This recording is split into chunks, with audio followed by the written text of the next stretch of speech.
Hello, hello, hello, hello, hello. Hope you're all doing good.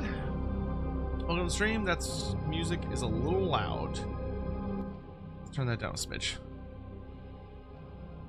All right. Hope everybody's doing okay today.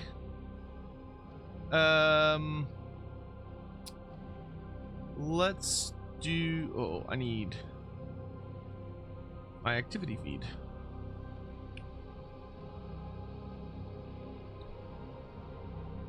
Oh my god, I just realized I haven't cleared out the Ola skinks in like 1,000 years.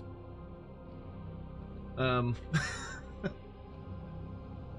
hello to Dorothy's Manservant, Plutzkrieg, Quizzer Hammond, and Knuckle. Hope y'all are doing well, at least. There we go. Alright, okay, Twitch looks fine. And then I have to fix YouTube, because the way I do this YouTube, I have to go in and fix it every damn time because it doesn't know where to put anything. Oh, that reminds me, I need to unlist yesterday's stream. I'll do that later, but we'll just put up the Settra thumbnail for the moment if I can find the damn thing. Settra, Settra, Settra. There it is. Skadoosh. Should probably make a playlist out of that.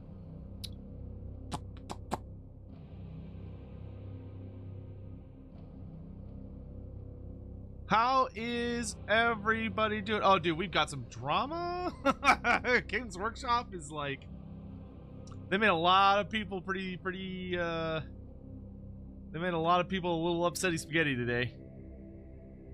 But it is interesting to talk about. Like, it's not just like drama, but is actually kind of interesting. I wouldn't say it's overreacting. Like, I think for a lot of people it's upsetting news, though the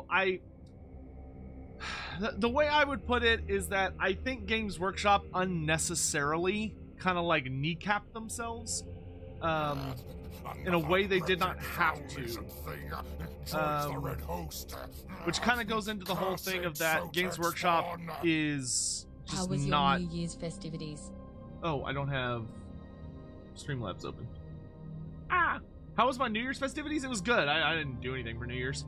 Like, it was a normal day. I went to bed kind of early that day, and I woke up like right at midnight to go say Happy New Year to my family, and then I went back to bed. Yeah, sorry it took me so long to get on today.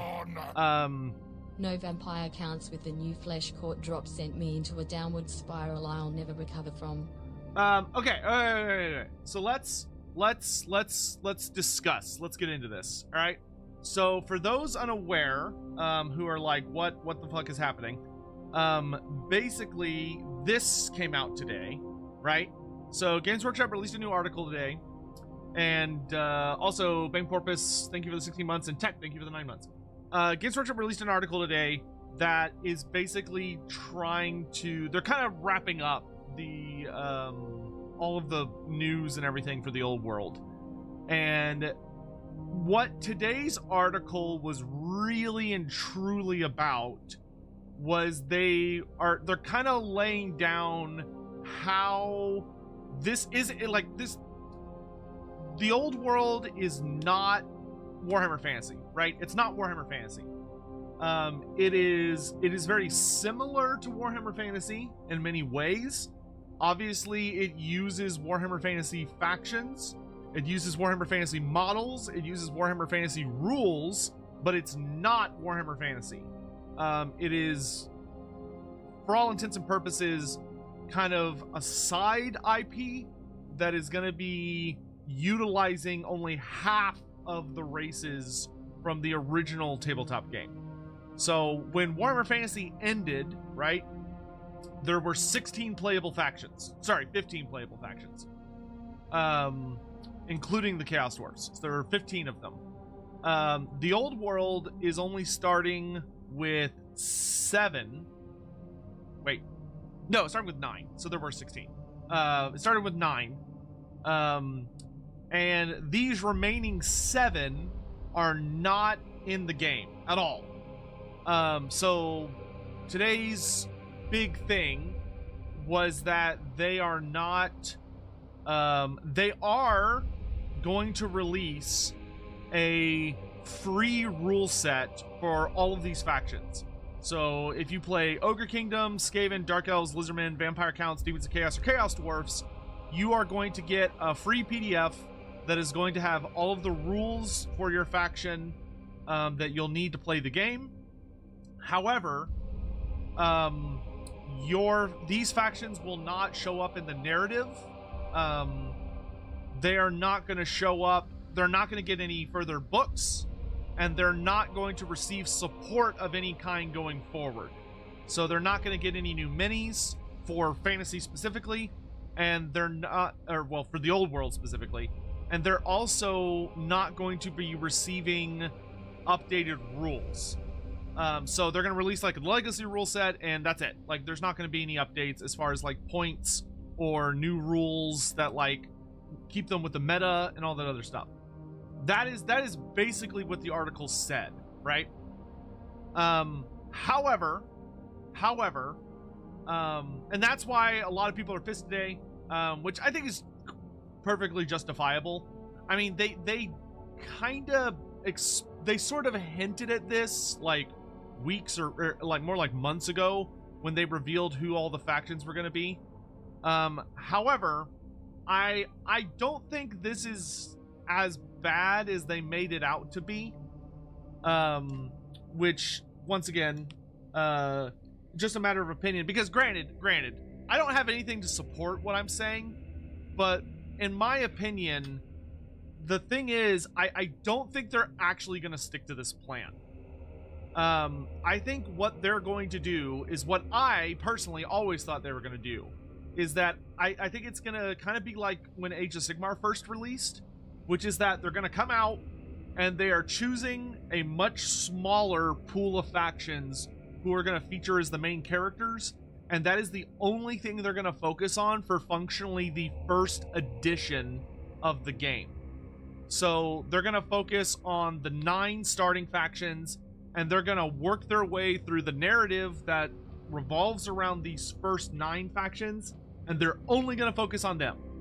However, I genuinely do not believe, like, I just don't believe at all that these 7 are like never going to get anything for fantasy. I don't think that's true.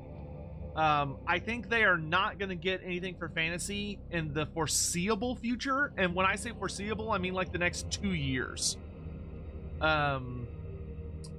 Which I don't think is that big of a deal, to be honest. Like, obviously, if you want to play like Dark Elves or Skaven in fantasy, and I'll put it this way, the only way this really matters is if you are someone that is a fan of one of these races and you wanted to like go to big Games Workshop tournaments with those races.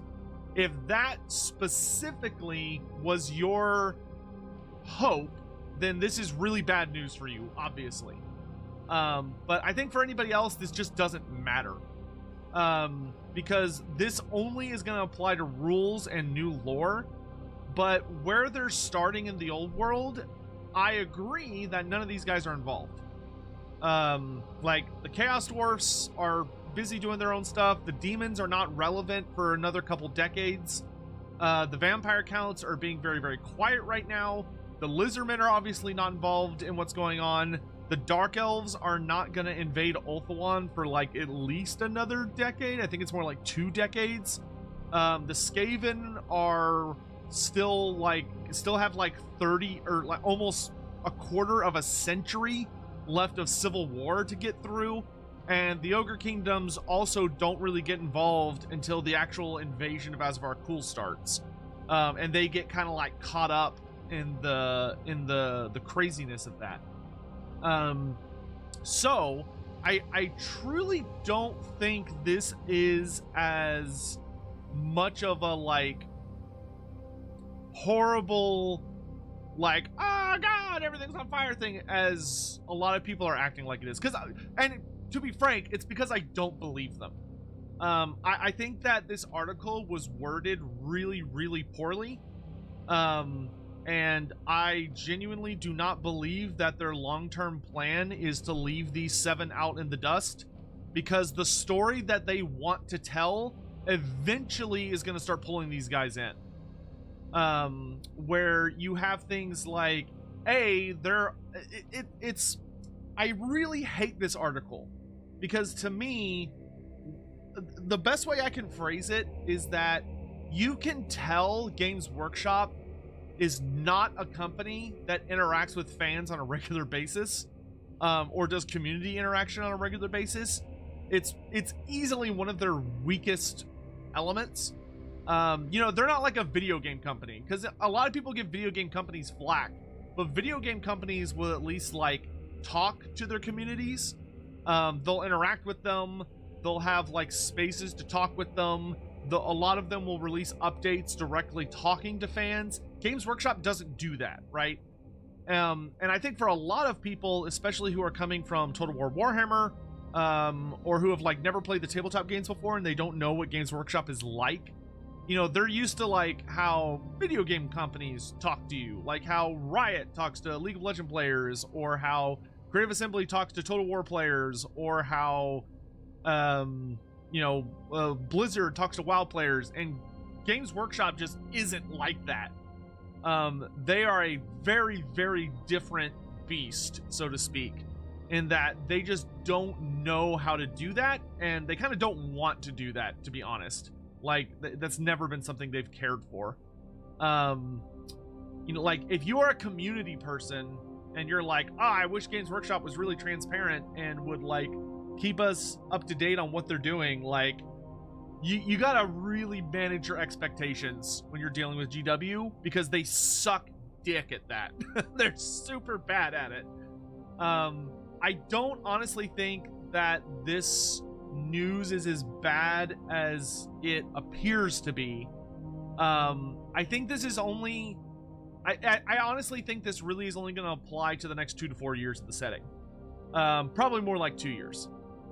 Because we know they're going to be adding more races. Like, they're acting like they're not. But they're going to. Like, we know they're going to add Kislev. We know they're going to add Grand Cathay. And I also very strongly believe that they're going to add these factions back in due time. But I don't think it's going to happen anytime soon. I think their goal with this article was to try and manage expectations, but they came out and used language that feels permanent. And I think that's where they kind of fucked up, and made a lot of people really nervous, or a lot of people really like angry and uncomfortable. And that's completely Games Workshop's fault. Like, I don't want to like seem like I'm saying like, oh, these people are being unreasonable. No, I think Games Workshop completely fucked up this statement. Also, I don't know who the fuck Rob and Jonathan are, because like they don't ever explain who these people are, I think. Or maybe they do back in like the first article, but like they don't give anybody last names, so like we don't know who they're really talking to.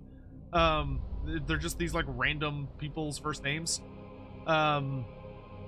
It'd be nice if they would like reintroduce them every time, but maybe if I go back digging for the first one they did, they'll explain it.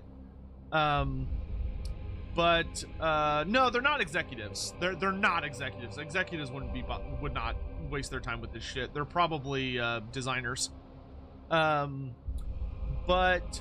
the real core of it is that the legacy races just aren't going to be involved at the beginning, but I genuinely think that's going to change, assuming the fact the setting does well. I think if people continue to apply pressure onto Games Workshop, like anytime Games Workshop allows for any community action, people applying pressure for these factions to make returns, for them to receive support, whether that's through like their Twitter account and all this other stuff. 45 cheered. X100. And it's interesting to see who's not on this list. High elves, greenskins, wood elves, etc. Yeah, well, I mean, at the end of the day, it's all about where they're starting. right? Because that's all they're really focused on, is this. Everyone who is super relevant in this space at this exact time that they're doing things. Obviously, Sylvania is not going to be a major focus right at the start. Like, they're not bothering with any vampire count stuff, which means that there are a lot of little emblems that show up on this map that just aren't going to be important at the start, where it's like, you know, we're not going to worry about Wallach Harkin over here. We're not going to worry about what's going on in Sylvania. We're not going to worry about any of the other, like, vampire coded things right away. Just like they're not worrying right now about Talea and Astalia. You know, Talea and Astalia don't have any settlements or anything marked out. Well, the Skaven are going to be kind of wrapped up in that, where Skaven Blight and the Skaven are not relevant to what's going on at this moment. I would say the same for the Demons of Chaos. Like, but I think as the setting goes forward, these races will have to come in. Because, like, you can't, like, I'll say this. You cannot do the invasion of Azavar Kul and not have the Demons of Chaos. Like, you just can't. Like, that's not how that works. I don't think you can do justice to the time period they're going to when they start advancing time. They're not going to be able to really pull it off without doing the Dark Elf invasion of Ulthuan. But those things are not relevant to what's going on right now. Now, as far as how long are we going to be waiting to maybe see these factions? You know, I would say years at minimum. Like, if it, you know, I would probably say 2 years minimum. But I just wanted to kind of, like, I'll make a dedicated video to this, but I did kind of want to open the stream about it because I know people would probably be asking about it. I'm not that worried about this. Carcassy, yeah, I know, I'm calling them liars. That's the thing, is they're using language that has a permanent inflection to it, and I don't think they're telling the truth. I think they are lying. Not like deliberately. I don't think they're coming on here being like, haha, look, we're so clever, look at us lie. Like, I think they are trying to manage expectations for what they think Warhammer the Old World is going to be, but it's going to change. Because you have to keep in mind, this is the same company, right? This is the same company who came out with Age of Sigmar and said, this setting will never have points. There will never be points in Age of Sigmar. Like, we're not going to give them, we're not going to add points to any of the units. We're not going to allow for that kind of competitive play. Age of Sigmar is meant to be a casual beer and pretzels game. They literally said that. And now Age of Sigmar is their most balanced, competitive tabletop game that gets regular point updates on a 3 to 6 month basis and is like their most balanced game, period. Like, Games Workshop can't see the future, and they spout bullshit constantly because they don't know what they're doing a lot of the time. I think that this is their goal going into kind of the first edition of Warhammer the Old World, but as things carry on and continue, I think these guys are going to come back in due time. But for where the setting is starting, none of these factions are relevant for like another 25 years in universe. So like in universe, none of these guys really play a role for like the next at minimum 20 years. So I think the thing is that we're gonna see what happens. They also make kind of a weird comment though. Where is it? They make a comment here about the timeline. Is it in this one? Yeah. So okay, so they make a comment in here that's a little weird, and kind of shows that I don't believe anything they're saying because of what Rob says here. So Rob says, wait, was it Rob or oh geez, where was it? They say something along the lines of like, yeah, we're not necessarily going to be going in like a linear fashion through the timeline. I'm trying to find it. Also, like, it's kind of weird right now because, like, it took them 5 years to make this, which is shocking for how kind of limp dick the release is. Like, I'll say it. Like, I will say, as excited as I am for the old world, and as much as I think that eventually it's going to be good, I honestly think it's kind of starting off on a bad note, in that there's so little that they have to offer at the beginning that it kind of feels like a joke. Like they couldn't make a full box set of new minis. That's the thing that really leaps out at me personally, is that, like, Horus Heresy, Warhammer 40k, Age of Sigmar, Warhammer Fantasy, like, all of these settings when they first came out were a box that had nothing but brand new minis. And this setting is I think the first time in Games Workshop history where they've come out with a new thing, like a big new thing, and 95% of the models are like 20 years old, which is really weird. But anyway, but like, I personally, I feel very strongly there's a lot of bullshit in this article.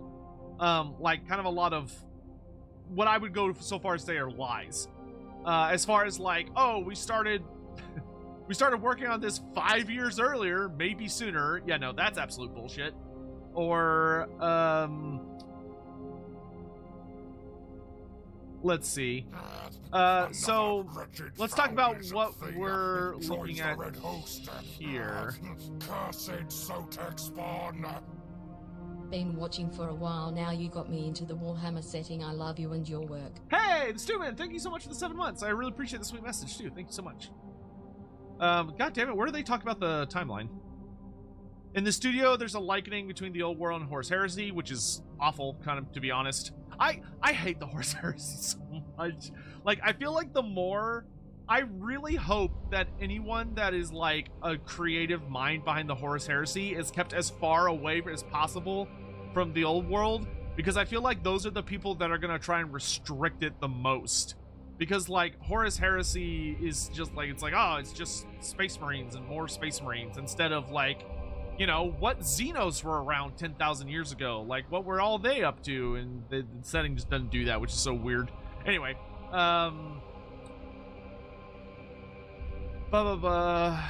bringing back a lot of things, which does, in my opinion, does come off as super lazy.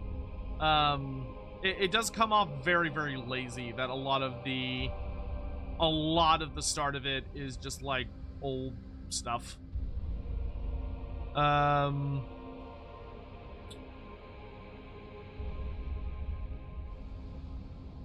Let's see.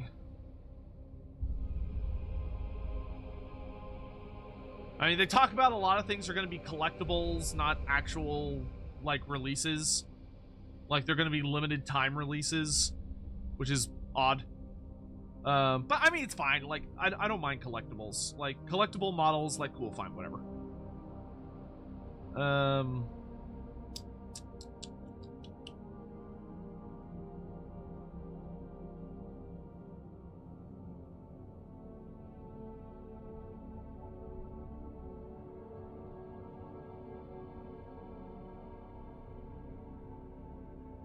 La, la, la, la, la.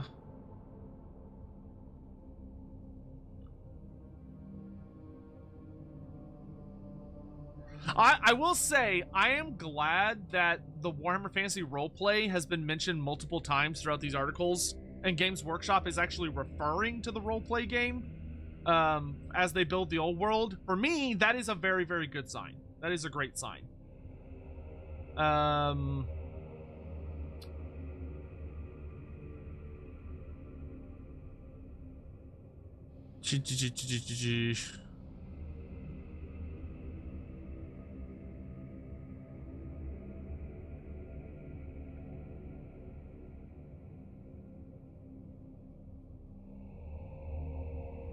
Maybe it wasn't in this article. It might have been in an older article. But anyway, so I'd like to play some Total War tonight.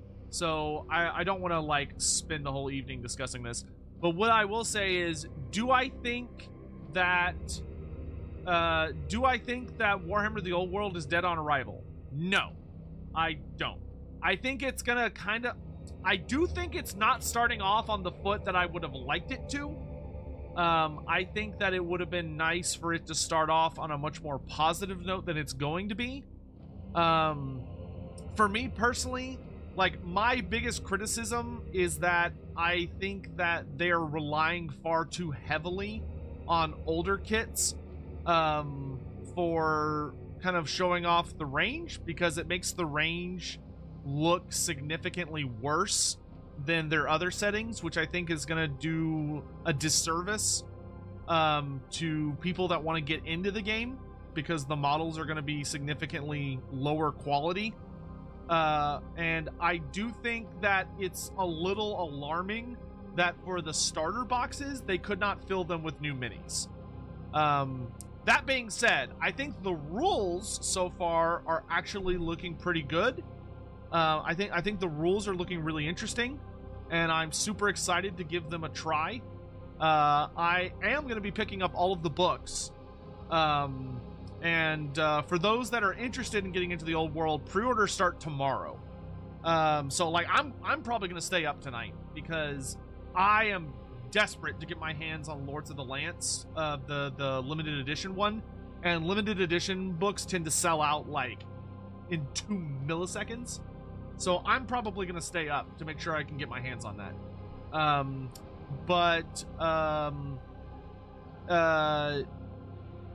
As far as, like, I think the rules are looking really strong.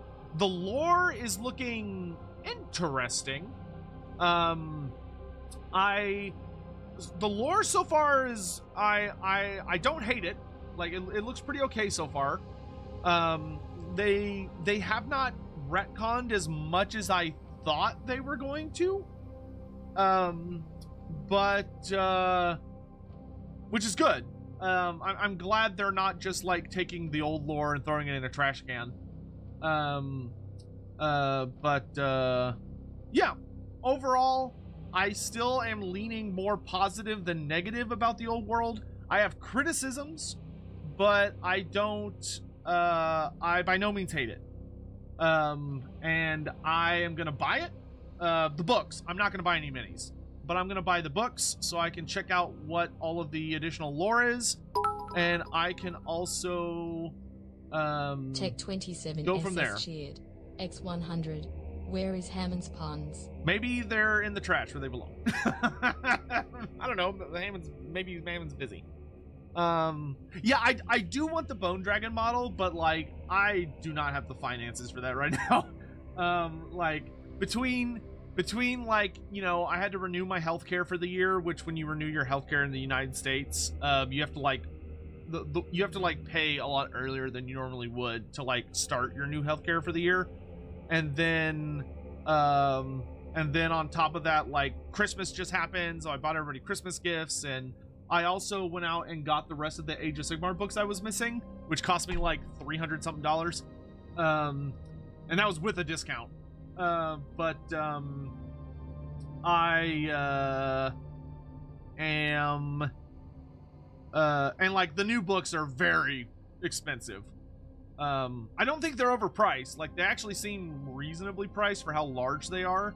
Like they actually like I think the core rulebook is like $70, which is about what a core rulebook cost back in the 2000s, early 2000s. So it's like, not too bad. Oh, guys, don't worry about the tournament legal stuff. Like that's kind of because so if Games Workshop says that something is not tournament legal, that only applies to Games Workshop official tournaments, which there are very, very few of. Like the only time that's gonna matter is if you're going to like Las Vegas Open or like a Games Workshop sponsored tournament at like Adepticon or something. But if you're not going to one of those like Games Workshop sponsored events, then you can literally tell Games Workshop to get fucked. Like their opinion on what's legal does not matter at all to the vast majority of the tabletop community. You can take whatever minis you want, because like Games Workshop is like, oh, they have to be minis that you bought from us, which is obviously stupid. You know, if you want to 3D print your minis or you want to make custom minis, or you want to buy from other groups, that's fine. Just don't go to an official GW tournament, which are very few. Anyway, literally the only thing they've said that I was not happy about, I was kind of like, about, was that they're not going to be continuing to support the legacy races rules-wise. I do think that they should change their mind on that. And any opportunity that anybody has to poke at GW to be like, hey, you should support these races, at least with points, you know, like give them rule sets, maybe update them once a year. That is not that much work. Like, it is not hard at all. It is not too much effort for them to get off their lazy butts and update the rules once every 365 days. What time do pre-orders begin tomorrow? I don't know, to be honest. Maybe someone... Actually, that's a good question. Does anybody in chat know what time pre-orders start? How's Lawhammer doing? He's recovering. That's really all I can say. Like, not because, like, I know more and I can't share it, because that's all I know.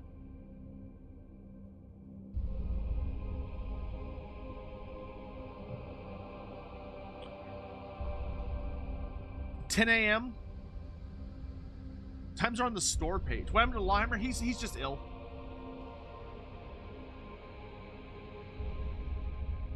Let's see.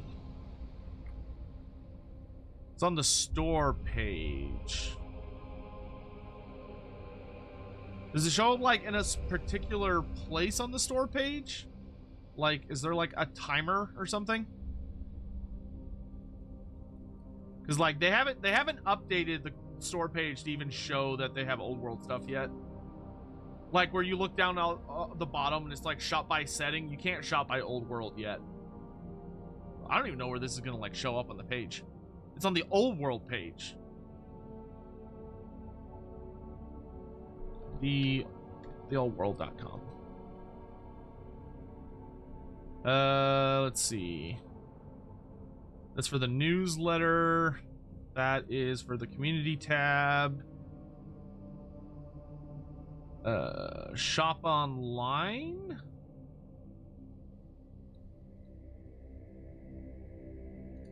No. Yeah, because I mean that's the thing for me, right?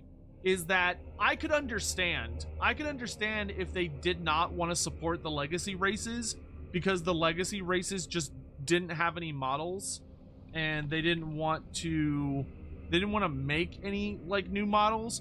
But the thing is that all of the legacy races except for the Chaos Dwarfs are actively supported model ranges. Like the Dark Elves are still a notable portion of the Free Cities book. The Lizardmen are just the Seraphon. You know, the Skaven are still the Skaven. And the Skaven are supposed to be getting like a really big range refresh in 4th edition. How's my puppy doing? She's good. She got absolutely covered in mud at the dog park today, which is why it took me significantly longer than I would have liked to start stream today, because I had to get her home and bring out the hose and hose her down, which she was not happy about, and then dry her off and everything, which took forever. Whatever, we'll worry about it tomorrow. I'm not worried about the website right now. All right, let's pull up some Total War and we can chat while playing with Settra, because I want to play some Settra. I think right now my biggest frustration is they put so little effort into the updated base sizes, so updated AOS models are really hard to set up for both games. I think there are going to be ways around that. If you're somebody that is playing both Age of Sigmar and Fantasy, like me, I'm going to do that. If you're going to play both settings, I would advise to kind of hold your horses to kind of see where the dust settles before you like go really hard on oh, thank you. This is very nice. All right, cool link. Maharaja, thank you very much. The Old World pre-orders open at Saturday the 6th, which is tomorrow, at 1 p.m. EST. So that's gonna be what, noon my time? But I mean, I'll probably try and be on here like 9, refreshing like mad.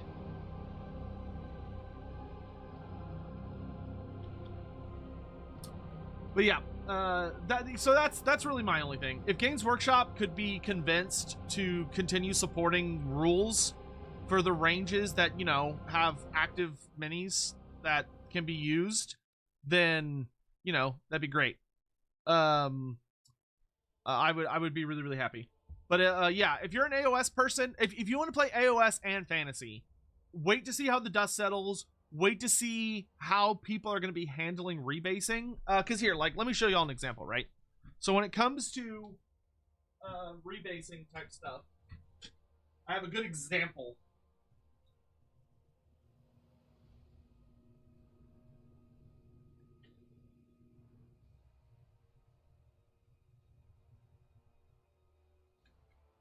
Whoa, okay.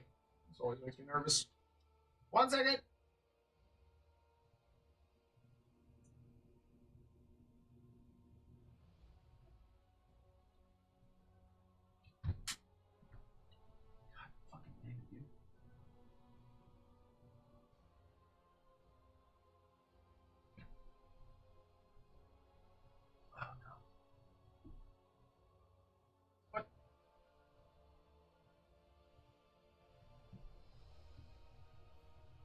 Hold on. I dropped something because I'm a fucking idiot and I have butterfingers.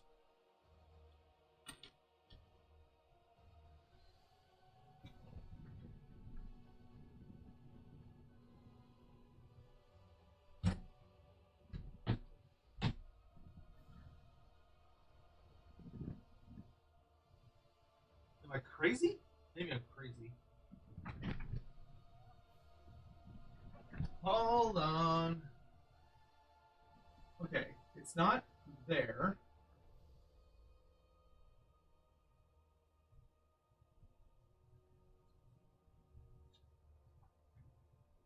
I don't see it there.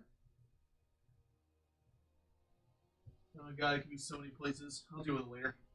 Anyway, I'll deal with it later. I can't be bothered right now. When it comes to dealing with old world AOS stuff, there's gonna be a lot of this kind of stuff, right? So this is my Krokgar mini.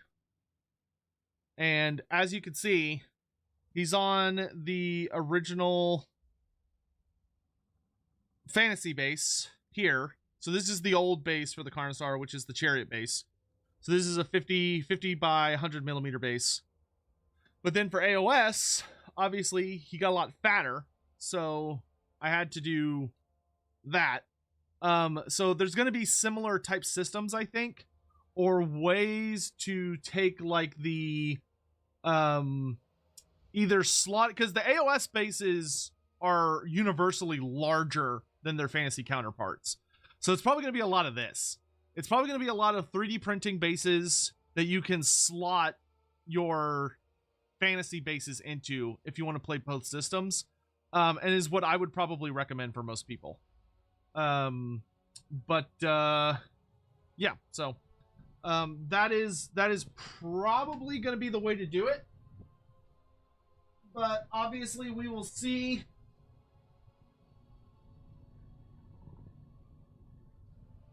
We will see what happens.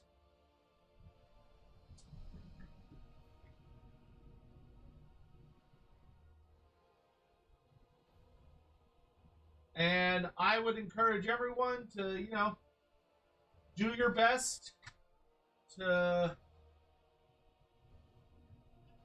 remain patient.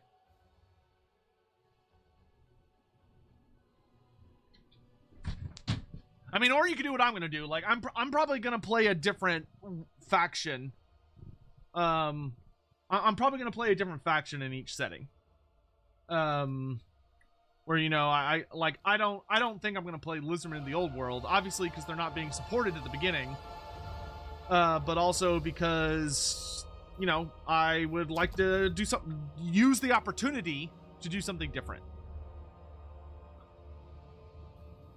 Oh, yeah, no, Afotep, no, I absolutely agree that the Legacy faction bases make no fucking sense. Like, Skinks going up to 25, but Croxagor staying at 40, and then Saurus going up to 30, but Slon staying at 50. That doesn't work. Like, it just flat out doesn't work.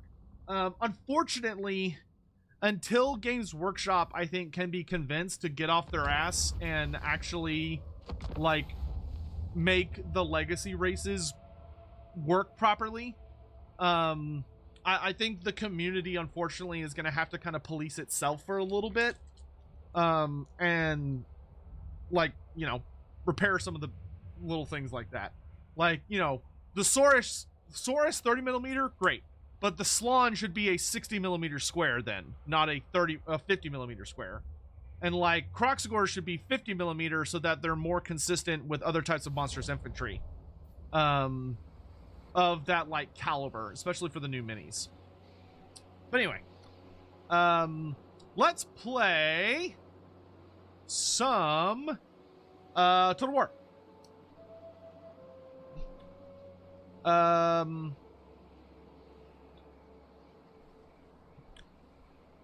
I do not genuinely believe that Games Workshop's goal with the old world is to kill in the cradle. I do not believe that is true. Now, I could be wrong. It could be that there is a nefarious plot from Games Workshop to release Warhammer the Old World and then immediately kill it, but I don't think that makes any sense. Like, even if you genuinely believe in your heart of hearts that they are like the most incompetent company that walks the face of the earth, which I think is relatively fair of an accusation. Even if you believe that's the case, I do not believe that they would be so incompetent as to, like, invest a bunch of money into creating the setting and then, like, destroy it themselves. It's just like, even for Games Workshop, that's too much, in my opinion. Now, granted, like, I could be wrong. It's completely possible that I am not correct, and that maybe they are trying to kill it in the cradle. Oh, hold on, I need to update my streaming platforms, or Twitch, to make sure I'm in the right category. Because I think it still has me under just chatting. Yep. So we're gonna do Total War.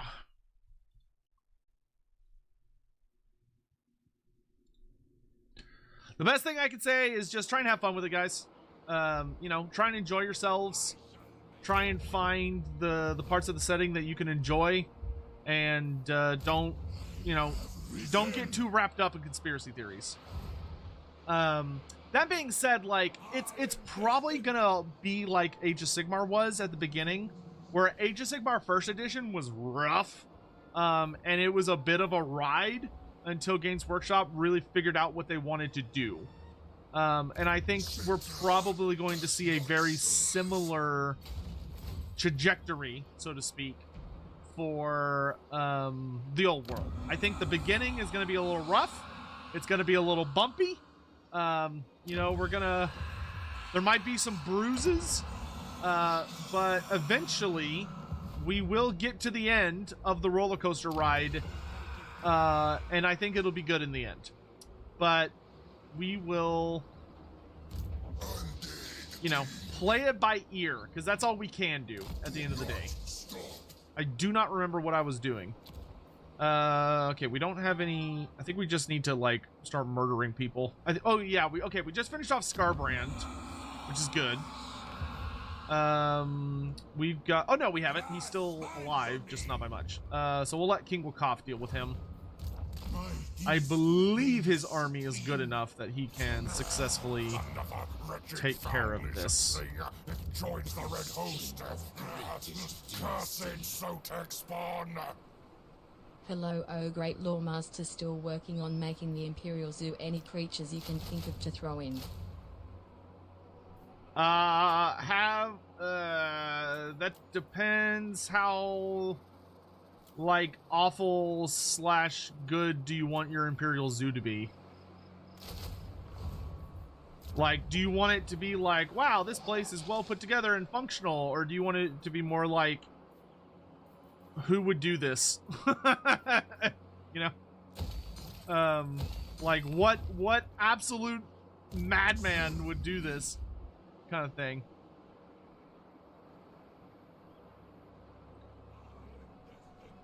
I also will say that as much as I don't like the language they used for it, I do think GW did the right thing of coming out and being like, hey, just leveling with you guys, like, at least for the foreseeable future, we're not supporting the legacy races. Like, we don't want to, like, lead you on and for you to start rebasing all of your lizardmen, and then, like, be upset when we don't support them for a few years. Like, I think that's like, I think they made a very smart decision with that. The only thing I criticize them for is I think the language they used is overtly permanent in wording. But, you know, to be fair, it could be that within studio, you know, it could be that Games Workshop is just profoundly short-sighted, and is looking at it and being like, yes, we will totally make this we will make a setting that relies on all these different factions and then proceed to not have those factions for a while, or like forever, which I just don't think they're going to be able to pull that off like they think they are. It just depends on how, like, out of touch they are with themselves, which is an interesting discussion to theorize about, to say the least. I think I want Maroc. Yeah. Okay, I think the next thing we're gonna do is take the pyramid, or the pyramid of Nagash. So let's start getting all ready for that. Let's see. Big Red Tech, thank you so much for the 4 months. And Healthier the Mad, thank you for the 2 months. Oh, by the way, welcome to the stream, everyone, on Twitch that does the little redeem stuff to, Bang Porpoise, Long Leg, Simon Sex, Shady Spinach, Opacus, Shorter 9000, Wither Jimmy, Master of Warhammer, and Living Legend. Hello. Hope you're all having a lovely day.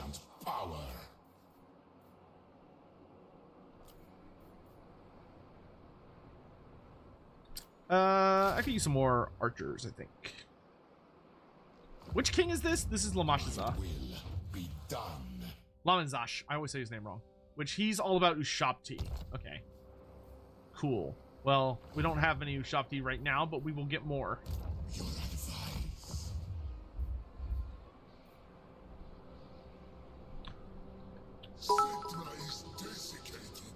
Let's see. Bigard 40 Tech cheered. X100. I don't think GW is interested in supporting those factions, as they don't want those AOS players to move over to TOE. They want distinct games and pala bases. Maybe. That is possible. I don't think that's true. I mean, that I guess. I mean, okay, like, I don't know. It's hard to say. Like, I'm trying to think of who all. Okay, so what? High elves, wood elves, dwarfs, greenskins, empire, tomb kings. But, like, no, I don't agree with that, because, like, warriors of chaos are massive in both settings. Like, here's what I'll say. I think that the races they're starting with and they want to focus on are mostly going to be races that are missing considerable amounts of models from that you cannot buy right now. And so they're going to rely on releasing a lot of, like, old Hammer minis, you know, like a lot of discontinued minis, in order to make a lot of money off those sculpts while, you know, not having to spend a fucking dime on, like, paying a new sculptor or anything like that. or making new molds or any of those other things. But I don't think that's their plan in the long term, because ultimately I think this Warhammer Fantasy and AOS, as much as I think people kind of like to think otherwise, I don't really think you can separate them to that extent. Like, if they were going to do that, they wouldn't have put Warriors of Chaos in, is what I would say. Like, the Warriors of Chaos and the Slaves to Darkness are the exact same. They're the exact same. Beastmen, Beasts of Chaos, the exact same. Not a single thing is different. A large amount of the orcs and goblins are part of Gloomspite Gits and Orc war clans.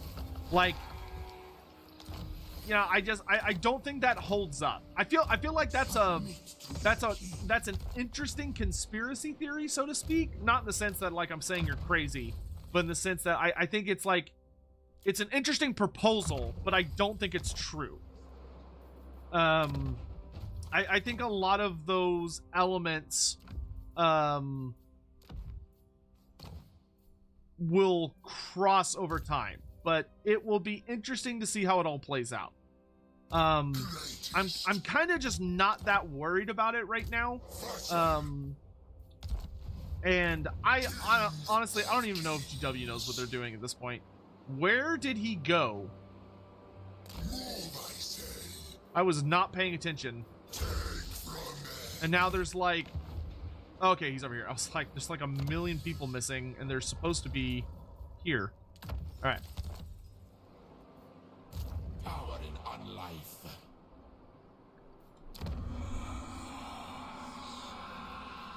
Now, that being said, I think for the first like 2 or 3 years at least of the old world, the amount of crossover material is going to be relatively light. I mean, intentional crossover material, I should say. Because, you know, everybody and their fucking mother is going to be, like, using all of the different factions for their, like, AOS armies, or vice versa. You know, where people are going to be like, I'm going to play Free Cities of Sigmar, but I'm going to make all of my models out of, like, High Elves. Which, like, great, awesome, cool. That's totally fine. You can do that. Oh, boy, here he comes. All right, let's see if King Wakoff can hold the line here. How am I? I'm okay. I'm good.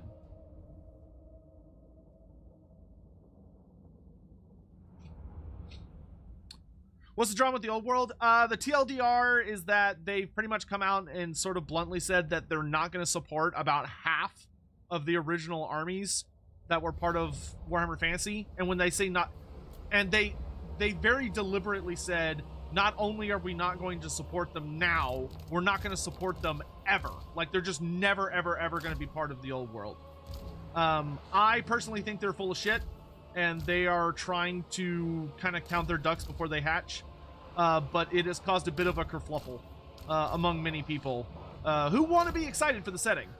But at the same time, I do think it's good that they're genuinely trying, it feels like, not to lead people on. But I also feel like they're not being very honest with themselves about, like, what the future trajectory of the game is probably going to be. Unless they just have a really, really, really weird, which is possible. But they, you know, unless they have like a really weird future that they foresee.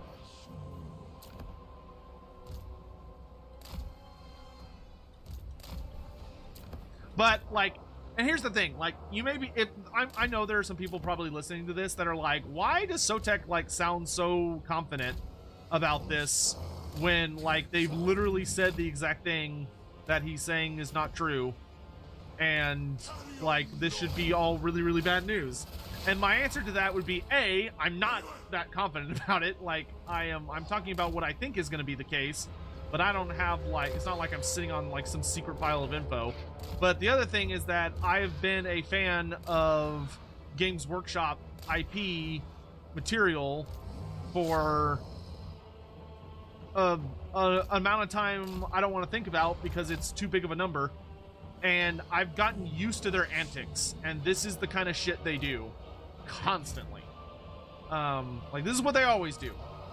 It is Games Workshop 101 to say this kind of shit, and then it ends up being completely not true another year down the line. So it's like, I'm just kind of like, eh. I've been down this road before multiple times, would be my answer.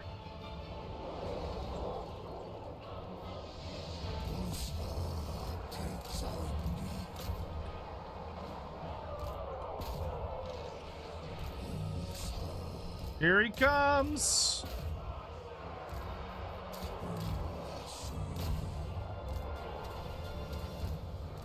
Okay, let's get a ward save on them.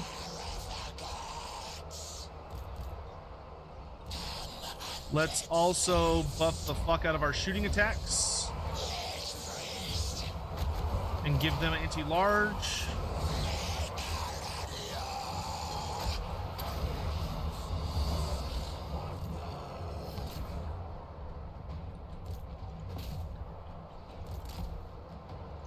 Chill over here. Okay, he's about halfway dead. Leave the Tomb King out of it. Turn that off. Turn around and shoot. Ooh, nope. Stay away from me.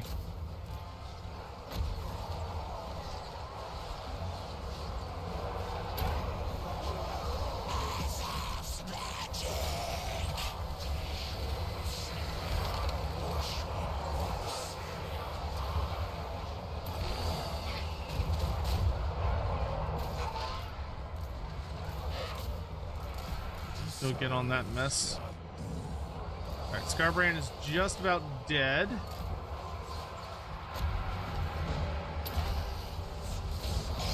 Not looking good for us overall. But, you know, we'll fight to the bitter end here.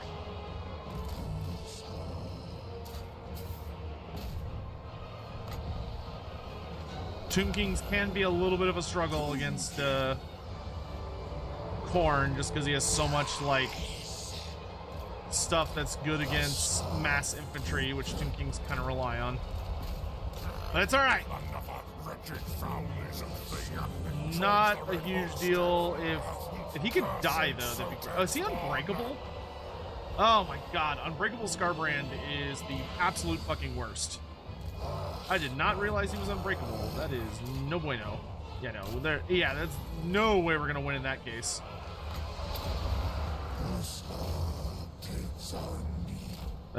Yeah, fuck this. I'm out. Oh, wait. Okay, now he's not unbreakable. What? He must have, like, a weird item or something.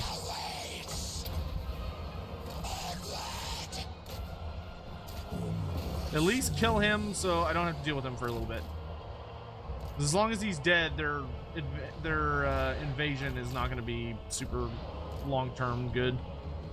Okay, good. Unfortunately, he hit my Lich Priest a little harder than I would have liked.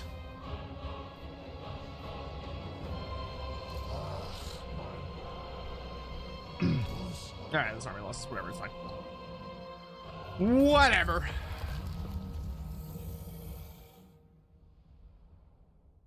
Oh, y'all talking about the Tiger Man thing? Yeah, I don't know what to think about the Tiger Man thing. I'm excited. I don't know what it means though, because it's a woman actress, and I need to like look into a history of what other stuff she's done. Like, is she a voice actress, or is she a, like, does she do, like, mocap work, or what is the deal there? Cursed Sotek spawn. Hey, Kenny, what's up? How are you doing? Aren't you supposed to go shopping? Thanks for oh my god, the subs. Appreciate it. How you doing, hon? Are there any mods in Twitch chat? Can one of y'all please do a shout out for Kitty? Joins the red host. Y'all should go check her out. You like ASMR stuff? Or ASMR stuff? Alright, we've got to stop this asshole from invading. I really don't want to send King Lamajas to deal with this. Because if we send Lamazosh, his army is going to get just absolutely spanked. Which I would rather not be the case. Okay, well, first things first, let's get Qatar so that it's properly defended. I guess I could send Settra up there, but let's capture the Black Pyramid first.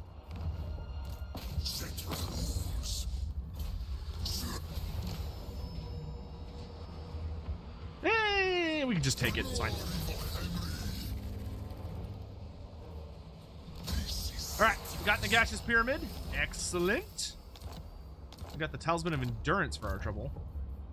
Still need Creative Assembly to add the Scarab Brooch of Osirian onto Settra. Not sure why they haven't gotten that done yet. They need to. All right, let's start actually buffing Settra's all of his combat stats to make sure he's as good as he can be. Especially because we're probably going to have to spank Scarbrand at least one more time. Any prediction on the next Old World faction after Tomb Kings and Bretonnia? Based on rumors that I heard from the the mouth of the All-Knowing, also known as Chapter Master Valrak, the next race is supposed to be classic orcs and goblins, followed by dwarfs for the Old World. As far as, like, updates. Which would be pretty cool, not gonna lie. Like, I would not be upset if that turned out to be the case. Because I really want classic dwarfs to get lots of minis. Oh, nice! We already have the starting building. Hell yeah! I kind of don't want to get rid of any of these. No, I need growth. So we shall worship Thra. Kitty Flute, thanks so much for the 5 months. Did you have a good stream? I hope you haven't. You've been working your ass off lately. I hope you're not running yourself ragged. You make sure to take good care of yourself. Submit. It's important. I'd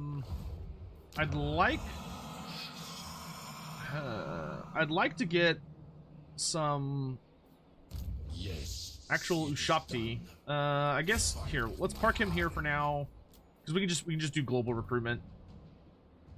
That's gonna. Oh yeah, it's only 2 turns. Yeah, that's not okay. That's not a big deal.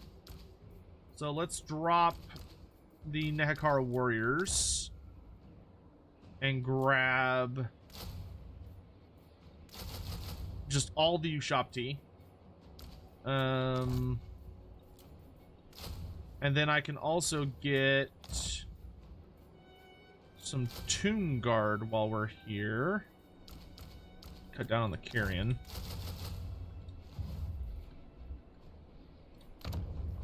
Actually, you know what? Can I get...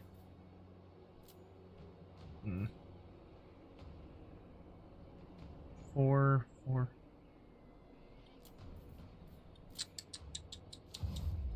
want those halberds. I will not worry about it. How angry is he at me on a scale of 1 to 10? He's a little angry. Is he at war with anybody else? I am Volkmar, the Yeah, okay. Empire's So, great- okay, he has a war with other people, so he probably won't try and stab me just yet, which should buy us a little bit of time. So let's get this going. Elves after dwarfs and orcs, maybe. Who's to say? What's the target thing? So the IMDb page for Total War Warhammer stuff, which I don't know who the fuck checks that on a regular basis, but somebody does. Jack Diego and T-Dubs, by the way, good to see y'all.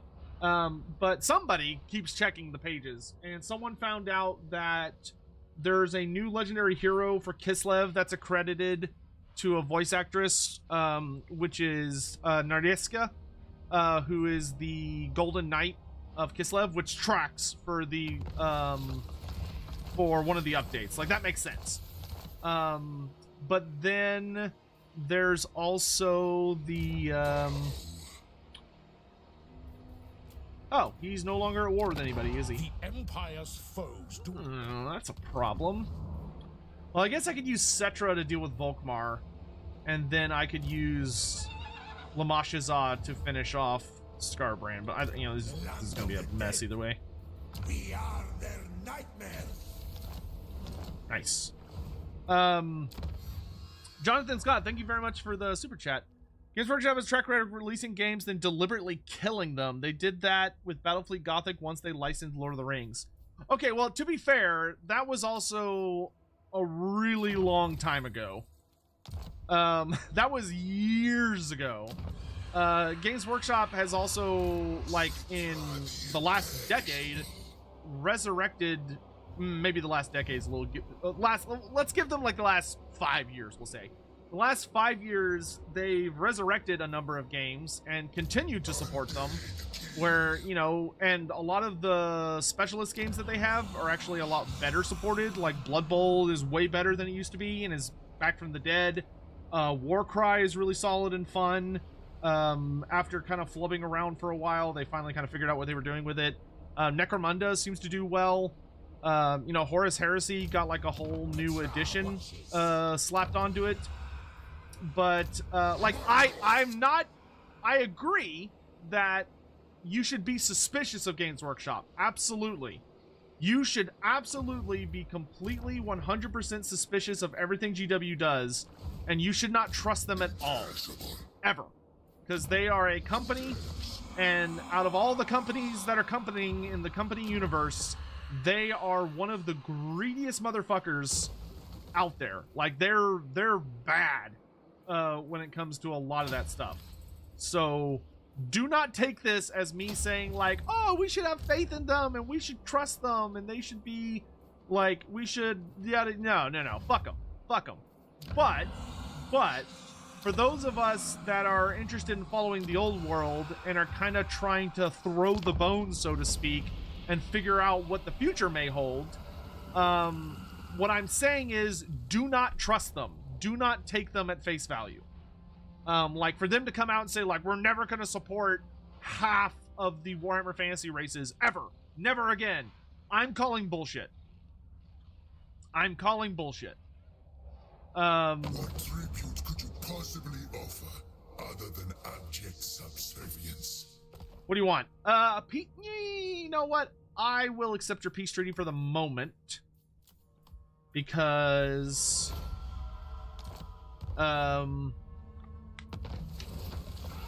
I am busy dealing with other threats.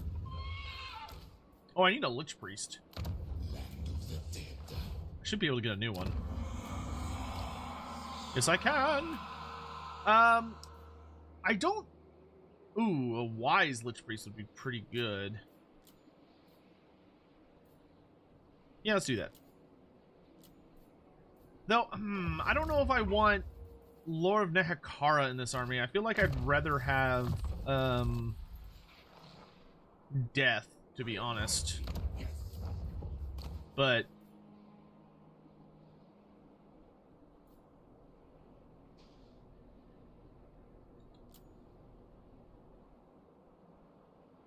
yeah, let's go Death. Yeah, we'll take Strider, because having a Lich Priest that can move around really fast is going to be very nice. Because I would rather have somebody that I can just A, cast replenishment, and B, I can just barely just fuck out of people. Because we're gonna be going really statuary, or really construct heavy into this faction, which means we are not going to need nearly as many. We're not going to need the Lord of Nehekara as much because the healing doesn't really work on our constructs. All right, I want to punch Volkmar in the face, but he is surrounded by a lot of allies. So we're gonna approach him with caution while we try and lure him out so we can Hulk smash. Yep, and we're just gonna keep assaulting armies to wind him down. Can I get a Tomb Prince? Nope, I'm out of Tomb Prince slots. Okay. We'll come back around to it. Let's save up for our next pyramid. Part of me also thinks this may be them gauging support for those armies. That could be true. Yep. When do I think we'll see Thankful in Warhammer 3? Soon, TM. I would say there is a very reasonable chance that Thankful might be the 100th Legendary Lord, because it's supposed to be someone kind of special, which means it's probably either Thankful or Nagash. Granted, I'm leaning more heavily towards it being Nagash. I think that would add up better, but that does not mean that it's like definitely Nagash.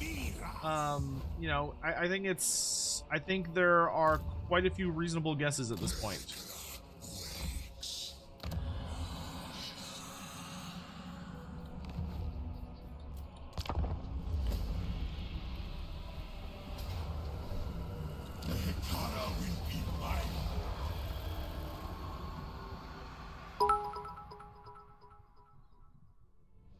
Bigot 40 Tech cheered.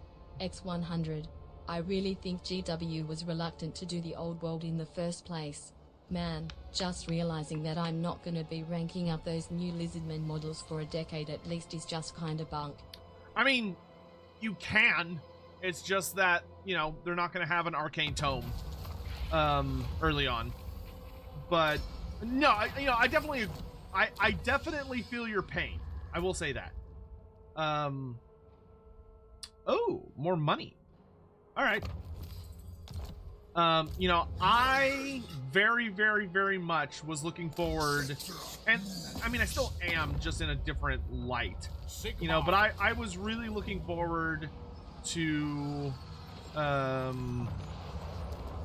having a focus, or doing my Loserman stuff in the old world ASAP.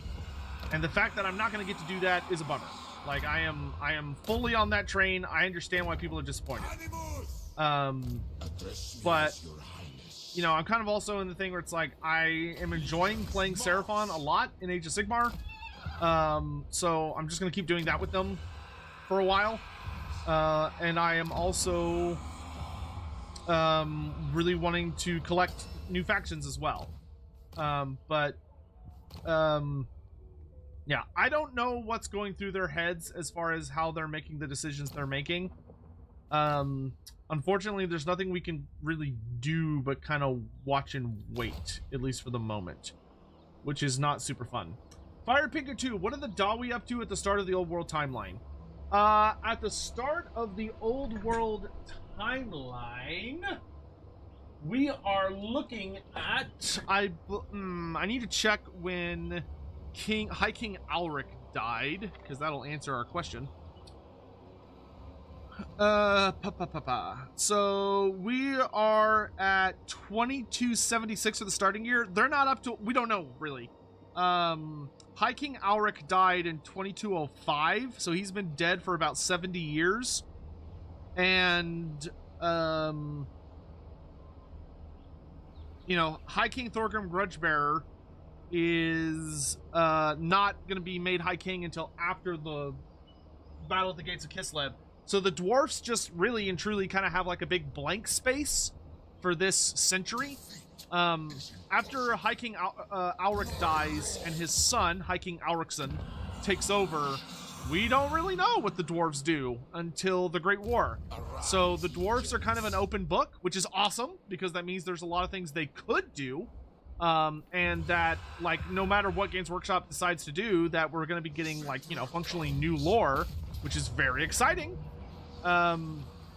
So right now we're just kind of gonna wait and watch. But the most important big thing is that it's gonna be mostly focused around High King Alricson and what he's up to, but we're probably gonna get to see Prince Thorgrim, which should be exciting. Getting to see Thorgrim at a notably younger age. They bow to me. Same thing with Skaven.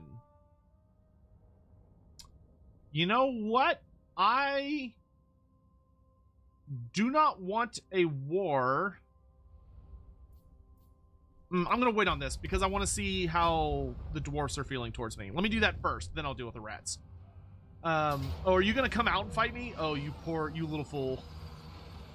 You poor little fool. Dare to come out and fight me in the open? But anyway, I'm very excited to see High King Alricson. I'm excited to see Thorgrim as a prince. There's a good chance we'll get to see like Belagar Ironhammer and Ungrim Ironfist as much younger. We're gonna get to see Ungrim's father. We're gonna get to basically see all the dads of the current dwarf lords. But Crag the Grim should be an actual playable character, more than likely, because Crag the Grim is gonna be 200 years younger than he is in regular Warhammer Fantasy. Because the problem with him in regular Warhammer Fantasy is that, you know, he's super fucking old. He's so old that he doesn't really take to the battlefields anymore because he's a living ancestor. Like, he's thousands of years old. So High King Alric, so Crag the Grim, like Crag the Grim is still going to be ancient in this timeline, but he'll probably be active, which would be really cool. X100. I'm just hoping we get Norgor models for Beastmen, though my hopes of getting New Orc boys are diminished. Lol. Big Red, honestly, I think the odds of getting like new basic orcs, so like orc boys, biggins and all that kind of stuff, I actually think there's a very high chance you're gonna see those kinds of things. Games Workshop also like made a comment about like half orcs a ways back, which kind of implies that they might actually do half orcs. As for, I don't know what half orcs are gonna be, because half orcs in the old setting, like way back, would not make sense in the modern setting. Because if you go way back in the day, the original half orcs were literally orc human hybrids, but that doesn't work in the modern setting because orcs are now fungal people, which they weren't. If you go back, like, you know, all the way back then, the Greenskins original Warhammer Fantasy were like just, they were basically Tolkien orcs. So we're kind of gonna have our, it's gonna be very interesting to see what they're gonna do with the orcs and goblins. But I don't know if half orcs are gonna be green orcs and goblins, or if half orcs are gonna be hobgoblins. Because the Hobgoblin Khanate also seems like it's going to be a playable faction. Maybe GW just watched The Last of Us and wanted a piece of that action. God, could you imagine, like, okay, unironically, could you imagine how fucking terrifying it would be if they updated the lore to where greenskins were not just, like, fungal creatures, but, like, operated by fungal zombie rules? So, like, they could infect people and turn them into greenskins? Like, as much as I would not want to see that happen, because it would be so fucking weird for the lore, I will say that it would be, like, absolutely fucking horrifying to see that. Like, that would be so scary. Like, greenskins would become, like, a literal nightmare faction. Like, that, they would immediately stop being funny, and instead would, oh, god damn it. They would immediately stop being funny and would just instead be terrifying. I love when I forget to lock my units.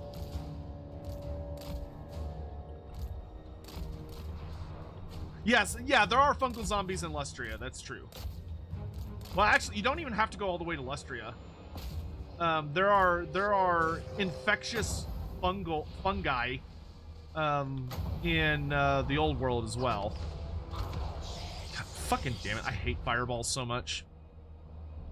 Fireball has to be like one of the most goddamn stupid spells. Not because the spell itself is bad, but because, like, the game does not, like, when your wizards are like, oh, I'm gonna cast fireball, they don't, like, properly stand in a place where it will actually hit something.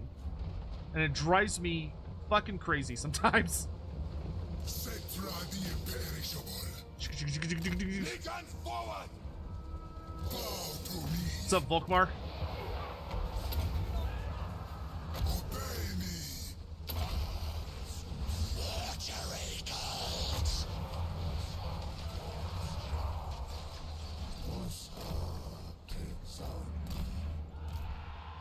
What are these? Mounted yeomen, what? Alright, I'll deal with that in a second.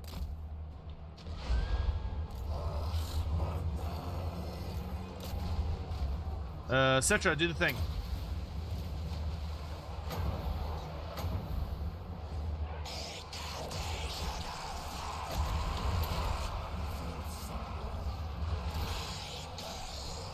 Ooh, that miscast was super painful.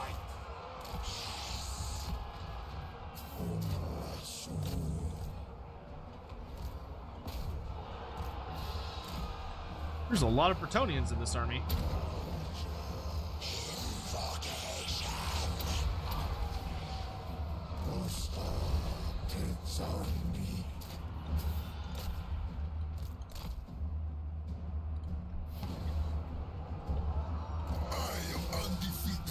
All right, well, Settra is mopping the floor with Volkmar, so that's good.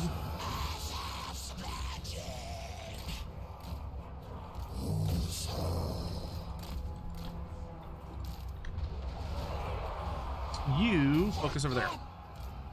Why? Why are you getting closer? You can see him just fine. You need to move back this way.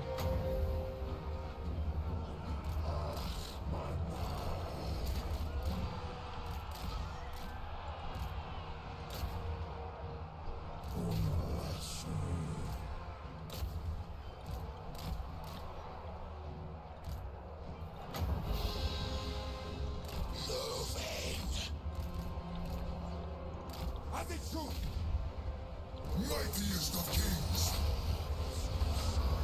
Undying prince.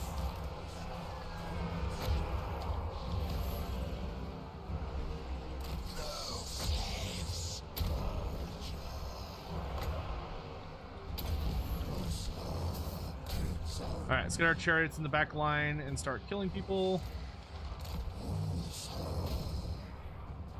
much as we can.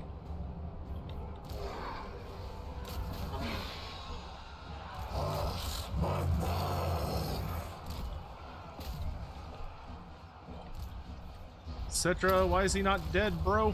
My orders.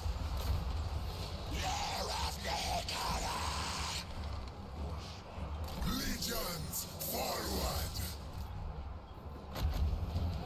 Trying to miscast. Oh my god.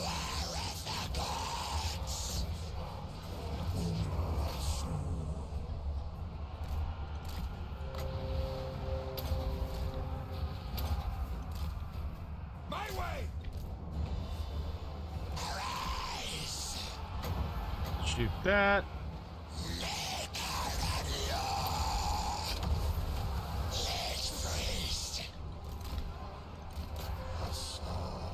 There are huntsmen everywhere.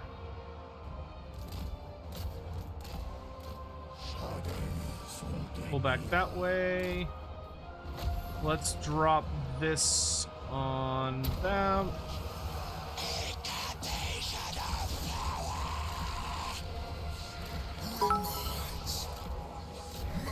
I'm gonna get my charge bonus. Ironically dunked cheered.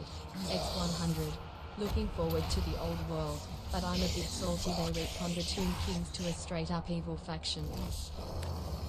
So I talked about this a bit yesterday, but it's worth keeping in mind that the Tomb Kings are, it's not just Tomb Kings, right? It's very specifically the Tomb Kings of Khemri, which means it's Settra's lads.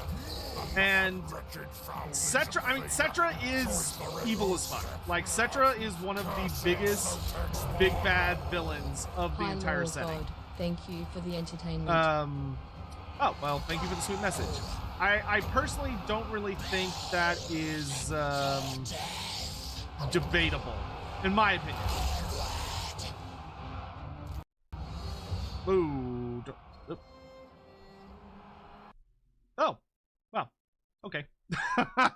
my game crashed. It wasn't me. It legitimately wasn't me. That was the game. Settra was like, I do not lose. Crash. Damn you. Pipperoga, thank you for the 6 months. I really appreciate it. But yeah, Sir Uncle Dunk, thank you for the bits. But yeah, I think it's kind of undeniable that the Tomb Kings of Khemri are evil. Like they are an evil faction from the perspective of the old world. I think when you're dealing with a situation where there's not a great incursion of chaos, you know, the entire world is not on the brink of collapse with everybody versus chaos. Instead, it's just kind of like more regular. Then I would say that it is pretty reasonable to point at the Tomb Kings of Kimmery and say these guys are evil as fuck. I don't think that that's that big of a leap. Plus, I think the big thing is that they wanted to release 2 books, right? Like, here's the thing, right? Here's what it really is. It's not even about, at all, it has nothing to do with like, oh, this faction is good and this faction is evil. Like, that's not what it's actually about. What it's actually about is they were sitting there and they were like, all right, we have 2 books. We have a good guy book and we have an evil guy book. And every single faction has to go in one of these books. And so they were like, all right, which book do we put the Tomb Kings in? Do they go in the good guy book or do they go in the bad guy book? And when those are your options, the answer is he goes in the bad guy book, because he is so far removed for being a good guy. It's just not even funny.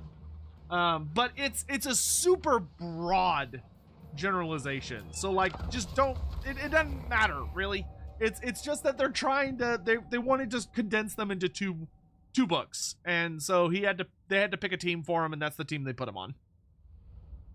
Question about Be'lakor landing in Mordheim. Does he have a claim on the souls that got killed by the meteor impact? Kiande, it is that would be difficult to say one way or the other. I think you could argue that, like how a demon might claim the souls of the people that it kills and like devours, that argument could be applied to that same argument could be applied to the people that were killed by Be'lakor's arrival in Mordheim in the form of the meteor. I would say that is an argument that could be made. I don't think there's gonna be a simple answer one way or the other.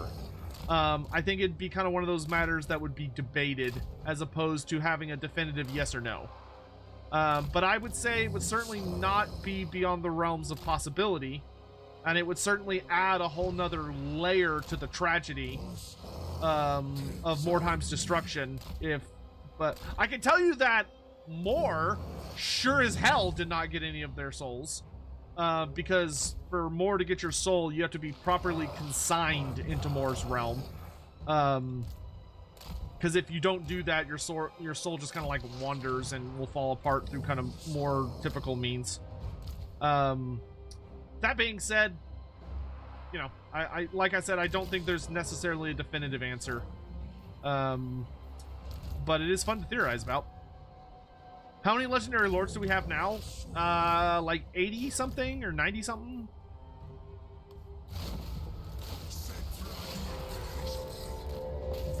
The answer is a lot. Yeah, I want y'all to go prepare for them.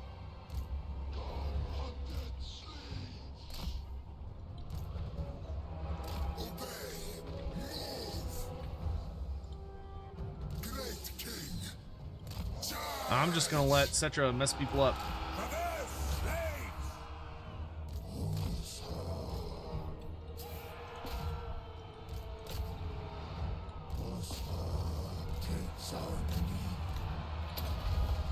Settra's like, oh, I'm surrounded on all sides. Whatever will I do except just brutally massacre all of you?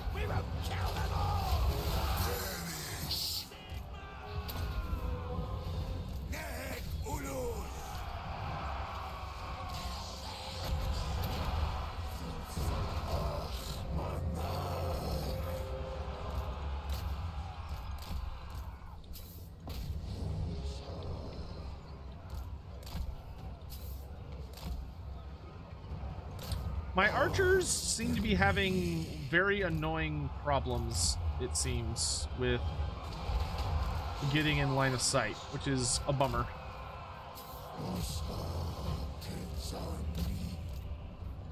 Nope. We'll just put them here and let them kind of overshoot on their own.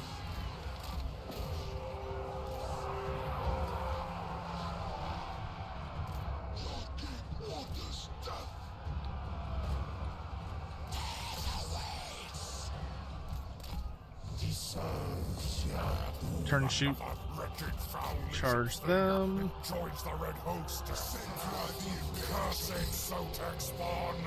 Ooh, they got there a little earlier than I would have liked. Now Dodge. as a double agent to destroy Twitch chat. What? Don't destroy Twitch chat. I need the income. Put my money. Wow. I sent them straight here right at the beginning, and they still arrived, like, obscenely late. Ugh. Useless. Alright, get your asses moving. I swear he showed up early.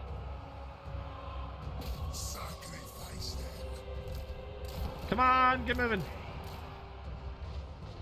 Next in line.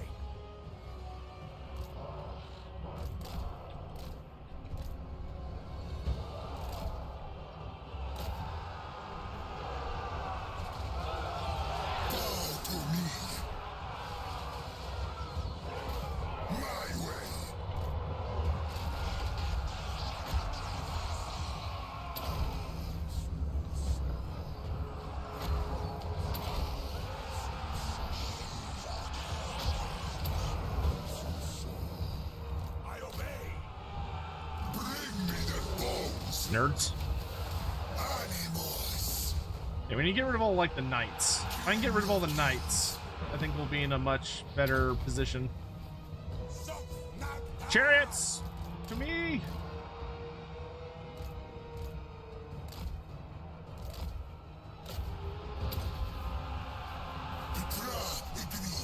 Really wish I had tornadoes by this point. Do this. Shoot.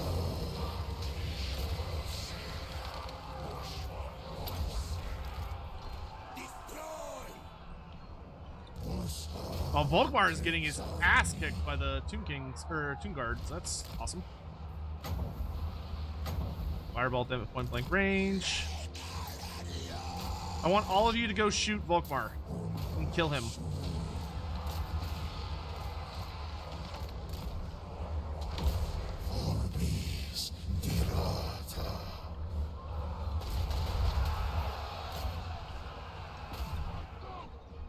Yay, Volkmar's dead. Brilliant. All right.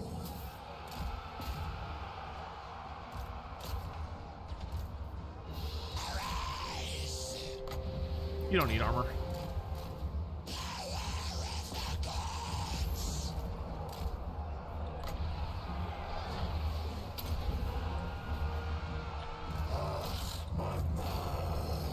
Where is Settra? We got places to be, big man.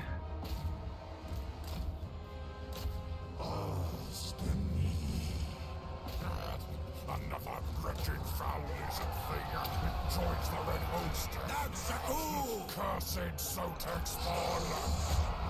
The old world might be uncertain, but I am certainly glad to have been subbed. Oh, well, one guy, you know, appreciate that. Very sweet of you to say.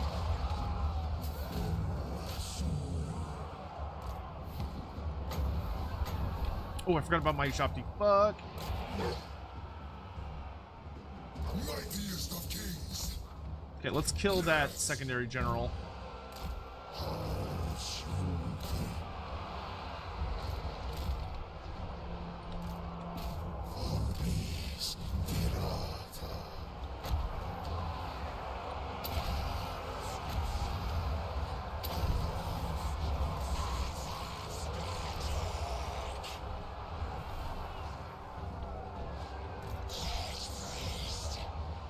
My Tomb Prince is super fucked. It's alright.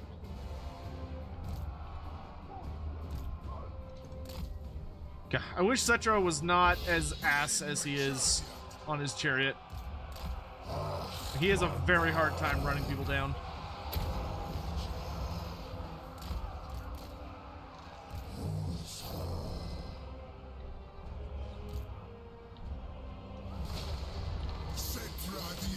Like, he's plenty strong, he just can't get, he just is not good at doing the specific thing I need him to do. Cheered.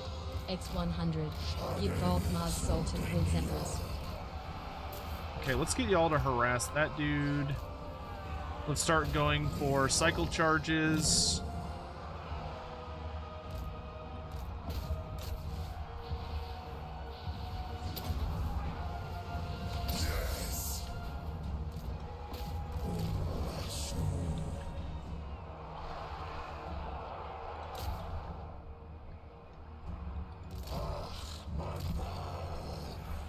Needs to have more mass. I don't know if mass is the problem, because his issue is not that he can't, like, get in and out of combat fine. Like, I'm not having issues with him getting in and out of fights. My issue is that he's not very good at chasing people down, because his horses don't seem to have the best trigger on, like, when they're supposed to attack or not.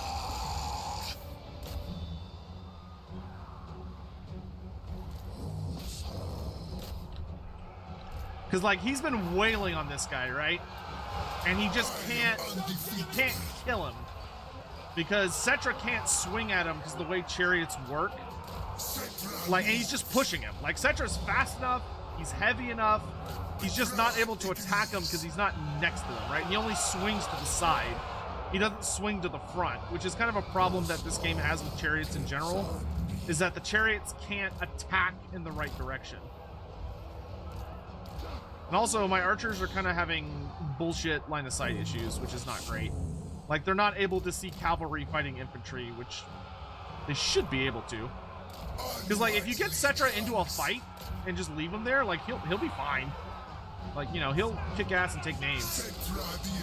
The problem is that if he's chasing someone, he can't really do anything. If they can't be knocked over. Like, if he can't knock them over, there's not a lot he can do. You kind of have to constantly, like, drag him back and then send him back in, and then drag him back and send him back in. Battle! Forward! The gods have abandoned us! Settra rules. Of course.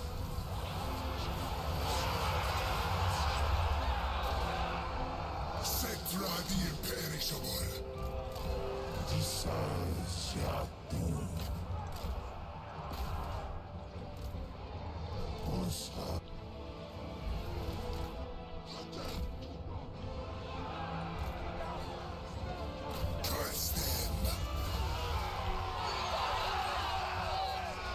Like, Settra's in the thick of it now, so, like, he'll do probably a fair amount of nasty damage here.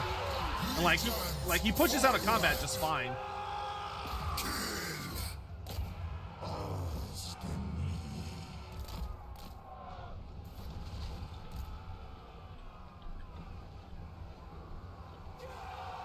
We got off a really good curse with him, though. That was nice.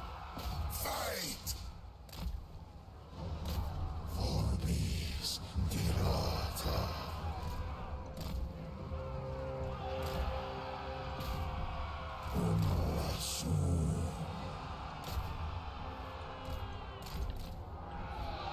Settra the imperishable. Fight for our right to live! My way. We might. Asaf Hotep. King of Henry. Fight! So be it. Here, bitch. Like, I really, really wish Settra had an attack where he swung over his chariot with his halberd. Like, he would swing in front of him so that he could actually hit things in front of him. Because it's his... I really think it's just that his horses, their attacks are just not that... Like, the way that the game evaluates when they need to attack, and how that should go down just doesn't seem well calibrated. Like, when he swings, he does great. It's just getting him to the point that he's actually swinging is the hard part.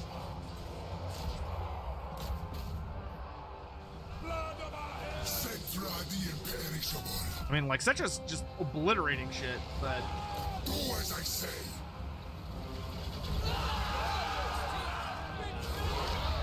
I am undefeatable. Settra destroys. Oh, that was painful. This twice my streams have interrupted you watching Lorebeards.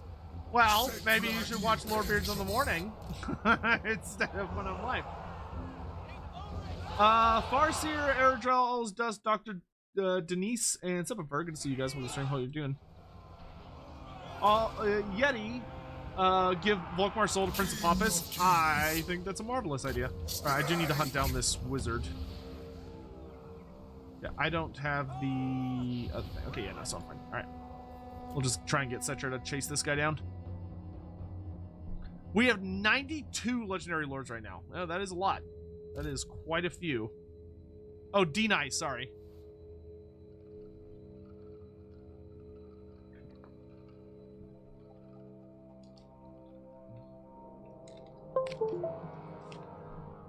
That one guy you know, thank you for the 16 months, by the way. Yeti, thank you for the 17 months and being a destroying Twitch chat. Hope you're all having an okay time. I wish he got more uses of the Wrath of Petra. I wish that was one of his, like, Lord-specific things. Like, this guy I damage, but I have to, like, just slowly but surely just keep running him over. Okay.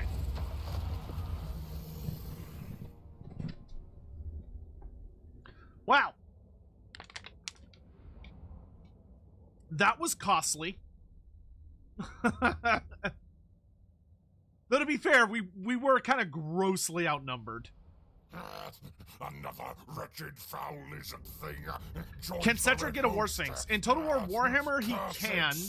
I do not like to put him on the War Sphinx because he did not ride a War Sphinx in the lore, and I like lore-accurate builds and designs.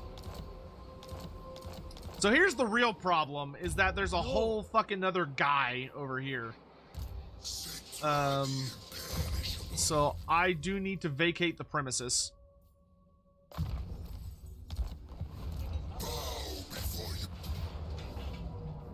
I don't think I'm strong enough to take this by myself, as much as I would love to. So we're gonna fall back for the moment. Settra moves. Settra moves. Make way for Settra. We'll fall back to Bagar. Address me as your highness. Do I want to fight him in Gorgazan? King of greatest dynasty. Well, he's in raid stance, or which means he'll be winded. So I think our best chance is to hit him now. Send the chariots.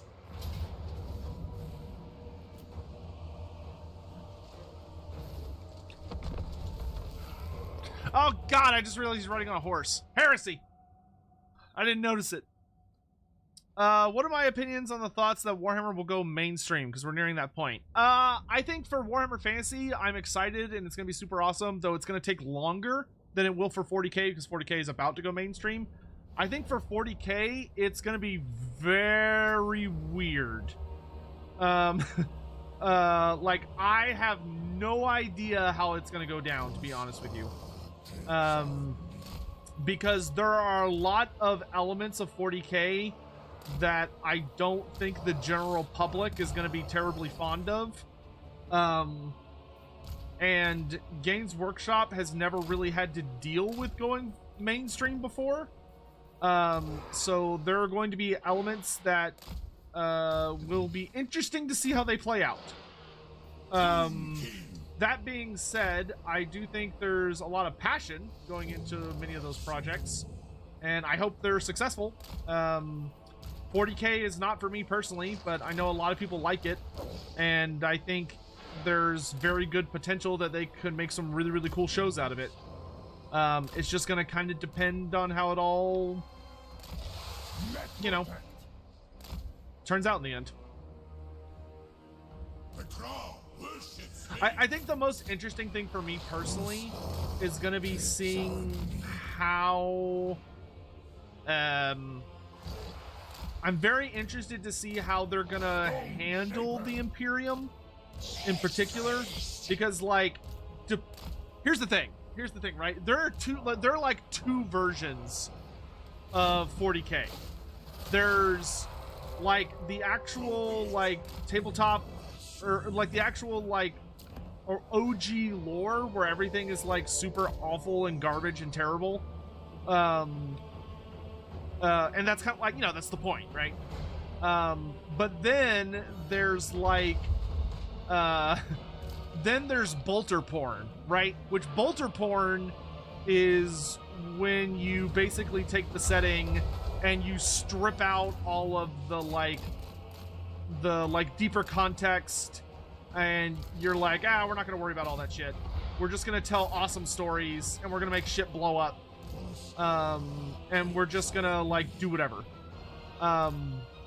And I feel like it's more likely that they're gonna want to do bolter porn, and less likely that they're gonna want to do, like, the really, like, you know, wrinkle your brain level of, like, thought and cleverness and yada yada yada yada. But we'll have to see. Like, bolter porn I think is going to be great and awesome and fun. I honestly don't like the biggest thing, right? Like, the easiest example, which always gets everyone up in a tizzy, but, like, I'm just using this as an example for educational purposes, is like looking at female Space Marines, right? Where female Space Marines is like this whole thing for anyone and everyone who knows anything about 40K. Like, it is the hot button topic, and the only reason there are not 40K female Space Marines from an in-universe perspective is like a little lore blurb that tries to answer the question, but it, like, relies on a really weird form of, like, pseudoscience that isn't real and does not hold up under any, like, discretion whatsoever. And I'm not saying this to, like, get on anybody's, like, to make anybody upset. Like, let me be really clear. I don't really care what they do, because I don't give a shit about 40K at the end of the day. I've got my own problems. But, like, I feel like they're gonna catch a shitload of flack for that when that happens, and I am curious how they're going to handle it, because I feel like it's gonna be one of those things where when the wider public is like, oh, what are Space Marines? Oh, okay, they're like humans that have gone through a process and they've been super buffed. Well, okay, why are there only dudes? Shouldn't there be, like, men and women Space Marines? Shouldn't they want, like, as many Space Marines as possible? And then you go oh, well, they can't because men have access to organs or, like, yada yada yada that women don't. And it's like, that's not scientifically accurate, like, at all. And, like, it comes off weird. Like, as someone that is looking in, right? As someone that doesn't have any, I don't have any stakes in the game. I don't care. I am looking in from a distance. The lack of female Space Marines purely comes off like the people that made Space Marines just really don't like girls, because they're like, girls are icky and I don't want to touch them, so they're not allowed to play. They're not allowed to play with us. That's what it looks like from a distance. I don't care. I will reiterate for the 1000th time, so please don't, like, send me death threats if you're, like, because you care too much about something I don't give a shit about.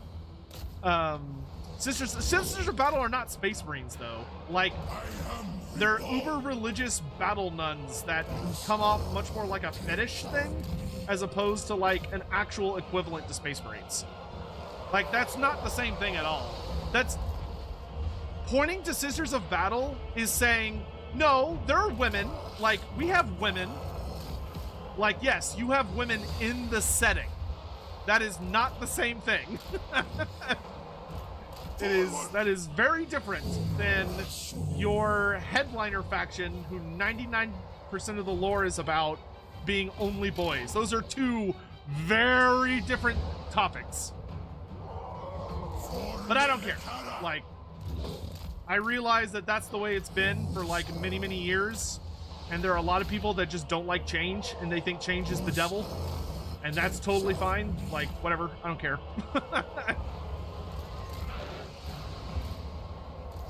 So that's why I just say it'll be interesting to see what happens. Fighting Khorne with Tomb Kings is very taxing. Like, we killed Scarbrand, but like the fact that he's still pumping out just dozens and dozens and dozens of units of Exalted Bloodletters is making this exceedingly difficult to deal with. Like, eventually we are going to kill and beat him, but my god, it's gonna be a fucking slog to finish off Khorne.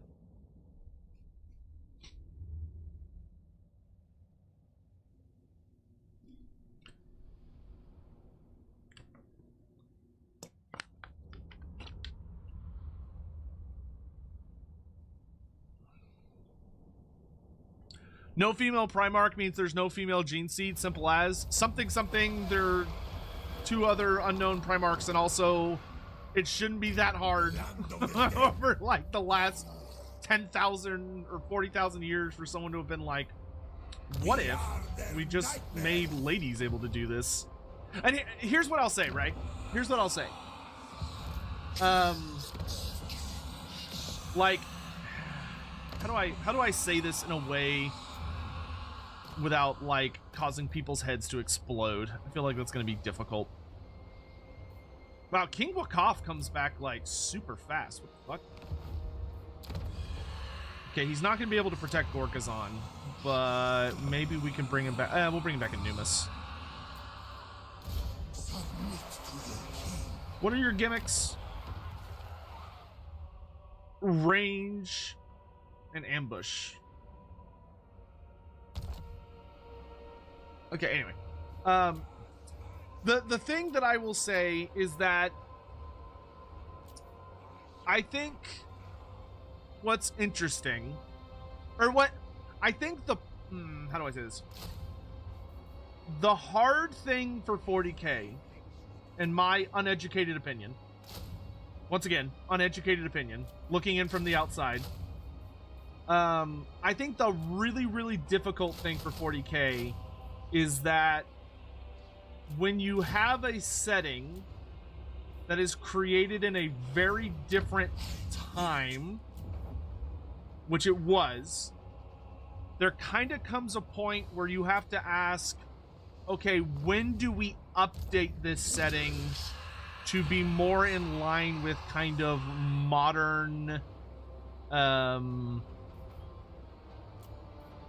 keep my own counsel. I don't want to say sensibilities, but like modern topics, right? Son of Nehikara. Oh, they need to make it where you can ride on a Kimrian War Sphinx. In tabletop, Tomb Princes could ride on War Sphinxes. They should change that in Total War. But, because here's the thing, right? Here's the thing, is that when you're looking at Space Marines in particular, and the whole thing comes up about there's not allowed to be any girl Marines because men are men and women are women. They're like, the best way I can explain it is the moment you try to explain why there are no female Space Marines, like you try and in-universe explain it, it completely falls apart. It completely falls apart. And it becomes like problematic language immediately. Like so fast that your neck is gonna snap. Which I think a lot of 40k fans really hate that and don't want that to be the case. But as someone from the outside looking in, it's just how it looks. Like, it just comes off really bad. And it gives ammo to certain kinds of people that really you don't want to give any ammo to. This is my endeavor. Is I guess the best way I can think to say it.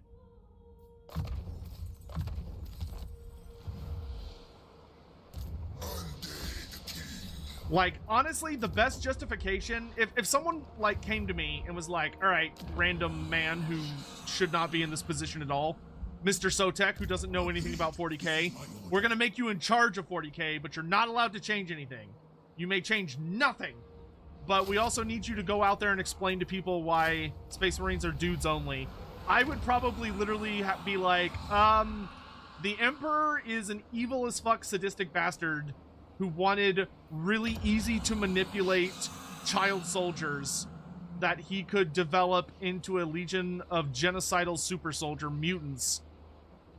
And he came to the conclusion that it was easiest to do that with only boys. The end. that would probably what I would say, which is an answer that would probably piss a lot of people off, to be honest. But like, it's like, I won't dodge it. Instead, I'm just gonna lean into it and make it bad. Like, because that's I don't know. That would be the only way I could even fathom trying to stick the landing on that.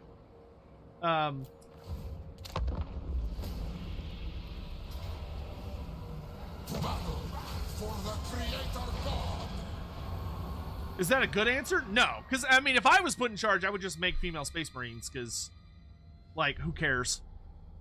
Well, okay, a lot of people care. I don't care. Sorry, I don't care. to be specific, like, it's like I'm pretty sure they would look the exact same under power armor. I don't think female Space Marines, like, if they're in their power armor, you would not be able to tell. I think. Obviously, there are. I've seen like a lot of people making what they think they would look like. A lot of people like to fan create their own version, which is awesome. Good for those people. And I do not know. And when I think of what they would look like, I don't think you'd be able to tell. Like, they'd be so much muscle that it would all look like they'd look the same.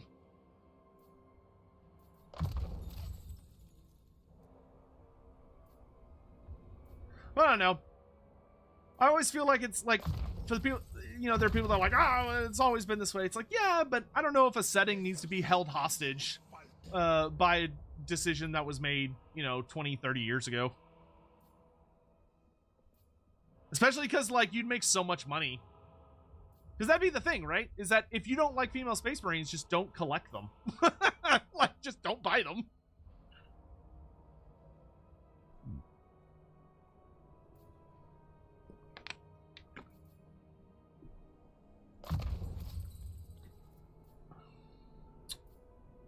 But I realize that I'm oversimplifying it. I do understand that. Like,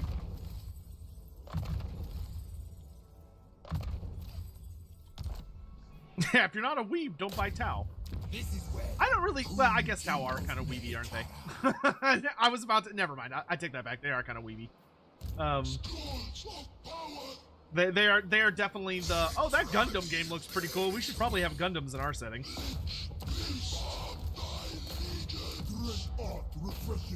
Strengthen our legions. Oh, this is a terrible place to recruit my army. I need to get there without getting caught. Go that way. Probably gonna lose Bagar, which upsets me. That's okay. Oh, but we can get our big pyramid in Qatar. Nice. Oh, I don't have a Lich Priest. This says I have 2 Lich Priests. How can that be? Was that who you are? No, you're a King Prince. Wait, what? Order me. Something's fucky here. They will be Wretched foul lizard thing Who am I? joins the red host. Cursed Sotex spawn. Oh, he's wounded. Female Space Marines / Primarchs and Space Marines / Primarchs with sex drives would make the setting 1,000 times better. I mean, they'd just be Stormcast Eternals, but yeah. I mean, here's the thing, right? Here's the thing. This is the biggest shade I could ever throw at 40K. That's true. Like, it's true. It's just a fact, which is that just a blunt, fundamental truth is Stormcast Eternals are what Games Workshop wishes Space Marines are, but they're too scared to pull the trigger. Like, that's just a fact. You don't have to like it, but it's true. Because, like, that's literally what Stormcast Eternals are. They're Space Marines, but better. They're Space Marines who still have humanity, but they can lose their humanity. They have men and women. They have, and debatably even more than that, they have, like, they're actually the good guys. Most of the time. Sometimes they're not. There are some fucked up Stormcast Eternals. Nobody likes Stormcast? That is not true. I like Stormcast. I don't play them because I don't really care for their playstyle or their design, but I like their lore a lot because their lore is actually super fucking interesting. But if you don't like it, that's cool. You do you. But no, like, Stormcast Eternals are super popular. They make bank. You're sensing a lot of 40K hate here? I don't want to say 40K hate. I would say more like Space Marine hate, if we're gonna be fair. And I wouldn't even say hate. It's just, you know, it's critiques, I guess, criticisms. But I don't even really hate them, to be honest.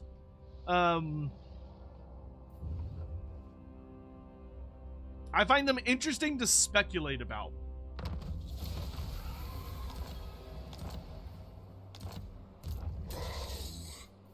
Settra does not serve my wrath.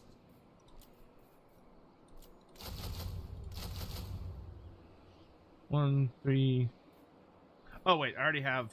I don't need quite that many Tomb Guard. Okay, I think we're not going to go quite as heavy on the chariots, because my micro is just a little too trash with chariots. Let's go one of each, and then we can fill in with a little bit more Tomb Guard.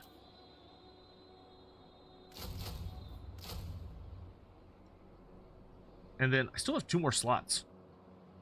Oh, I don't have any archers. I was like, where? I have all these slots. I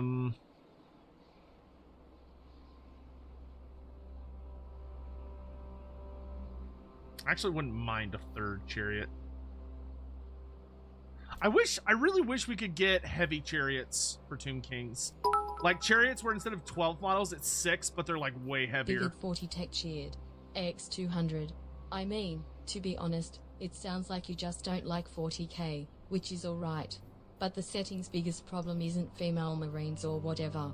It's a setting built around fascism, which is routinely justified in universe. That is a fair criticism. That is a very fair criticism there. I would agree. Granted, you have to remember, I like Tyranids. Like, Tyranids are like my happy place in 40K. I am fully in on team let's eat everything and start over.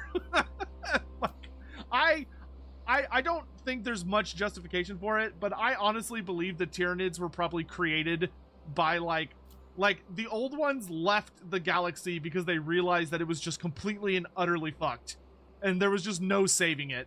and they went somewhere else. They made the Tyranids as a big reset button and sent the Tyranids into the Milky Way galaxy to clean the slate to start over.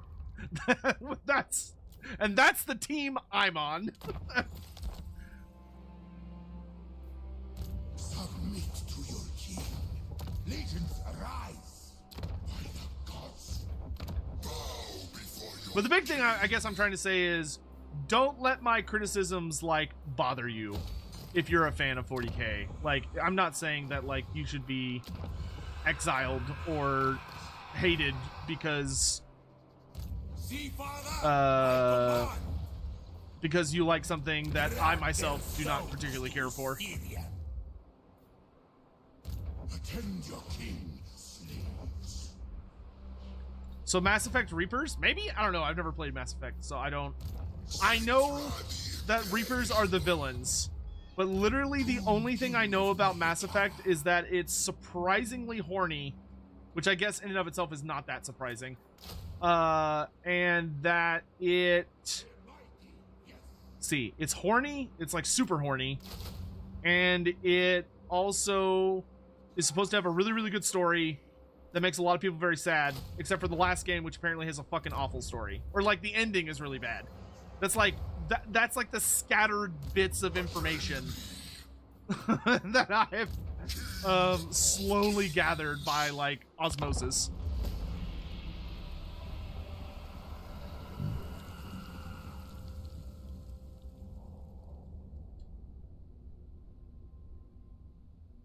It's the last 10 minutes of Mass Effect 3. There you go. Do I have walls? I don't think I do. No, this is Bagar, I don't.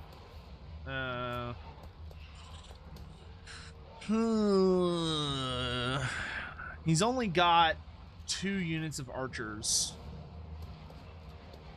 But that is a lot of great swords, and that is a lot of knights. Yeah, no, I don't think we can stop that.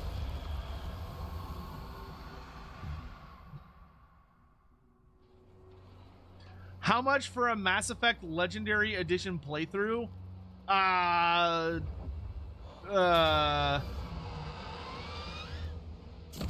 Let's someone give me like a really ridiculous number. Let's say like $5,000. Because that sounds like it would take forever.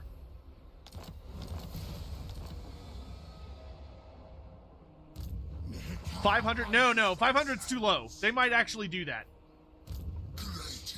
That's way too low because that's achievable. You have to aim for a number that, unless like someone in watching the stream is like grotesquely wealthy, will never be achievable. That's the goal.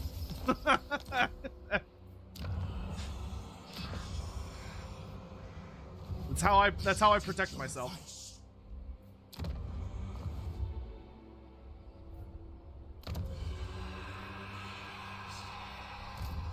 All right, Settra will be ready to march next turn.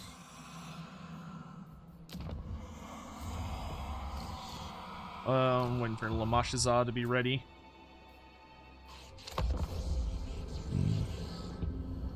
$6,900. $69.69. Yeti 13 cheered. X100. $4,999 to go. No, it has to be all at once. I'm not making a meter out of it.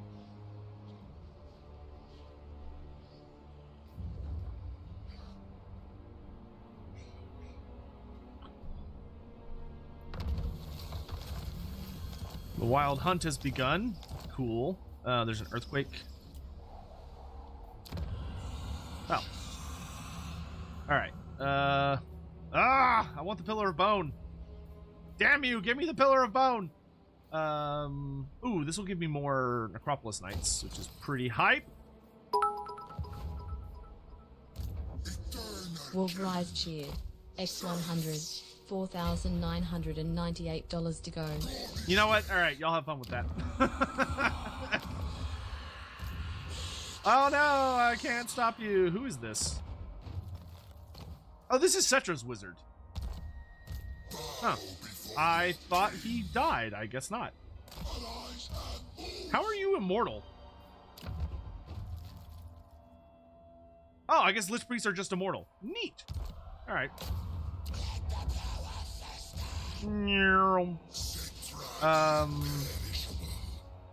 All right, you can go join that army. It's fine.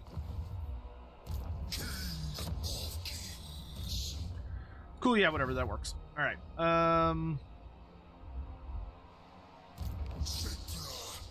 Can I get a third army? Yes, I can. But I'm. Oh, that's right. But I was waiting for Lamashazad, who is ready to go.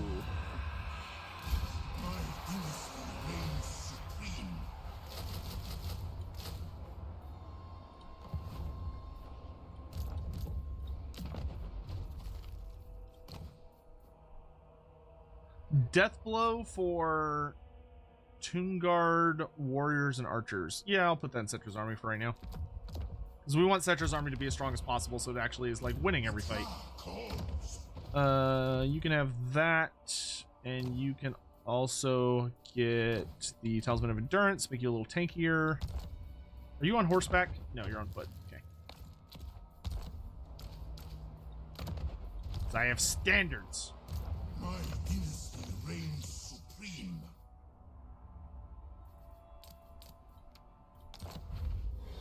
Brass cleaver.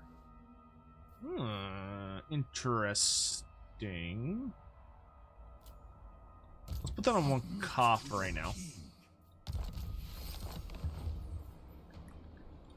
The day of awakening.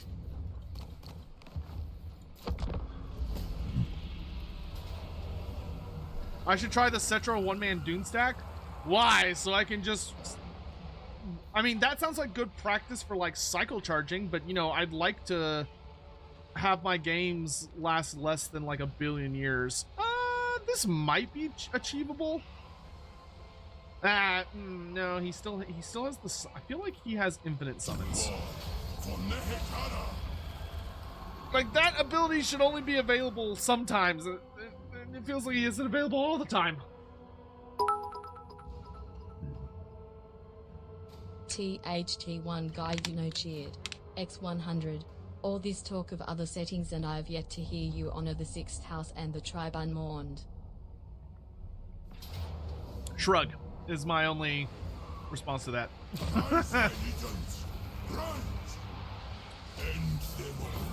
You know what we haven't done today, chat? Is I have not properly asked, how is everybody? How are y'all doing? Y'all excited for the weekend? Y'all get through the week okay? Attend your king. What's going on with y'all's lives?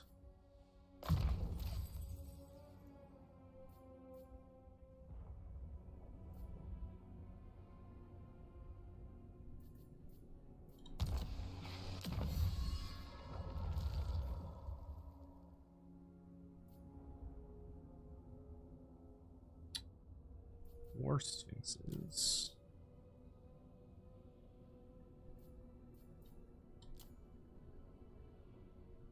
Okay. That's fine. We'll let you spec into that. Don't want to go to work. Stop being sick. Yes, please stop being sick. Stressing about the Games Workshop queue. Yeah, I feel that. Are there any Tube Kings other than Archon who are happy about being undead? There are several kings that they're not like very well documented, but there are kings who are far more preoccupied and, you know, focused on the whole, yes, good, I'm immortal and can do whatever I want, as opposed to like worrying about whether they're alive or dead. X100. I'm working on a 4-hour video for Battletech Warhammer, going over its role in the universe, second line mechs, and how it impacted history or the things it took part in. It's devoured my life.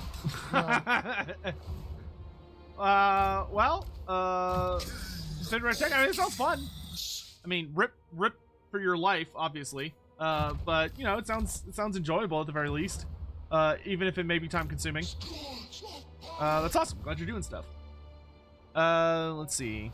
Doing good. Good. It's snowing in New York. I'm envious, maybe? I don't know. I could do with a little snow. I wouldn't want a blizzard, but I could go for a little snow. That sounds kind of nice.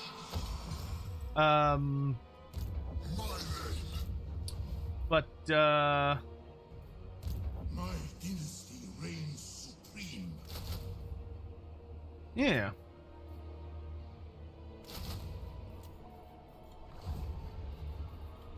Obey me. Oh, I need to lose 1 unit.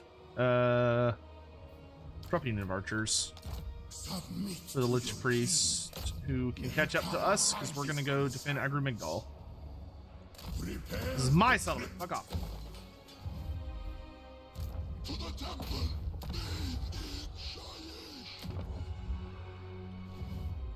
Settra rules. Playing Valheim? Nice.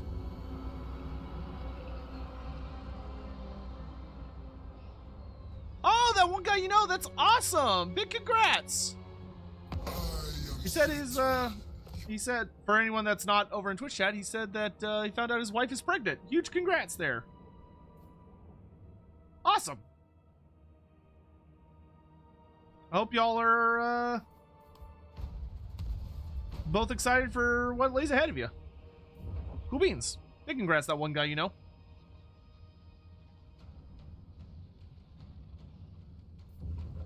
Practicing painting Cruel Boy is very cool. I'm about to fix all of my paints. I bought a bunch of little like glass beads and like a little like paint vibrator thingamajigger that lets you like mix your paints real good.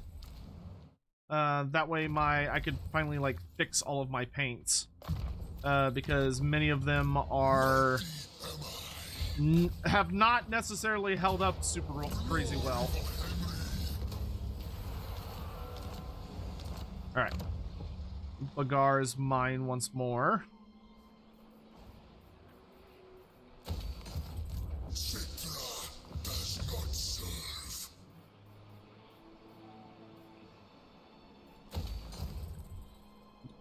Actually, I don't think we need growth. I think we'd be better off with just more finances, to be honest.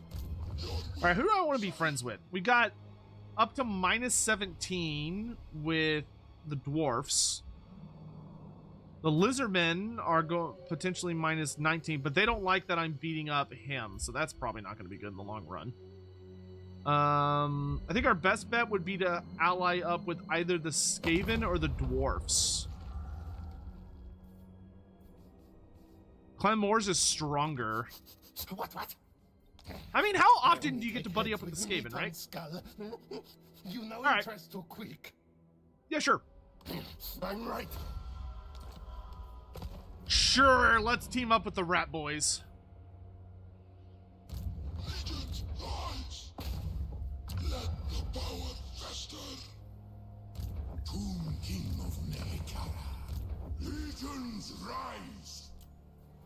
Okay, we can drop the chariots because we can get another Necropolis Knight and Sepulchral Stalkers.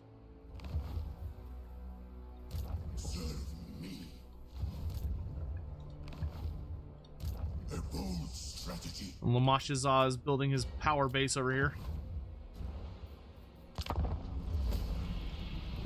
Tomb Kings and Skaven, the alliance that killed Nagash. Technically, you're correct.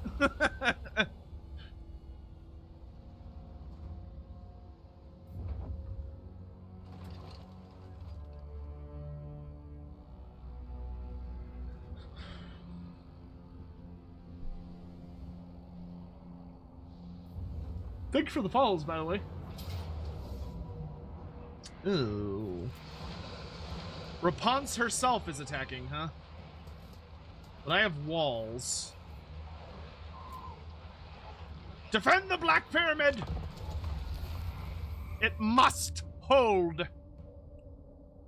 What are the remaining Tomb King units, lords, heroes that could still be added? Oh, man.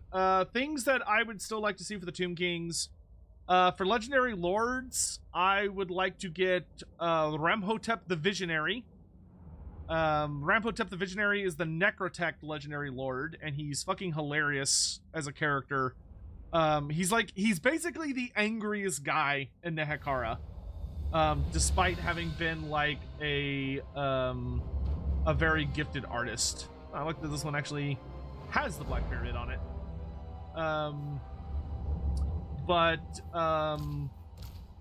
So I would like him as Legendary Lord. I'd also like to get, obviously we need the Lich High Priest as a generic Lord, so we get our Wizard Lords. So Lich High Priest. Then I would like to get Tomb Heralds as a generic hero.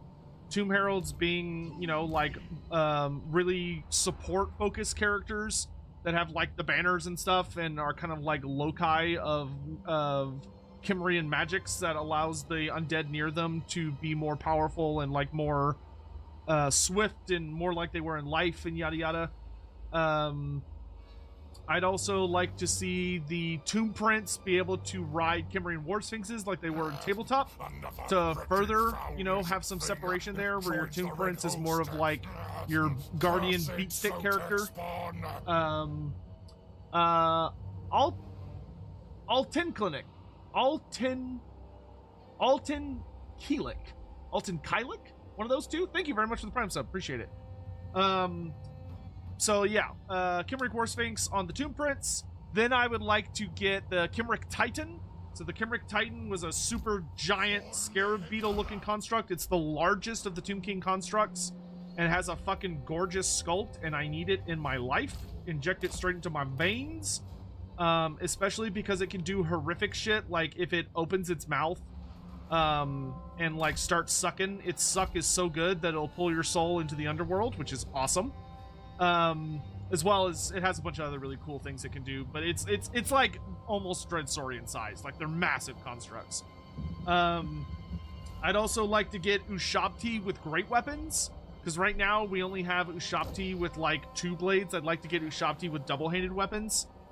Then if we could get, based on the new old world stuff, I would really love a Tomb King dragon. I'm not gonna like lose my shit if we don't get it. I'll live without it, but it would be really cool to get one. Even if it has to be like a mount, right? Like even if it's mount only, it would still be super awesome. Especially on the Lich High Priest. If we could get the Lich High Priest with the dragons, that would actually be exceptionally kick-ass, because it would actually give the Lich High Priest like a really interesting high tier mount, instead of like nothing, which is what they kind of do right now. I'd also really like to get I think that's pretty much everything that I would like really want. Oh no, we need Prince Apophis. Prince Apophis as a legendary hero would be a must in my opinion. I would also very much like to have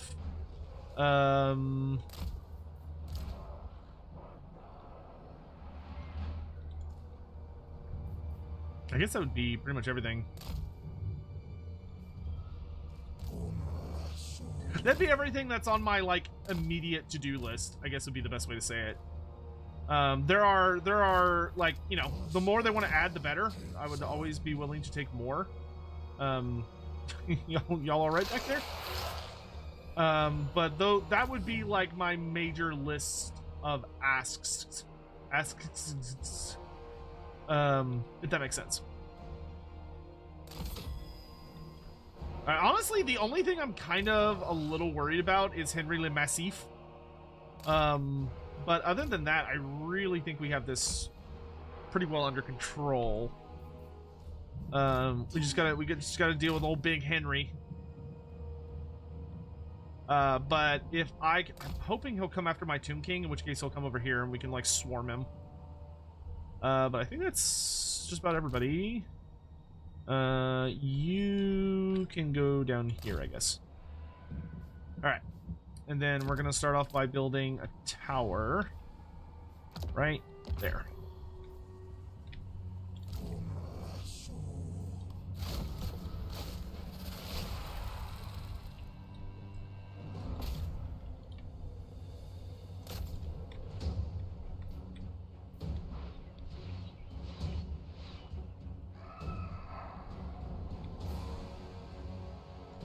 Is he gonna go for the center gate? Looks that way. Get moving. Go, go, go, go. Archers to the bridge.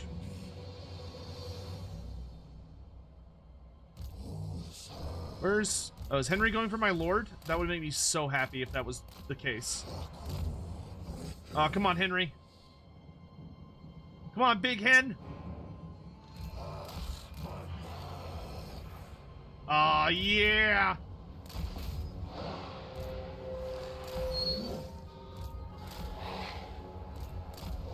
Surround him.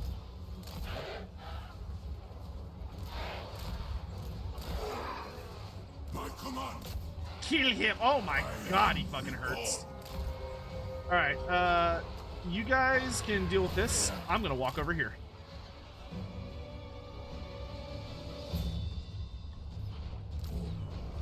All right, we've almost wiped out the trebuchets. I can start dealing with everything else.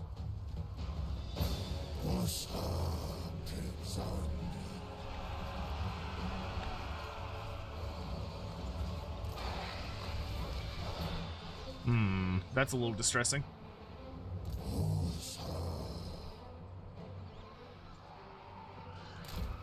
Go get up on the wall.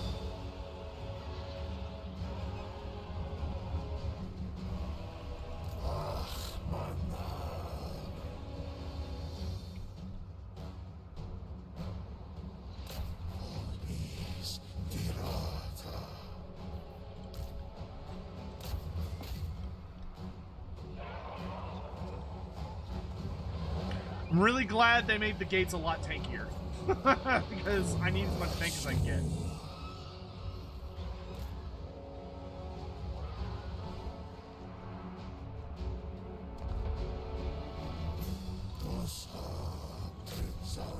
Alright, hopefully if we just keep firing at them with the catapult, it'll kind of force them in some awkward places. Yee, chariots.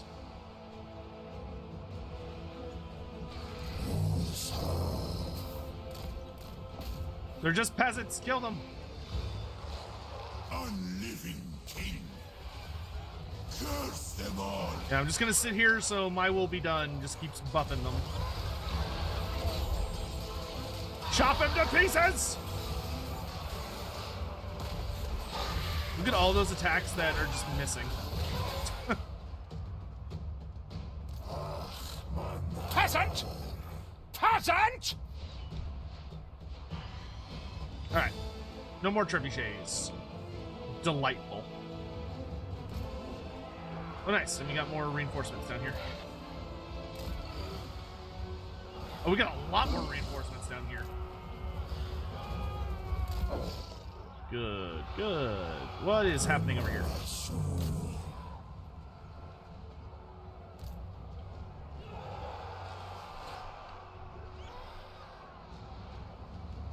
How? What? Wretched foulness of thing. Whatever. Joins the red host. Cursed Settra spawn. Kill him. I just want Chaos Realms reworked and put into EA. Dude, I want the Chaos Realm so bad as well. I feel you on that one. Tomb King. Settra worships me. Please kill him. Tomb King.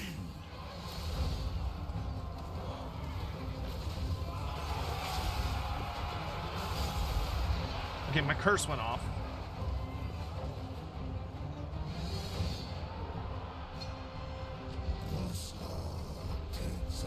Am I shooting my own walls? I am.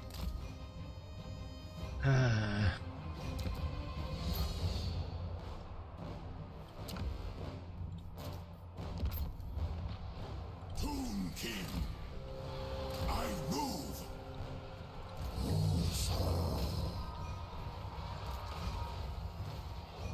Tomb King. Move.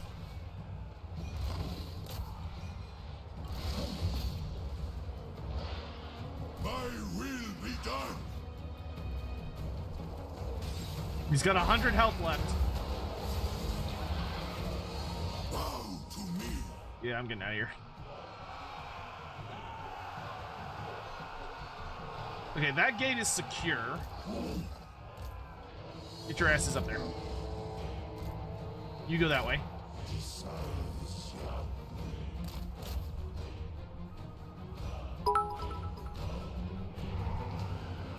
Is he dead? Kriziak cheered. Yes. X100. What are your two favorite campaigns? I find myself going back to Settra and Volkmar. My two favorite campaigns? For me, it's probably Krokgar. Krokgar and maybe Thorgrim? Krokgar, yeah, I'd probably say like, I really like Tehennawin as well. Oh, that's not good.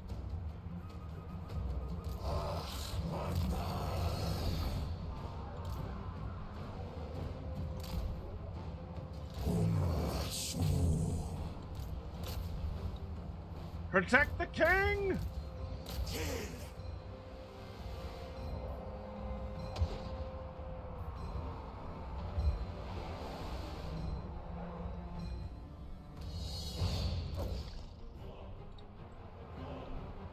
Oh gee, Rapunzel's is about to fucking bust in here.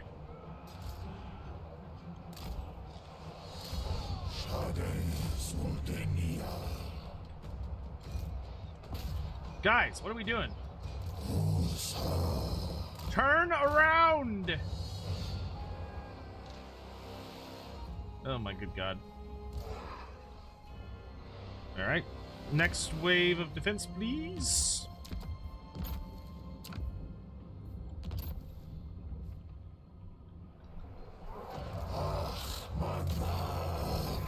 Shoot! Thank you.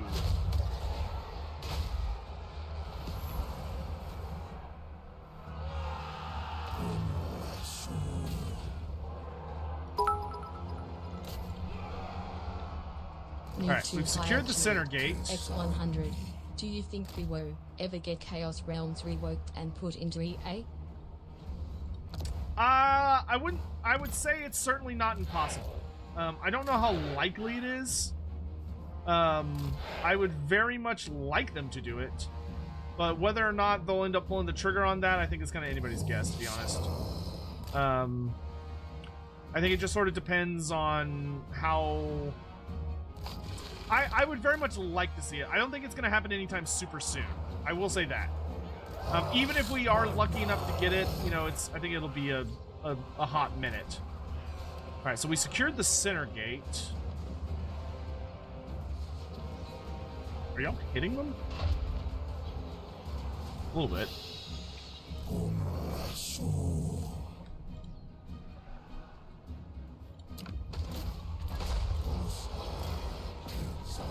Those are mounted yeoman archers.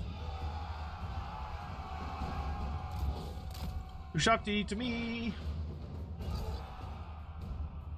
I mean, this is mostly like knights errant, so I'm not really that scared of them. Especially because we got our monuments up, which monuments give us healing, which is like insanely strong. Okay, y'all are gonna sit here and provide healing. You're gonna go. Oh, those are questing knights.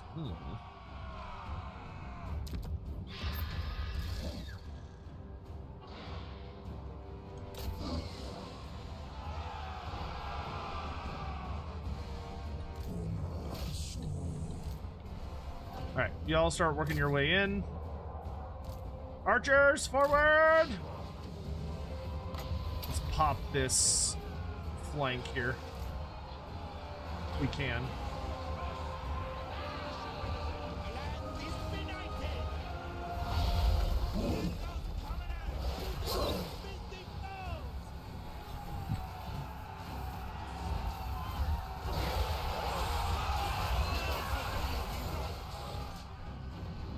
Uh-oh. Kill the knights! Let's leave Rapunzel for very, very last, please. There are no towers here, are there? No.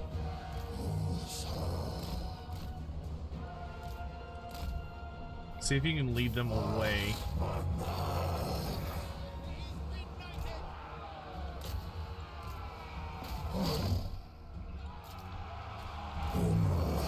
Lead them away. Lead her closer to the healing thing. Because I need healing.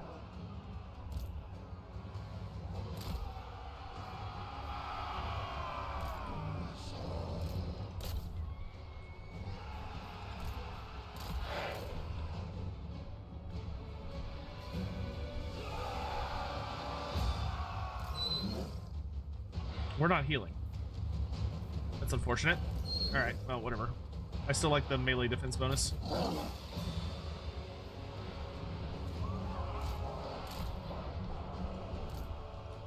Okay, archers are moving into position. Is it only undead get to heal? No, it says they're supposed to heal. Weird. Alright. Alright, good job, chariots. Get your asses up here. Infantry, get your asses up here. Archers into position and start shooting.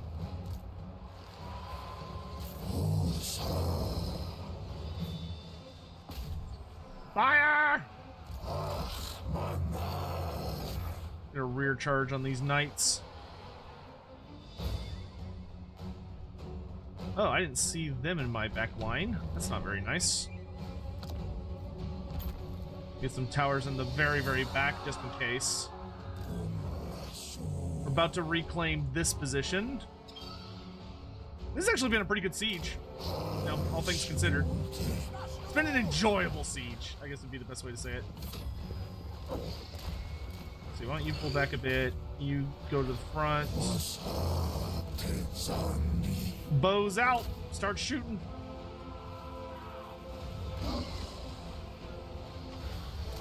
Why don't you back up a smidge so we can get our charge bonus? Alright, y'all have reclaimed that. Start moving in, because numbers will help. I'm trying to isolate these questing knights.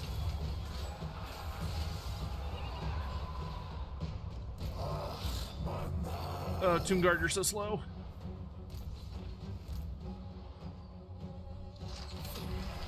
Okay, nice. We reclaimed that.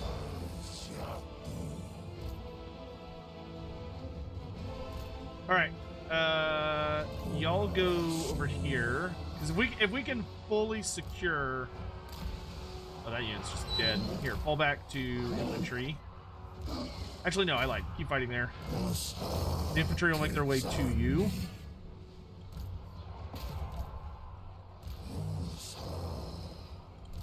We're gonna save our Ponce for very, very last. What are these?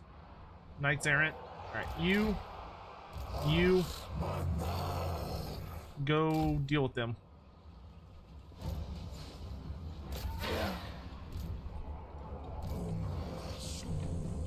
Y'all will be able to heal, I think. Standing on that.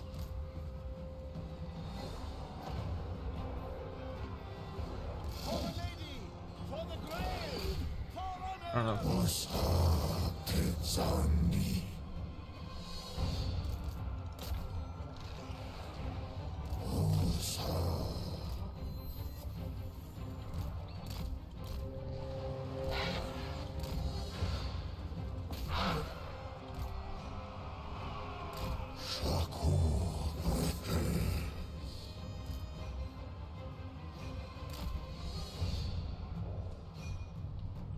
Alright, we're gonna need to start luring Raponts to where I have arrow towers.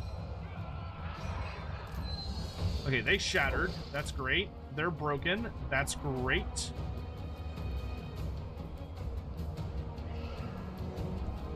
I'm gonna let my Tomb Guards sit on the healing. So you really don't get any healing from this, huh?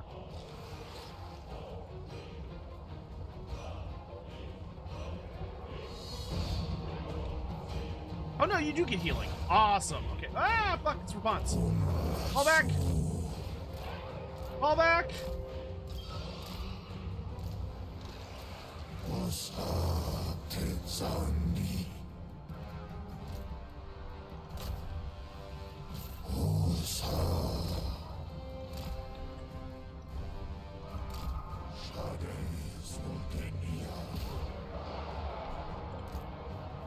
Okay, yeah, y'all just stay there and heal for a bit while I finish off them.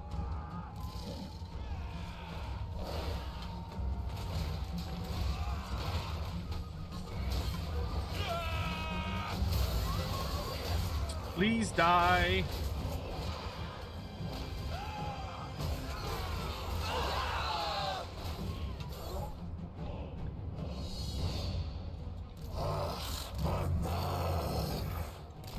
All right, let's just start making our way. Good. Y'all go recapture that point. All right, all that's left is Rapunzel. You make your way this way, and she is blowing up on people, which is super fucking rude.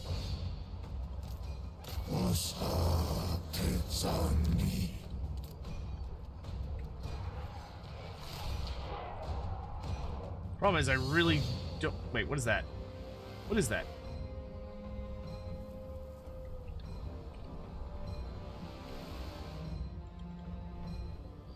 Oh, there's a questing knight, like, inside this wall. Fascinating. Alright. Shouldn't have regen, does she? No, so any damage she takes sticks. Alright, you go heal by that shrine. And we're gonna slowly start to lead Rapunzel over to that other thing, I guess. But if we take all the capture points, she won't get any benefits anymore. I don't know if I can get to that guy. But you have arrows? You do. Are y'all still healing? No, you're at max. Can you oh, I can't get to him. Well, if you can shoot him, go shoot him.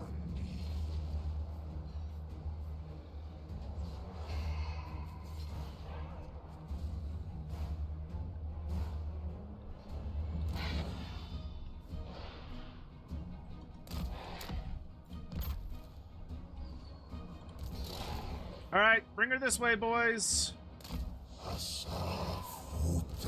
Let the Tomb Guard fighter over here.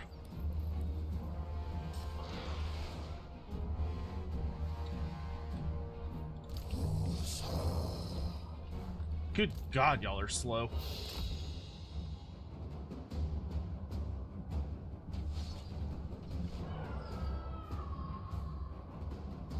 She's lost like 200 health in like the last several minutes. She has a 46% ward save? Oh my God. That bitch has got 823 weapon strength, too. What in God's name? Why does she have so much weapon strength?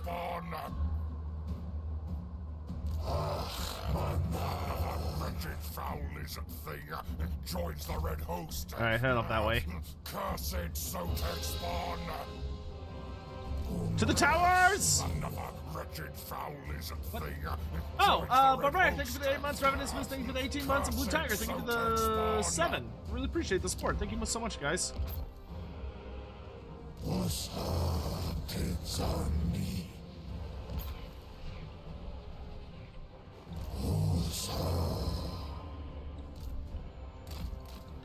She's scary.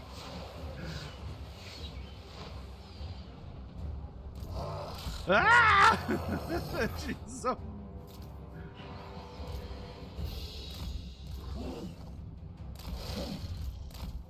Run, chariots, run!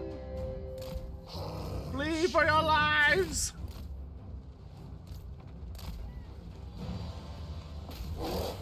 Alright, Shopty, she's all yours.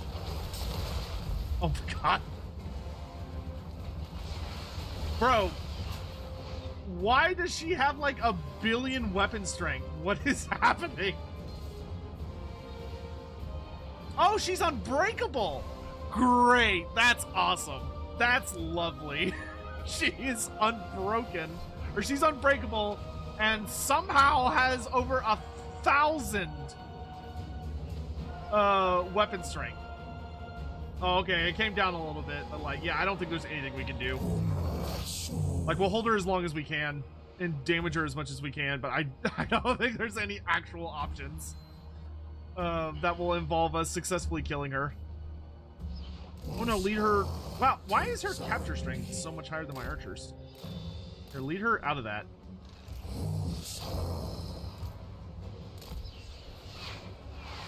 There you go.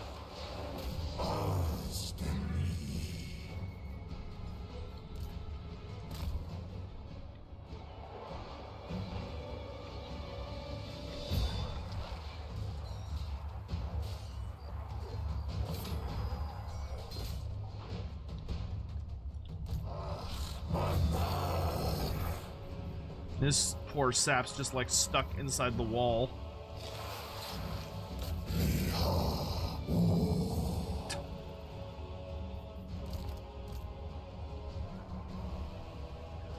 Well, the tower's even shooting her.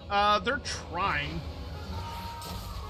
How successful they are is very debatable.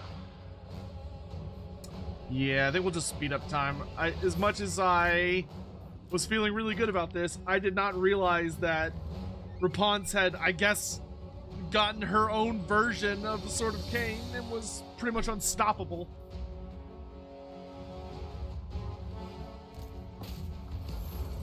There's nothing we could do. The Peanut Monster, thank you for the super chat. What race do you suggest for a long, varied, and good role-playing playthrough for Immortal Empires? If your goal is to... 12 people are gonna walk out of this fight. Good lord. I would...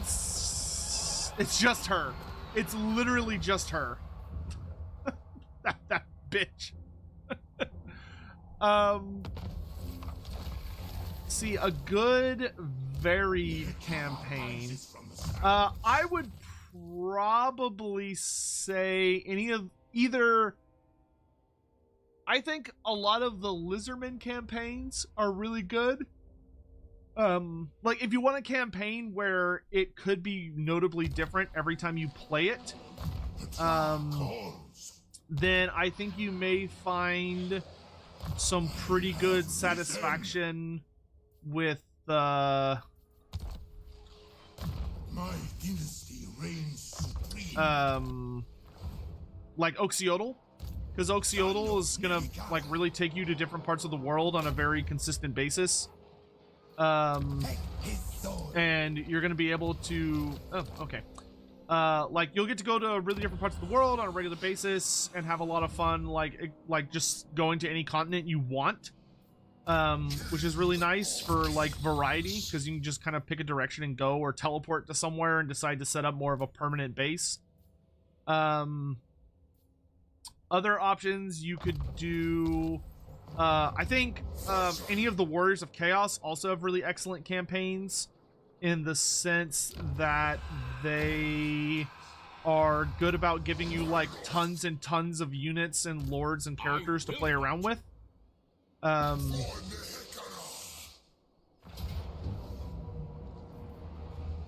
Volkmar, that army is embarrassing.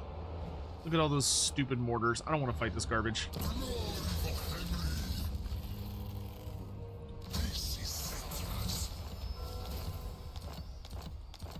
Ooh, nice.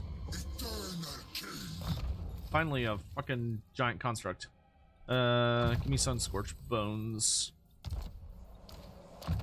I need to get high enough level with my damn red tree that I can get the healing ability.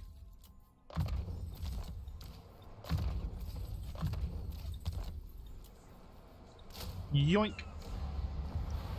There, that gives Settra a bit more of a big heavy hitter. I'm gonna do this because that'll let me get another casket of souls, which will be good for you in particular.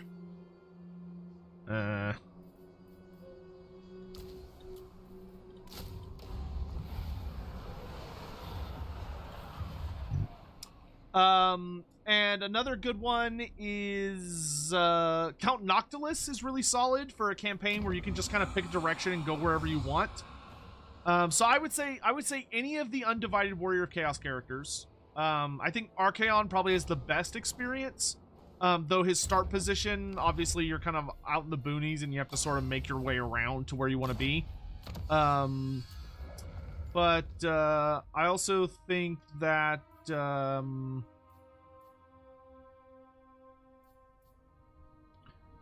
you'll have pretty good success with or I think you'll have an enjoyable experience with Archaon. I hate what the Be'lakor campaign is so much. I want Be'lakor to change dramatically, but that's a me thing. And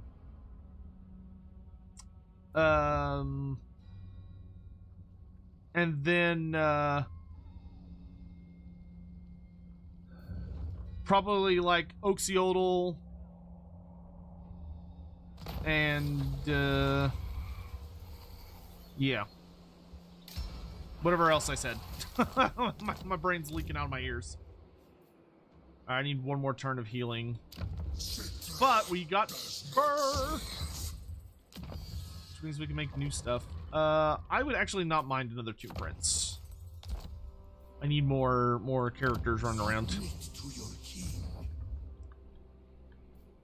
I assent. All right, we're gonna see if we can set a trap for Scarbrand. Strike on my command. Try and deal with him. Oh, your healing is so good, you don't even need to be in your settlement. All right. Settra moves. Okay, he went north. Have I seen Hamilton? Yes, it's quite good. Dude, I fucking love musicals. I am such a slut for musicals. It's not even funny. Like the thing I'm the most excited for. The thing I'm the most excited for this month. You may think it's The Old World, and you'd be wrong, because Aspen Hotel comes out this month, and I am so ready. Do I regret calling Settra evil? No. Settra is a spiteful asshole who is like the textbook definition of evil. He's awesome, and I adore him, but that doesn't make him any less evil.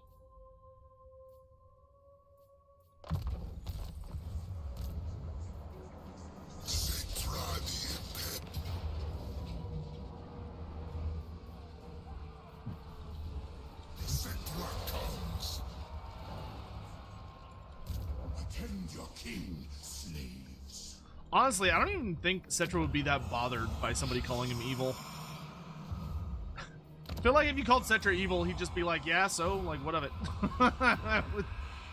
You think I care? I thought I could get level 12 Tomb Princes.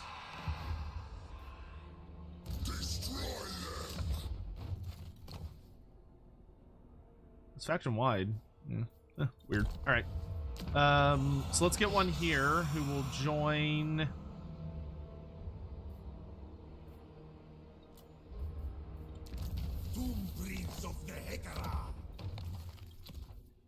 This guy's gonna join our Ushapti army when the time comes.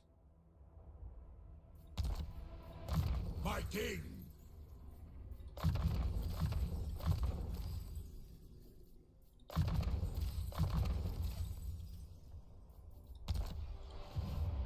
I saw they added a voice actor for Tigerman on IMDb. Yeah, I saw that as well. I'm not really sure what it means yet, because it's weird because it just says Tigerman, which is very, very, very vague, right? Like Tigerman. But it's also a woman. It's a voice actress, not a voice actor. But I also have not looked up like her history, so I don't know if she's like the voice actor for a unit of Tigermen, which I suppose could be the case, or if she is instead something like maybe she's gonna be like a mocap thing for that. I don't know. The Herald of Kimri is hawkish precision on shooting units. I think that's kind of what I want Koth to do, but he doesn't really have all that many shooting units yet. Like, eventually we'll build up to that, but I just don't think we're there yet. So for now, we'll just put it on Settra to make Settra as scary as humanly possible. Just all the heralds.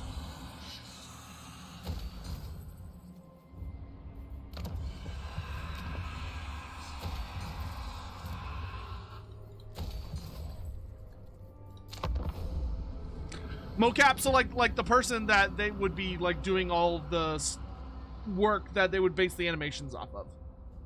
Is there any female character? There's nothing on End, guys. There is nothing on End. As far as like known anything. Like even what are Tigermen is a very, very like all over the place subject. We do not know jack shit about what's going on over in over there. Lamashiza again.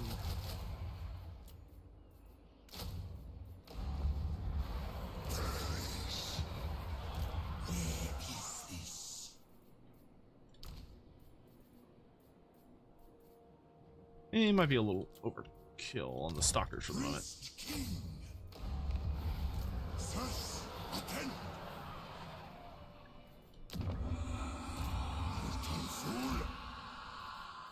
From the sands.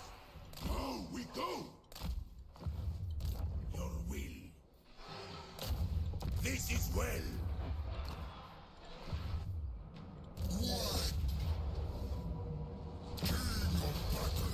Good. I was getting kind of sick of your bullshit here. Oh, nice. We got blood soaked. Hell yeah. More hit points for old Big Daddy himself. Tigermen, yeah, Tigermen exist in Warhammer Fantasy. Like, they're a very well-established concept, but they're not a very well-explored concept, if that makes sense. Like, there have been notes about the Tigermen for, it was a stupidly long time. But as far as, like, well, what are the Tigermen? Like, are they some kind of form of beastmen? Or are they, like just what the fuck are they? We don't really have any good answers for that. They're a pretty big question mark. Other than we know that, like, there are actually a couple of a pretty decent amount of notes about them in Total War Warhammer, because if you play Grand Cathay and you do a lot of the caravans, you can get several caravan events that talk about the Tigermen. What are the best runes you can get from the Dwarf Forge? I don't recall off the top of my head, but you can get it's all of the master runes though. Will they ride giant tigers like the lizardmen ride giant lizards? Well, I mean, technically the lizardmen ride dinosaurs, not necessarily giant lizards. I feel like there's a slight difference there. I don't know how big, I don't know like exactly what the difference would be, but I feel like there is a difference. Oh no, I don't want to fight Scarbrand with like no magic. I would like magic, please. The land of the dead. Serve me. God, I hate when like a bunch of armies are barreling down on you just as you're trying to recover from a fight. Let's fall back over this way. Should be able to get something decent now. I have like a ton of... Oh, I don't have enough canopic jars though, is the problem. Yeah. Need way more jars. Ah, dang! We could have gotten the Collar of Shikara.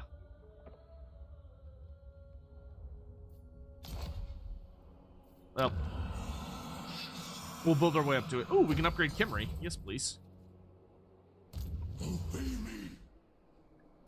Alright, Soonberg is probably going to be taken, but then I can swing back with Settra and hopefully punish the shit out of them. Is there another DLC coming out with the Tigerman? I don't fucking know. Maybe, just maybe, we'll be looking at... I mean, it could be for the Kingdoms of End.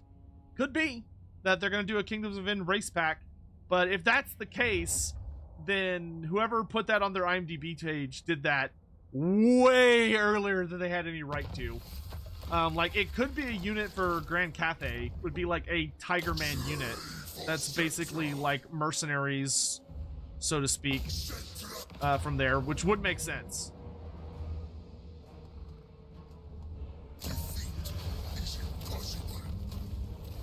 Give me all that money. Give me all that money. All right, reanimate. Nice. Just need 2 more levels on Settra and he'll be at the like really fun level where he'll have tons of healing.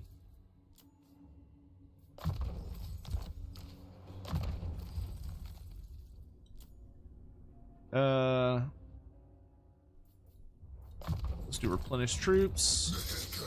Is mine. King of Tombs. Okay, we can start upgrading the Pyramid of Nagash, or the Great Pyramid of Nagash.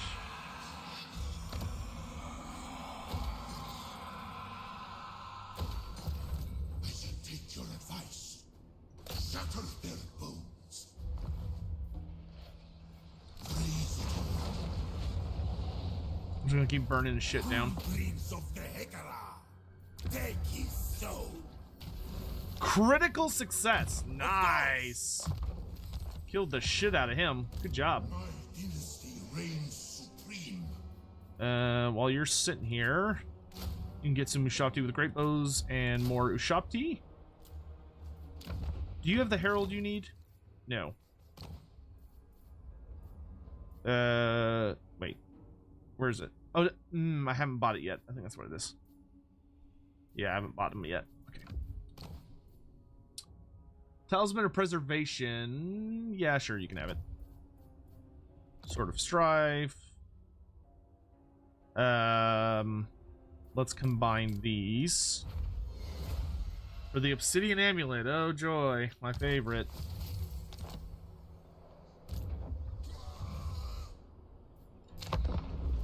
Do I think the odds of getting... What do I think the odds of getting the Famir named character are? I'd say the chance of us getting like Muna Mim is probably like 45 to 65%, somewhere in that ballpark. Like, it's certainly possible, but I wouldn't like bet a bunch of money that it's gonna happen, if that makes sense.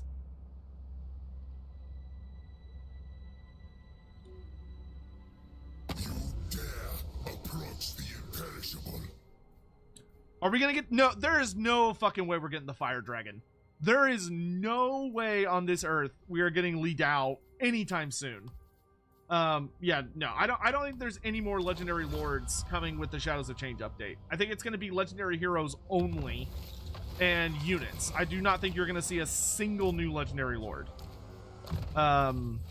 Like, if they did get a lord, it would be someone very minor. Ain't no fucking way it's gonna be Li Dao. I just do not see that being even remotely possible. Hekara rises from the sands. King of kings. By the gods. Let's see if we can beat up Volkmar here.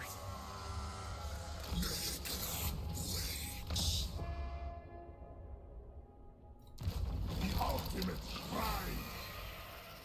Have I tried the Jurassic Park mod for the Lizardman? Yes, I'm going to be doing a video on it. I've been working on it, or I've been playing quite a bit of it to really get myself like familiar with it. But I do intend on doing a full video covering the topic. I've been pretty impressed with it, to be honest. It's not something that I would play on my I wouldn't play it myself on a regular basis, because of how, how like dramatic it is. But I do think it is extremely impressive. And adds, like, if you're like, oh man, Lizardmen are so boring, I wish like the Lizardman campaign was like insane, then boy howdy is it the mod for you. Yeah, the Jurassic Park mod is fucking nuts, in like a good way. It's very enjoyable. It's not super well balanced. Like, the dinosaurs are on the average, the dinosaurs are ludicrously strong, which is really funny to me. But some people are looking for that kind of action. So there's that. But I think for people that really want something just out of left field, I think it's something, they could find really enjoyable. So yeah. What does it add? the Jurassic Park mod functionally adds like, I want to say it's like, let's see, it's like 5. It adds somewhere in the ballpark of like 25 to 30 new units to the Lizardman roster, all of which are based off of like dinosaur, like actual dinosaurs. You know, obviously many of them have fantastical elements, but they're for the most part based on, I would say, they're based on a lot of dinosaurs you would recognize from forms of media or certain textbooks and stuff like that. And it is a lot of fun. Like, it's super goofy. But it's a very, very enjoyable thing. It's something I want to put a, it's something I want to do a video on. Haha, ambush, bitch. Good fuck.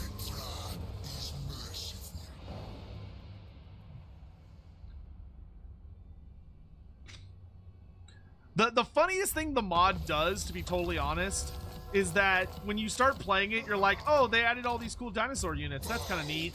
And then you realize that the mod maker also went so far as to add like old one technology onto certain dinosaurs. And it gets so fucking silly so fucking fast. Where like you start getting like little turtle monsters that have like just these itty bitty tiny turtle dudes that have skinks riding on their backs, and the skinks have fucking Gatling guns. So like you have these little turtles like walk up and you just go throp throp, just start like mowing people down, and it's like, oh my god, why do these dinosaurs have guns? It's super silly. But if you're looking, if you don't give a shit about lore at all, and you're like, I just want to have stupid, overpowered fun with Lizardmen, then the Jurassic Park mod is a pretty heavy recommend, in my opinion. It is absolutely hilarious.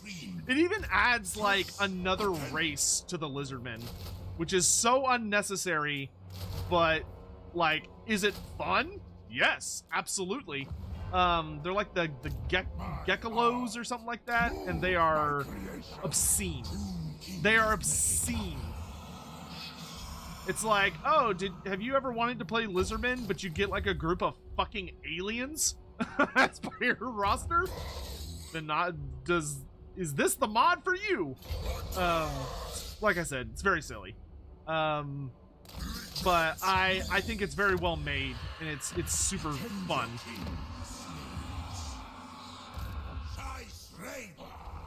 Does the mod make Oxyotl into Mega Rambo? You say that like he already isn't, but yes, and it also adds like, because you get to do like something kind of similar to Cathay Caravans, they also give you a generic lord that's literally just Oxyotl. Like, so you get Oxyotl as a generic lord for your expeditions, except for in many ways he's even more overpowered than Oxyotl, which is just silly as fuck.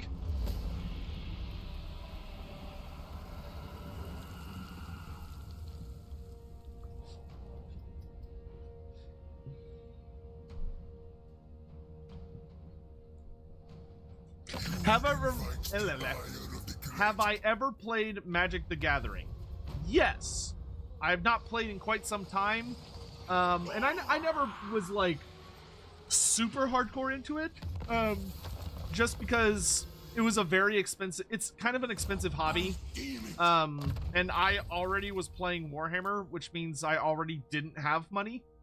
So adding like another form of you know, another hobby that's gonna absolutely drop kick my bank account into the next universe was not something I was really looking for at the time. So, you know, oh nice, we can get the Collar of Shakara now. Hell yeah. Can I get a good arcane item though?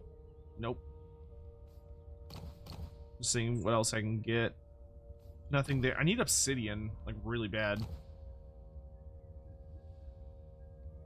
Also need iron. Okay. But we can get the collar, which is pretty cool.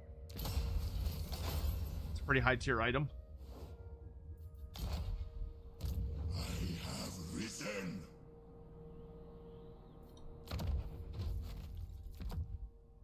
Cool.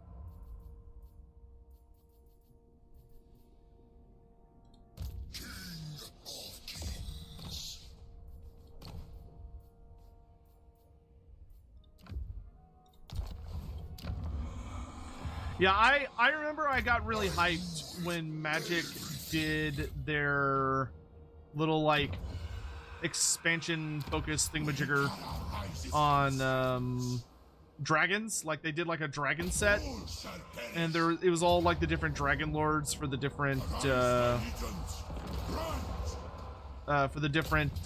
like colors and stuff. And I thought it was super fucking cool, but like I said, I didn't really want to invest. I didn't want to invest a lot more money into a game when I already had a game hobby that was grotesquely expensive. So because of that, I mostly just stayed focused on Warhammer. But I had some friends that got into Magic pretty big for a little while. And you know, they seem to enjoy it. And I would play with them every once in a while. But I will say my issue with Magic mostly revolved around that I often found myself frustrated with that the game felt very pay to win. If you weren't playing with people, if you did not have a gaming group that very specifically was only playing like together and you all were kind of on the same page on how much you wanted to invest and yada yada yada, in my experience it could get frustrating because you would inevitably end up playing someone that was actually like spending money on the game and their decks were like just fucking insane. Sorry for the shilling, but have you ever checked out my mod WCLB? What is can you fill out the acronym for me?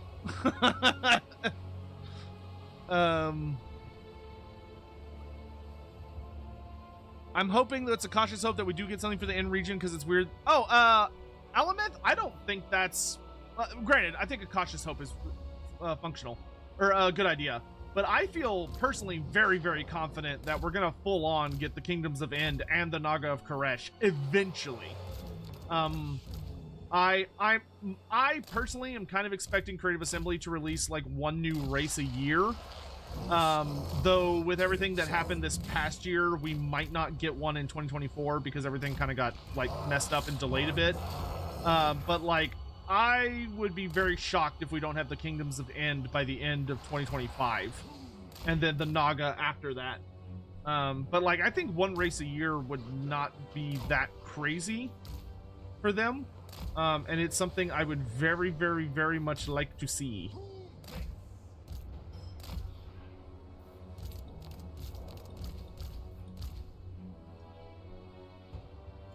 Actually, you know what? Instead of that, let's do it more like big Tomb Guard front line right in this crevice. So our flank is actually relatively... it's a little harder to flank us. Then we put the Necro Serpents on said flanks. Sepulchral Stalkers kind of in the middle-ish.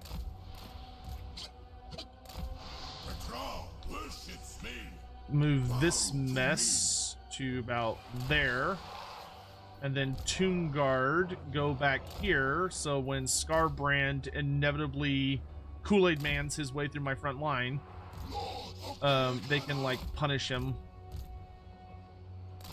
Take our archers on the high ground.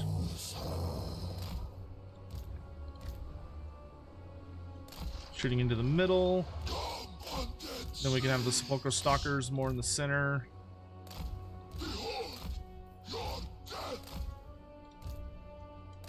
Alright, I think that'll work.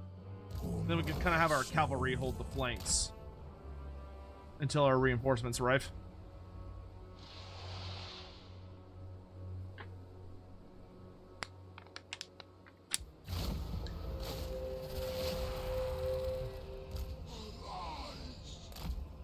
Yeah, Warhammer or Total War Warhammer is nowhere near its like expiration date. Like we got years and years and years of stuff to still do.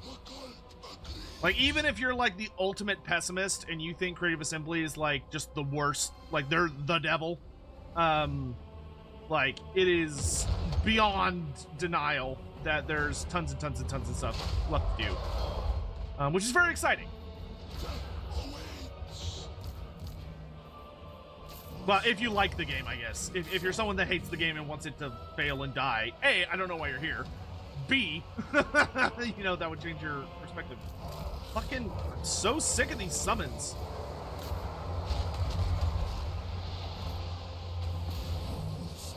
Everybody shoot Scarbrand.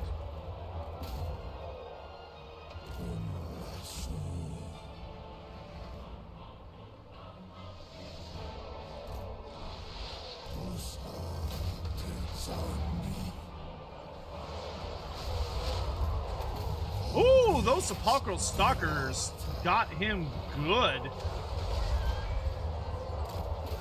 Wow, he really just did not give a fuck.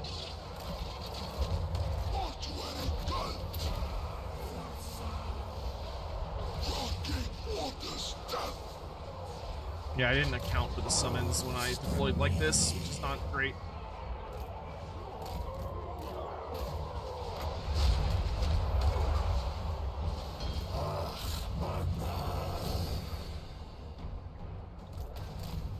Make yourselves useful, please.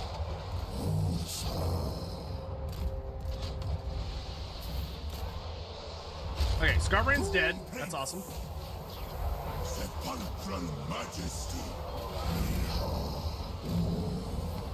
Make yourselves useful.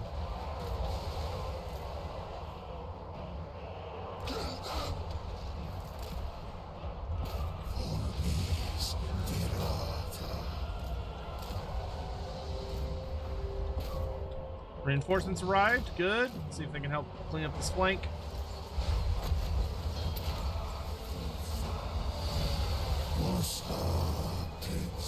Ah, fuck me.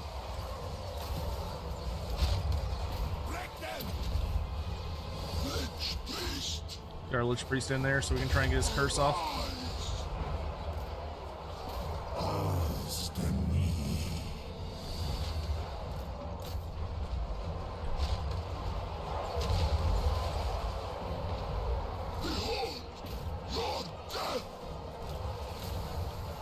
Oh great, another summon.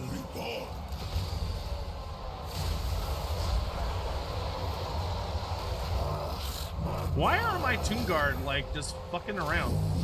Come on, guys. Let's get. We got places to be. Let's go. My statue.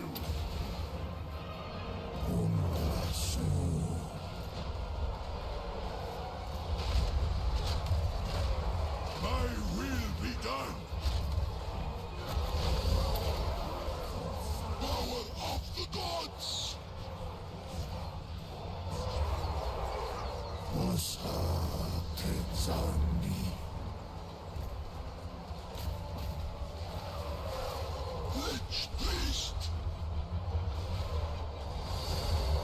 Alright, we're almost through the night spam. Statuary.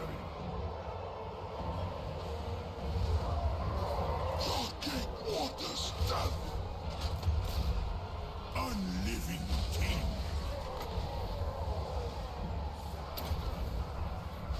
My orders.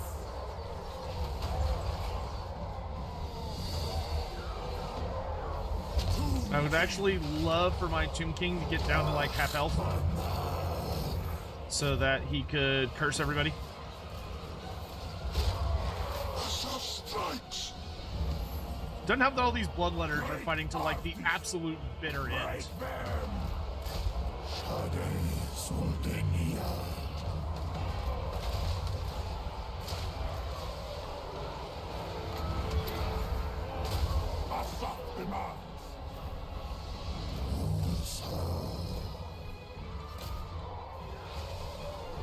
There he goes.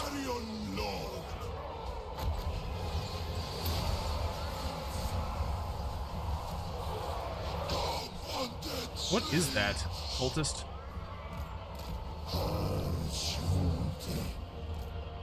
Divide and conquer, people. More fucking summons.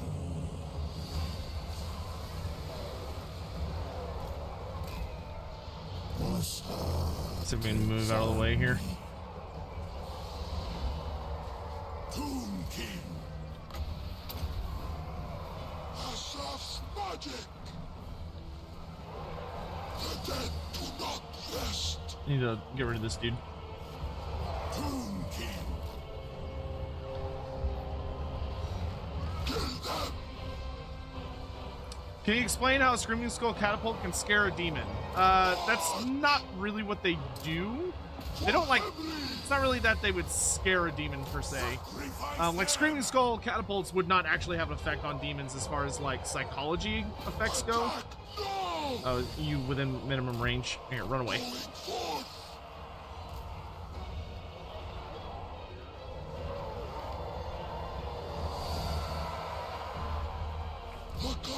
I really wish I had some actual constructs. Oh, great, I'm out of arrows. That's not good.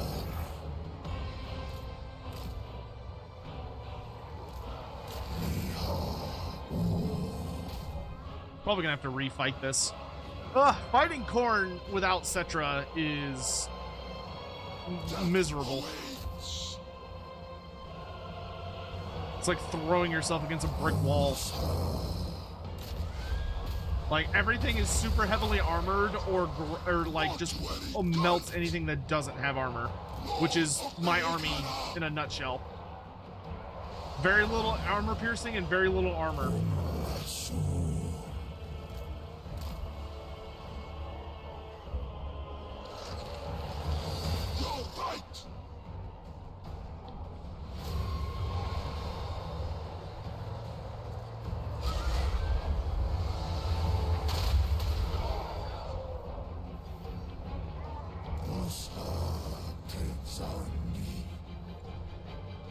Yeah, let's try this again. Let's take another whack at that. But the important thing, yeah, also a lot of fire damage, yeah. The important thing with Screaming Skull Catapults is that they are magical damage. Like, it's literally, like, spirits. Like, it uses, like, horrific necromantic energies as a form of ammunition. Like, their magical attacks, their enchanted skulls. That's what demons really don't like. Because all of that enchanted goodness... So the front line held up fine. It was the flanks that became a problem. So I think we're going to dedicate a bit more beef to our flanks this time. Because, like, the Sepulchral Stalkers did a fantastic job of melting Scarbrand. It was just the everything else got through a little too fast on the flanks and kind of started messing up all of our archers. So we're going to try and spread out a little better. I want you there. Corner camp? Nah, there's no challenge in that. Corner camping's for people that don't actually like to play the game. I want to do, like, the AI is not, I don't know. I don't find the AI enjoyable to play against when I just cheese it. Like, in an actual battle, the corner wouldn't exist. There is no corner, so it feels dumb to use it. I want to beat them using, like, terrain. And things that are actually present on the battlefield.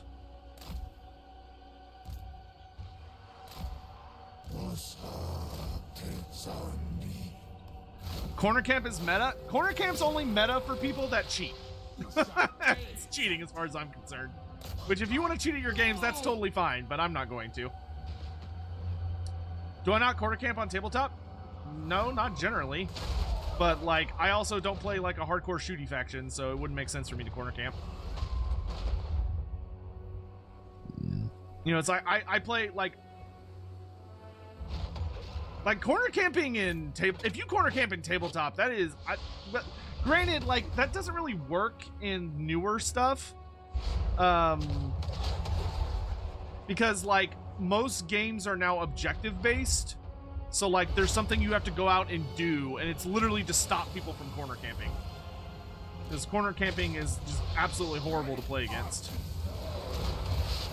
Alright, we're gonna send in our cavalry, move our archers out of the way. Scarbrand's coming in hot.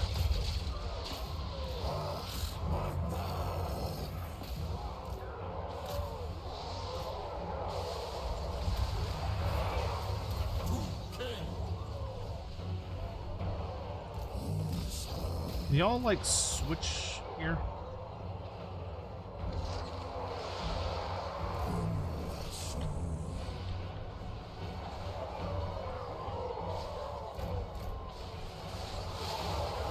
Alright, doing good, doing good. You go over there. Oh no, you have anti-infantry, so let's throw you.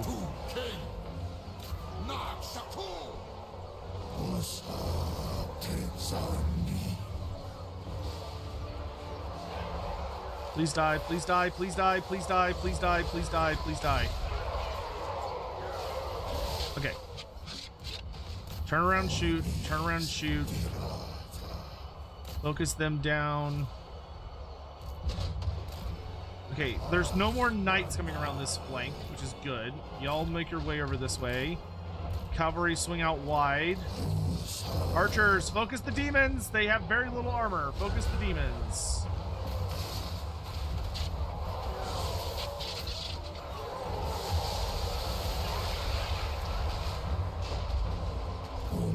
Let's try and keep the friendly fire to a minimum, please.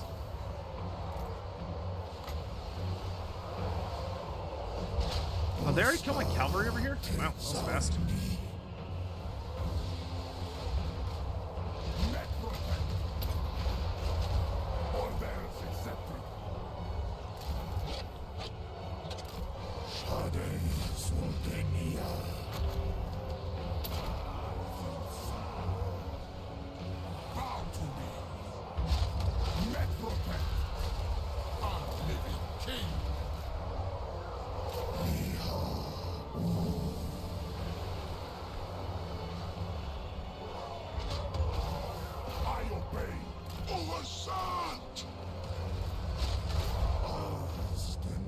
Okay, reinforcements are almost here. Y'all take that flank.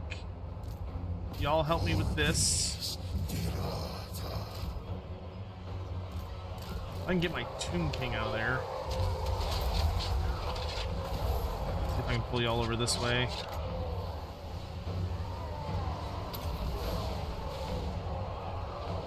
War statuary.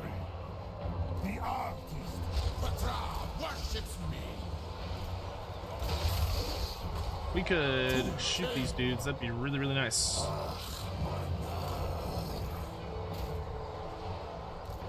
Focus the demons! Focus the demons!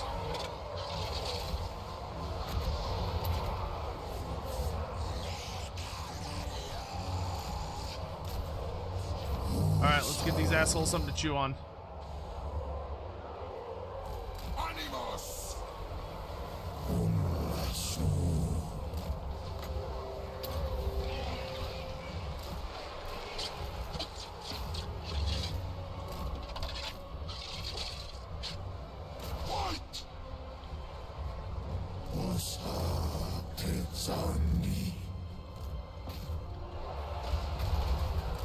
Alright, I think we've got this under control.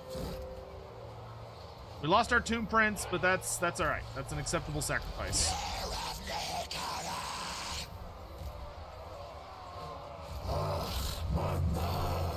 Oh my god, we fought. I think this is the first battle we've won in like the north. The northern conflict in like forever. We've definitely lost the vast majority of them. If y'all could chase down that cultist, that would make me very happy. I don't know if you're gonna be fast enough for that. What's his speed? 78? Oh no, you're not fast enough.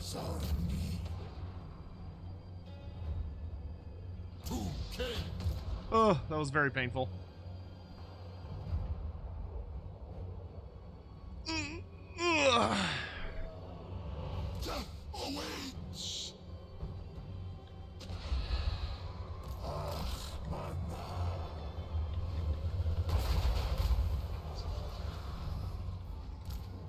Yeah, don't come back. Jerks. Finally, we defeated Scarbrand with an army that didn't include Settra. It only took what felt like forever. Why did y'all... Oh, you're... Okay. I didn't realize they were unbinding. Ugh. I kind of like the effect of the undead and demons dissolving when their leaders are killed, but I also wish it was handled better, maybe broken down some. I think it takes a little bit out of the battle. I mean, I wouldn't say it's insta-kill. And granted, funny enough, the way they interpreted it for Total War is actually far more generous than it was in Tabletop. In Tabletop, it was... Tomb Kings were very, very, very difficult to play. And the reason was because if your... It wasn't if your Tomb King died, it was if your Hierophant died, which was your wizard. So if anybody killed your Lich Priest, your army would just start collapsing, which was awful. And it was even worse. Aw, he wounded one of my heroes. It's rude. It was even worse because if you played as the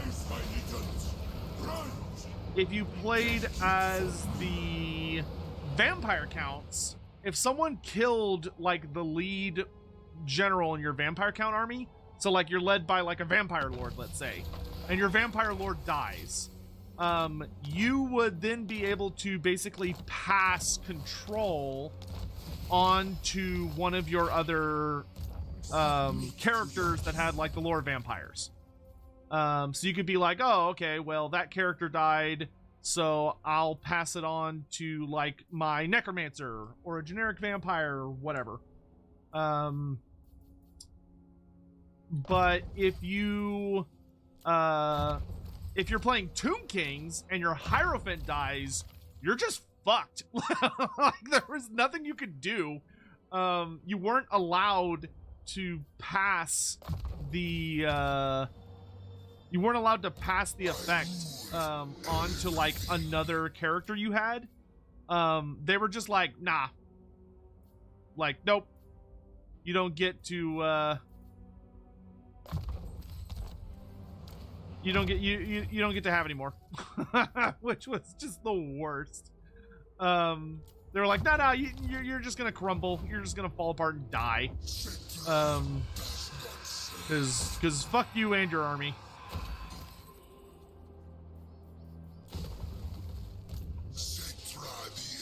We lost our Tomb Prince. That's fine. He'll be back. We're just gonna have Lamashazal follow around Settra. That way he can just benefit from all of the fights and just keep farming experience. Is I brutal? Oh, nice! We got spices or dyes. It's not spices. Good. We also got the Black Tower of Arkund. Says I can get more catapults, which is nice.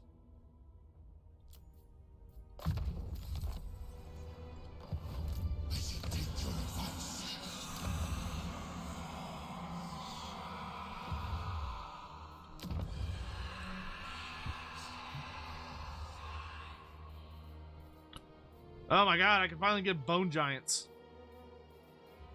I could afford it. Soon. Nekara rises from the sands.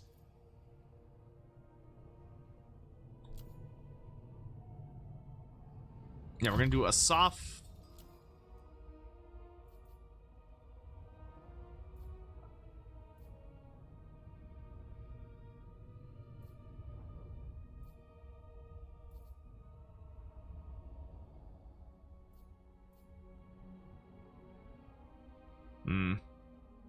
Do I really want Stone Sentinels? I kind of feel like I should have gone for Revered Stonemasonry so I could go into Shop T, but then again, like, the Sepulchral Stalker's actually synergized pretty nicely with his extended range buff. So yeah, okay, yeah, I stand by that. I had to think about it for a second. Okay.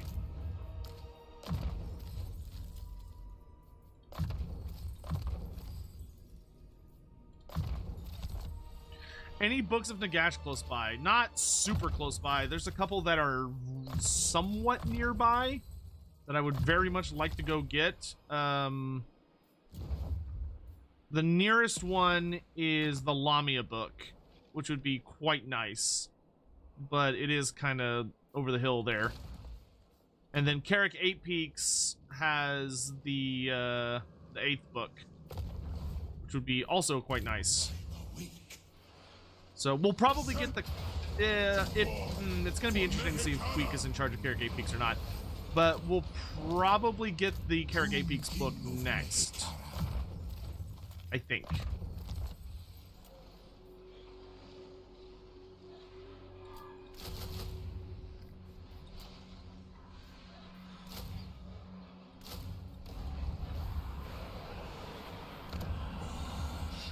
My dynasty reigns supreme. Dynasty.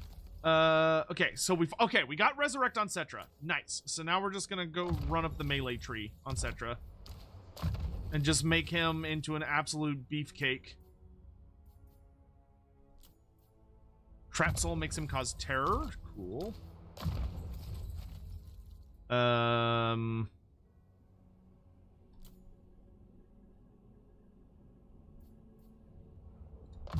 that as well.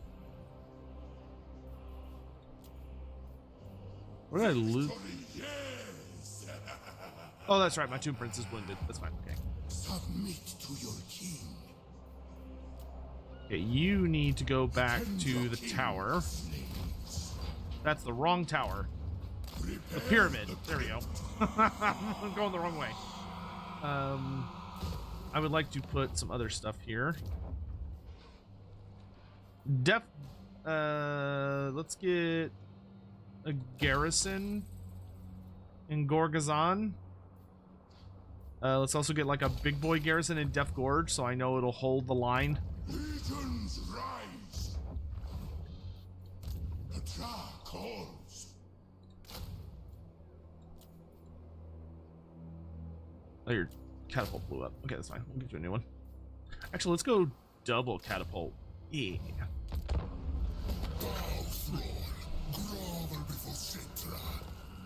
You know what? I will accept Scarbrand's piece so that I can focus my efforts in one direction.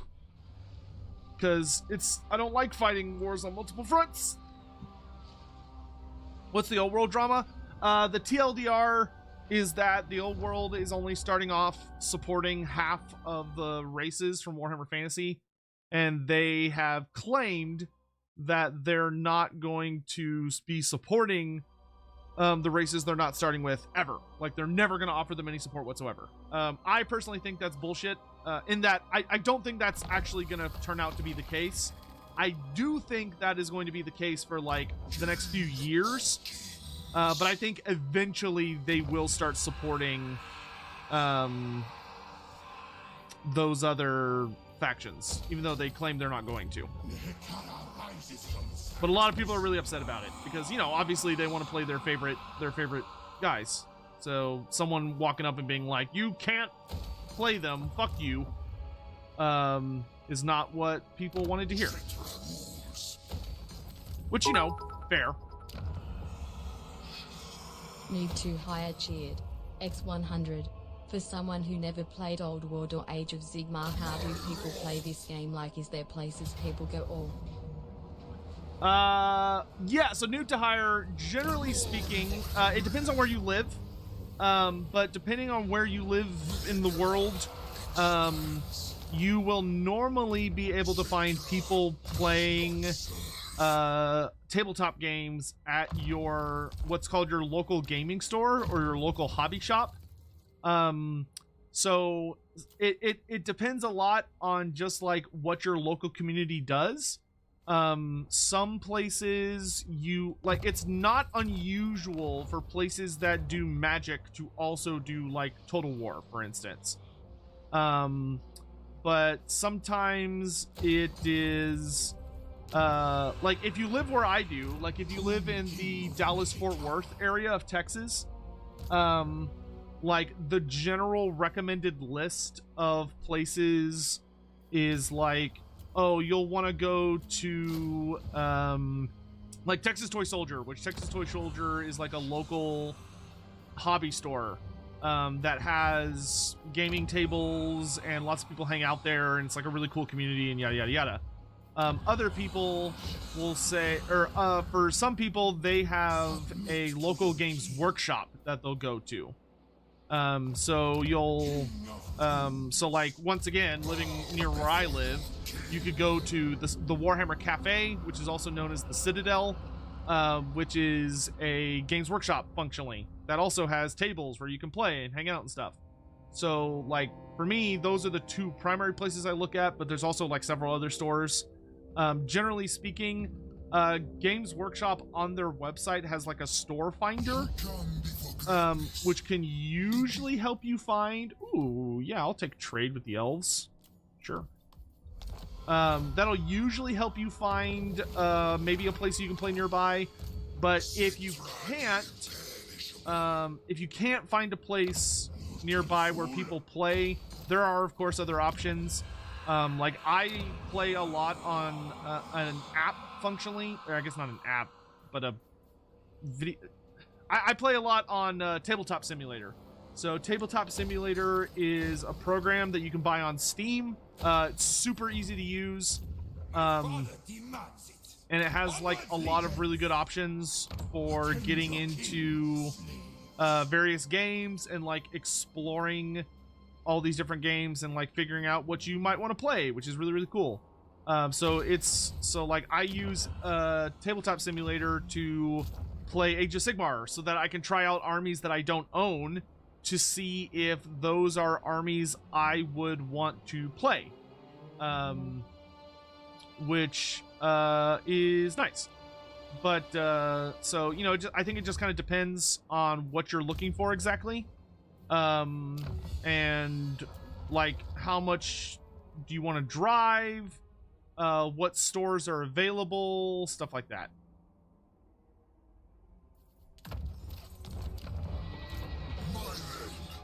How much longer till my... I guess I'll be back in a turn or two. Yes, siege is done.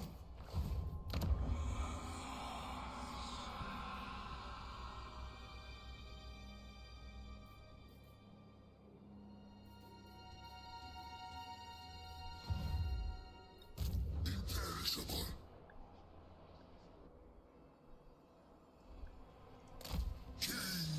I'll wait till... Oops. I'll wait till he's ready, but I'm gonna go ahead and start making Rapunzel angry because I don't care if she's mad at me. Do I ever think about streaming Tabletop Simulator for funsies? Yeah, I mean that's something I'll probably start doing more in the future. Is streaming. Like I will definitely stream playing Old World. Aw, dang, Queek's no longer happy with me. Bummer. I was looking forward to having a rat friend. Yeah, no, I'm definitely down for streaming AOS or Warhammer Fantasy, or Old World, I should say. All right, well, that was quick.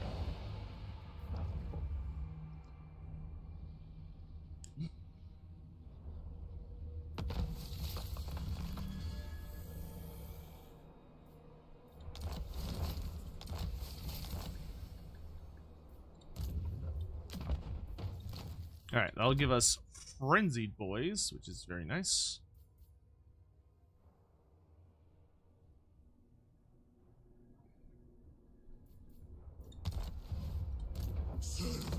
You need a Necrotech, dude. Ooh, I can buy you a Lich Priest, though, which would be nice. My dynasty reigns supreme. Finally. Lots of bird heads. I command. This is well. I rule everything. Alright, Xandri is back under proper control. It is mine Alright, hopefully Skarbrand will mind his own damn business for a bit. Because if he minds his own business for a hot minute, I can focus my attention purely on Rapunzel. now. I have risen. And we can take over the continent, which would be very nice.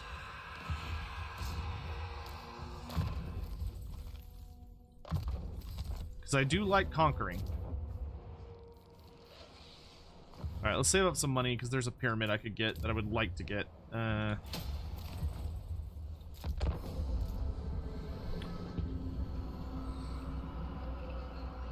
Will I play Lizardman in the old world tabletop?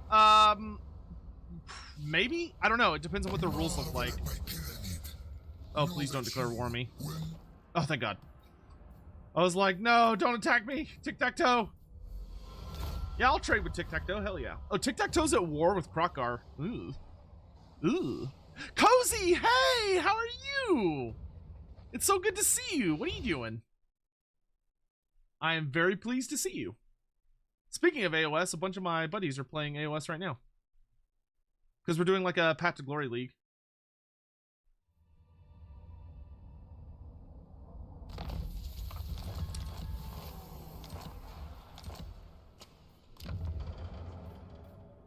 Oh, finally, I can do the fucking Tomb Swarms. Yes, I would like Tomb Swarms, please and thank you. Just getting some dinner, playing some Pokemon. Nice. Hey, if y'all are on YouTube chat, say hi to Cozy. Cozy's awesome.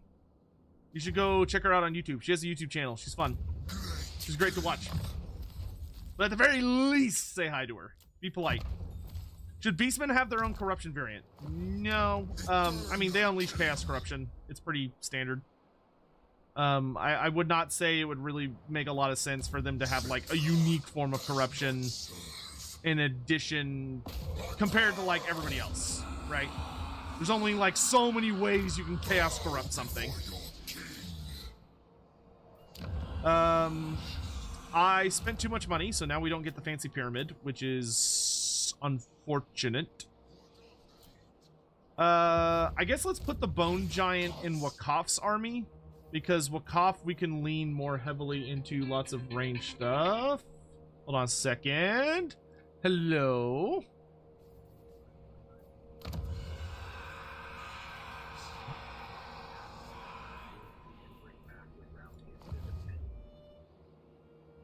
I'm pretty sure it's 10. Hold on, give me like half a second. I can tell you.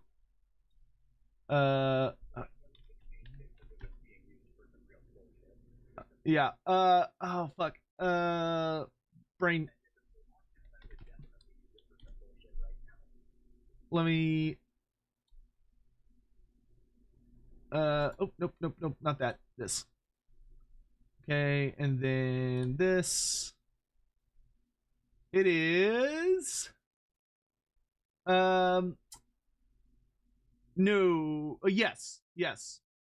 For a unit that has, you can only bring back 10 wounds worth of models. So if they had 2 wounds each, you can only bring back 5. But if they have 1 wound each, you can bring back 10. All right, I'm gonna hang up now because I'm doing stuff. I'll get back. Sorry. Hope all's well. Yeah, everything's going great. We're just chatting, chilling, and playing some Tomb Kings. So we've got our angry horde of Egyptian-themed undead running around kicking ass. And I am building pyramids and slowly but surely trying to take over the world, which is going to take a little bit. All right, let's work on, let's get a desert lookout up and running, and then we can finish our pyramid after that. We got King Wakaf coming down. It's so strange that Tomb King's only released with 1 lord. Like, in retrospect, well, no, not super in retrospect, but just, it's just like, how, like, so many people are like, oh yeah, Tomb Kings was the best DLC, and it's like, no, they only got 1 lord, which is like, ugh.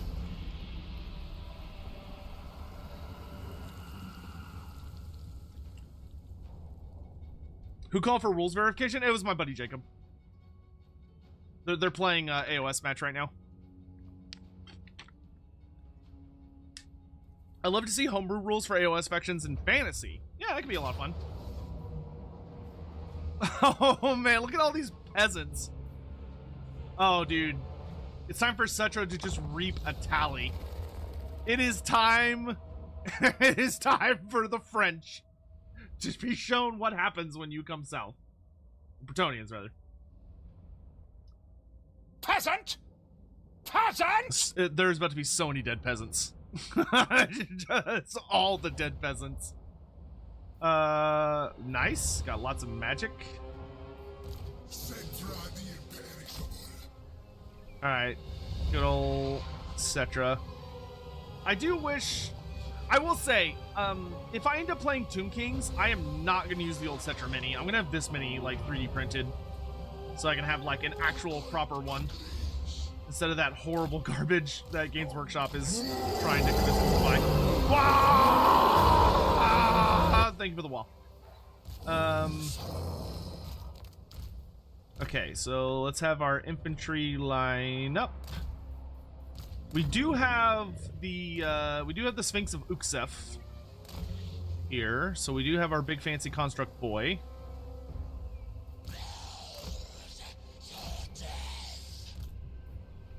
Archers. We'll have chariots on the flanks.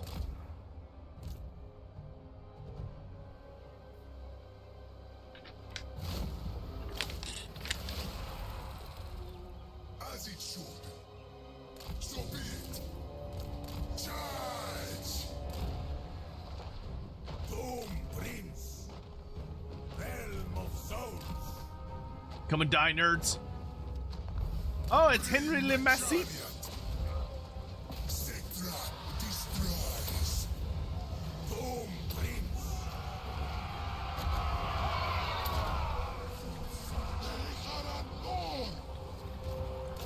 All right, get going. Support your lord. Send in the Sphinx.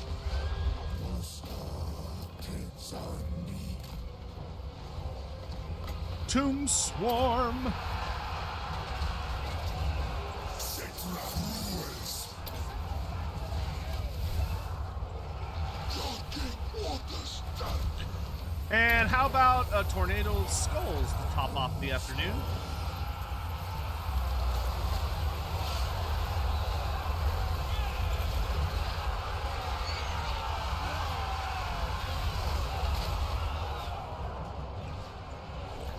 Archers, the bird! The bird!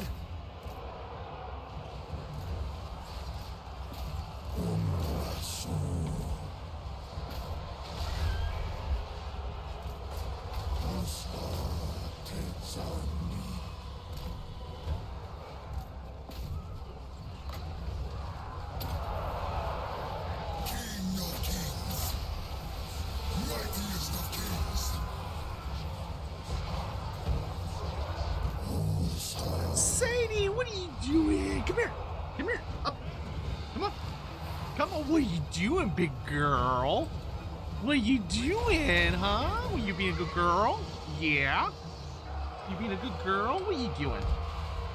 What are you doing? I don't know if y'all saw the picture on Twitter today, but Sadie got absolutely fucking covered in mud today. We went to the dog park and she decided that she was going to be the living embodiment of just filth. Like, I did such a good job. I was watching her like a hawk because I saw that big mud puddle and I was like, oh, she's gonna throw herself into that. So I was watching her really carefully to make sure she didn't. And I turned around for like, I don't know. I must have turned around for like 10 seconds. And all of a sudden I hear splash, splash, splash, splash, splash, splash. And it was like, oh no. Sure enough, I turn around and she is up to her elbows in mud. I was like, God, dog, why?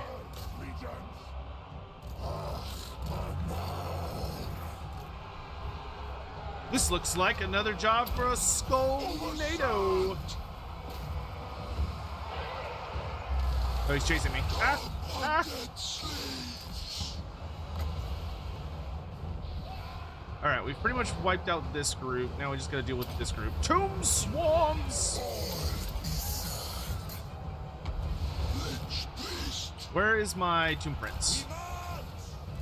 Here, bring your bodyguard with you. Reform the line! Reform the line! Son of Henry.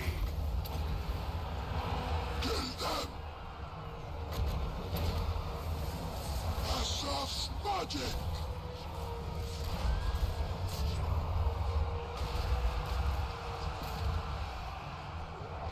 Settra the imperishable, who ignites. Legions, forward!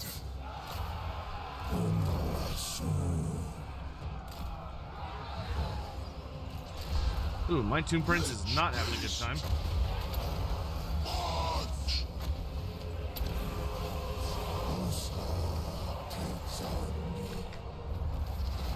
There we go. There's a nice resounding victory for the Tomb Kings. Slaves for me!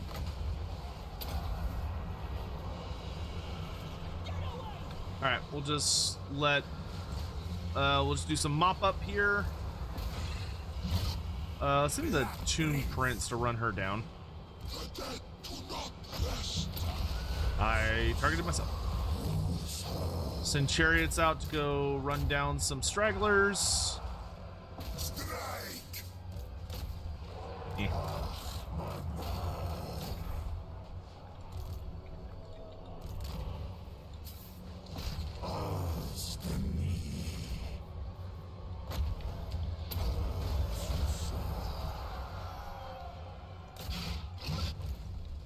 My command. Awaits. Metrotech. The nice thing is now that Settra has healing, I can gather up my single entities like so and heal them, which is very nice. My orders enacted.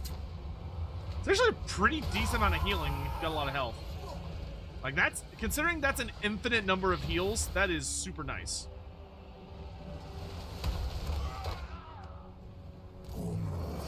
Well, just stand there, kill them.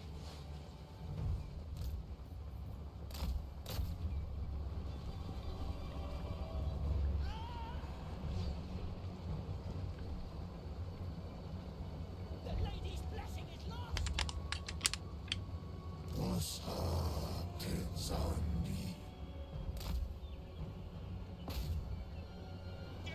Is that a Tomb King on a horse? No, it's a Lich Priest on a horse, which is completely acceptable. Lich Priests are not royalty, so they may ride on horses. Tomb Kings do not ride horses. That is false. Only in a very poorly designed video game that does not do research on the lore would they make a silly mistake like putting Tomb Kings and Tomb Princes on horses. Because Tomb Kings and Tomb Princes would never allow themselves to touch a horse.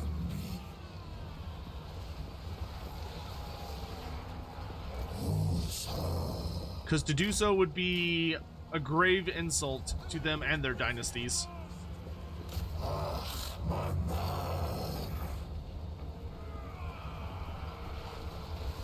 What about camels?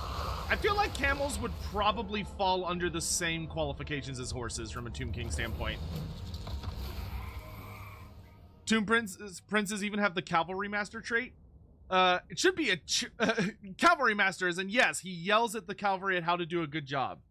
Horses are noble creatures, not according to the Tomb Kings. They're not according to the Nehekarans, I should say. Why is that? Nehekarans believe that horses are basically like filthy creatures of the earth. Like they're beneath. They're not like they're beasts of burden. You know, they're not like valued companions, so to speak. Here, I'll even give you a freebie. I'll read the little segment out to you. Let me scoot over here. Ugh. So when you open your Tomb King book and you go over to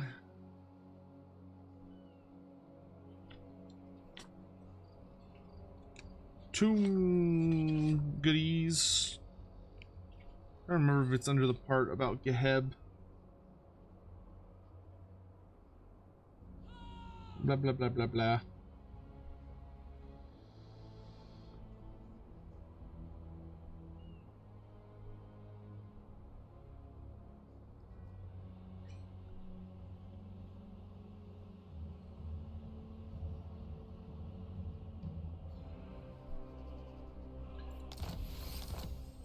Hold on.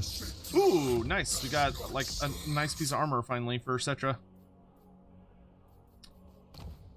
It's worth noting that for the vast, according to what lore we have, the most recent books, the cavalry of Nehekara were actually a very late addition to the armies of Nehekara, because horses were not like very common in that part of the world, so they were considered quite expensive.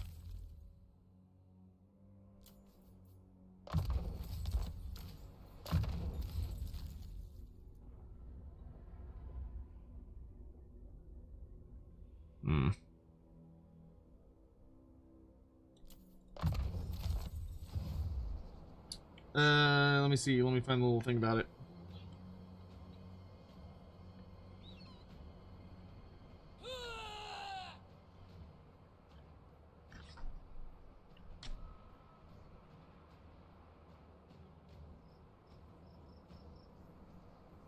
Ah, here it is.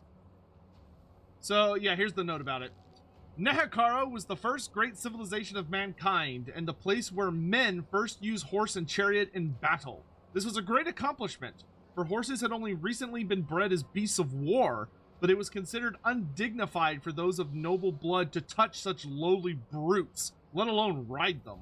However, with the invention of the chariot, the ruling classes of Nehekara could take to battle with the speed of a stallion.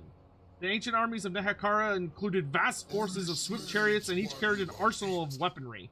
To fight from such an armored platform was thought to be the height of civilized warfare. As such, only royalty and nobility were permitted to fight as charioteers. Which, that's actually another fun fact for you, is that all chariot riders are actually noble-blooded. Only the peasantry actually ride them. Huh. Settra the imperishable. King of battle. Execute them.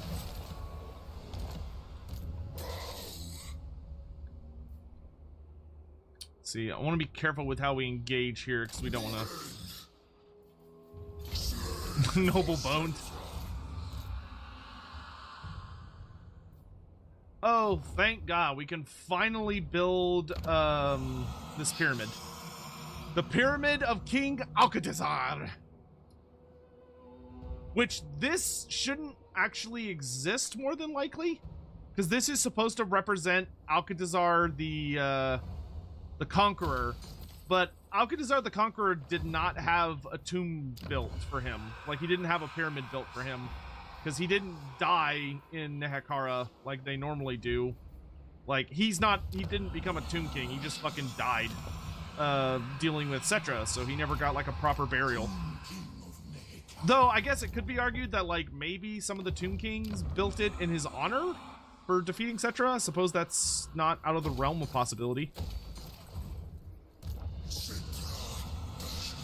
It'd be unusually cool of them, but, you know. Maybe they had a day for that. Didn't they make one for him in the Badlands? In the city of Morkheim, there was a burial cairn for him. It wasn't like an actual pyramid though, because it wasn't built by Nehekarans. It was built by the people of Stragos. So it was it was more like a burial cairn. Or a, you know, like a, in the dirt.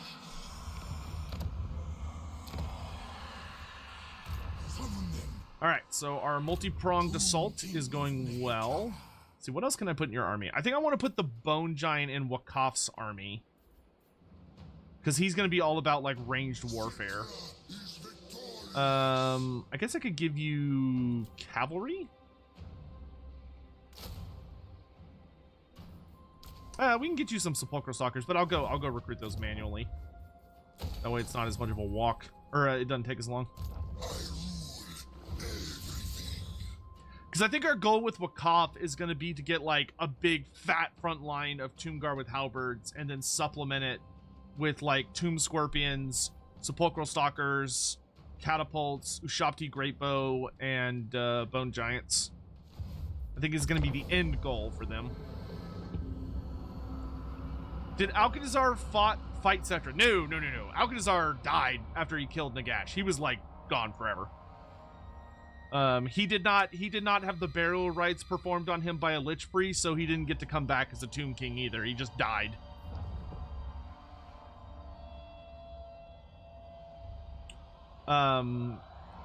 If you go by like what happens in the Black Library novels, which is always kind of but in the Black Library novels, the Master of Death trilogy, which never got finished by Josh Reynolds, has a segment where Alcatazar's spirit is kind of like bound to the crown of Nagash, and basically like kind of sort of in a way protects it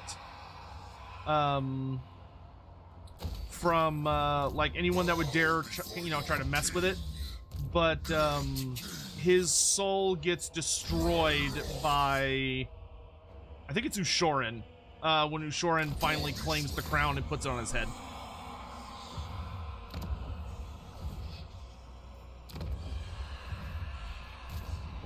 Did anyone ever try to resurrect Alcatazar? I mean, not really anybody. Not a lot of people knew where he was, and a lot of the people who knew where he was didn't know who he was. But if funny enough, there's actually an event in the Total War Warhammer games about it. If you play an Archon the Black campaign, the storyline of Archon the Black's quest battles, one of the storylines is that the Slann, like the Slann Mage Priest of the Southlands, try to resurrect Alcatazar, and Archon the Black goes to stop them, and it's one of your quest battles, which is a fucking wild storyline because it opens so many questions. but that is one of the storylines in there.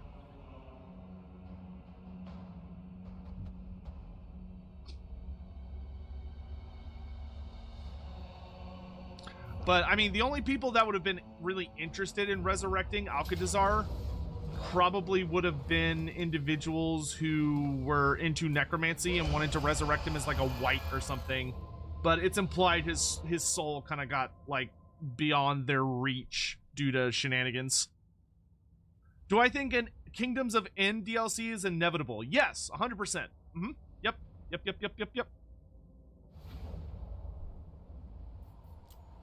All right, it's gonna be a lot of Tomb Kings. Oh, they even have a trebuchet. How quaint! Peasant! Here come the peasants. All right, we're gonna take the high ground because, as old King Obi-Wan taught us, the high ground is unbeatable. Why? Don't worry about it, but it is.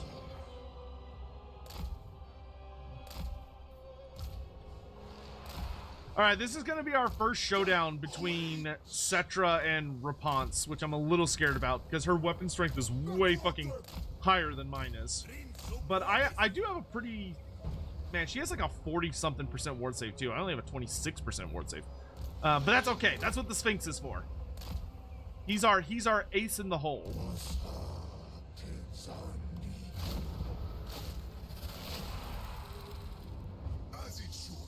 Is he just gonna hide back there? Fine. Fine! I'll go harass him myself. King of Kings. I agree.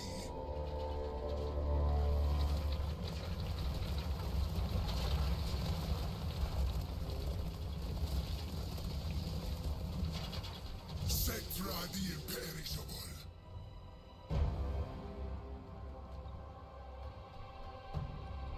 Settra rules. Don't stop. When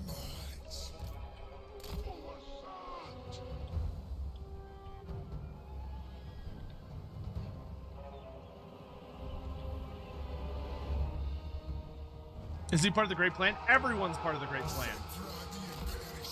Everyone has their place. My command. That's right. I control the sands. Come along. Legions, forward. Follow me. Settra the imperishable. Come along, children. Occult agrees. Aim that way. Settra the imperishable. A little more. Cult.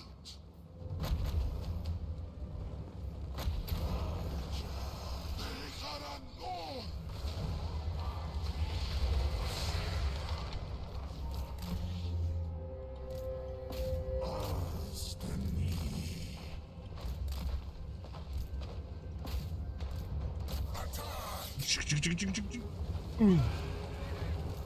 You're up, big guy. Oh, hello.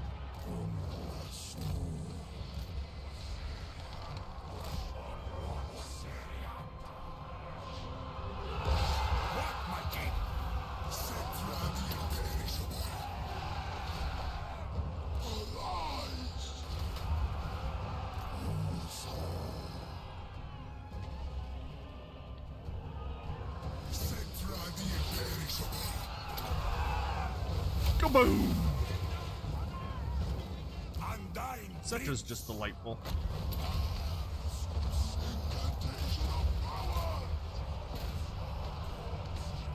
Realm of souls. Wow, Rapunzel is just flying across the field at us. Mightiest of kings. Well, that's not good. Animals.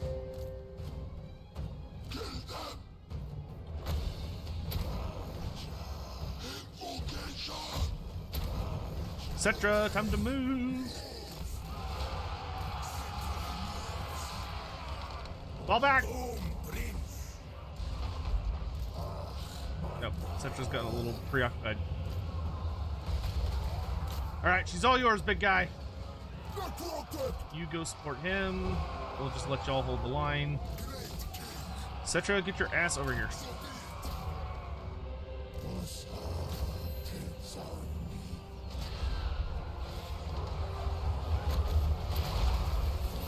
Power of the gods. Kill her! I don't like that. Hey, you said you could be back here. Tomb Swarms bust Settra out. Master sculptor. Use Restore on the big boy. I'm going to move my way back behind him. Chariots, begin the cycle charge. New lot. Let's go.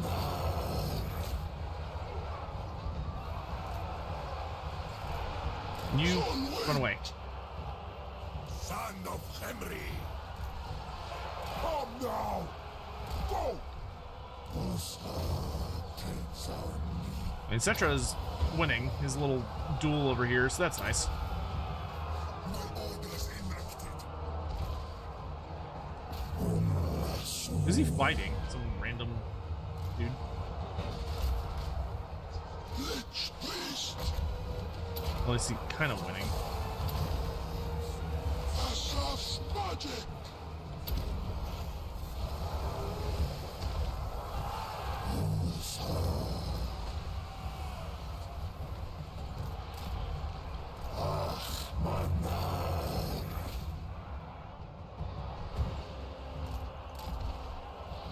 Onwards, legions. Am I finally free of this mess? Oh, thank God.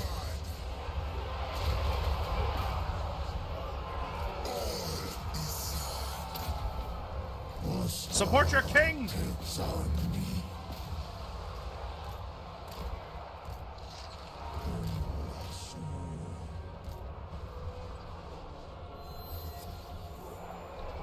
Boom, prince. Destroy. Oh shit, I did not realize there were baddies behind me.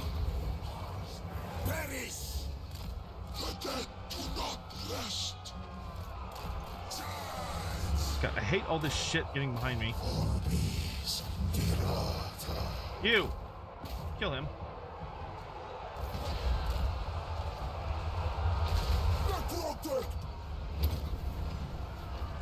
Speed up! Come undead! Oh god. Incantation of power! Strike! I want that bird. Very well!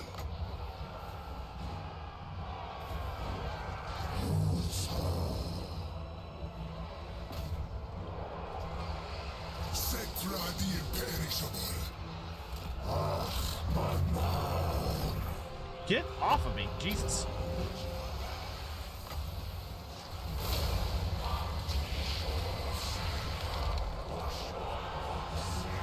Was that ready? Power of the gods! You lot go that way. You lot spread out a bit. Bring me the bones! Invocation! Rise, my statues! Lord of the Hekara! Okay, we're gonna drop swarms over there.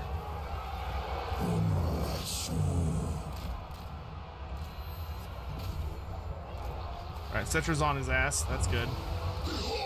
Make sure he doesn't rally. Knights of the Realm, Questing Knights.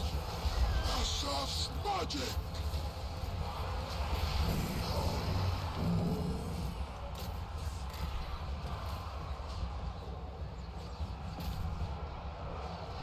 Kill them! This paladin is killing all of my characters, and I don't appreciate it.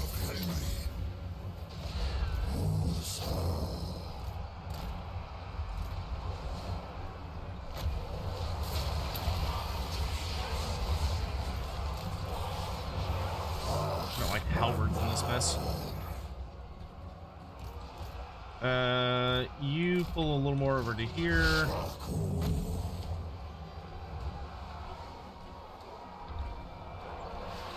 Ah, there's a good place for a tornado.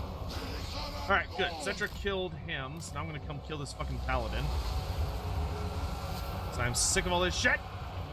Come undead slaves! Alright, that's victory for us. Now we just gotta kill Rapunzel.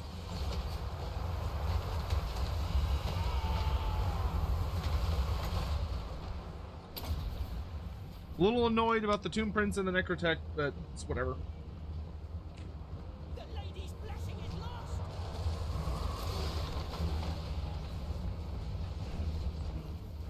God, I hate that paladin. Bow to me!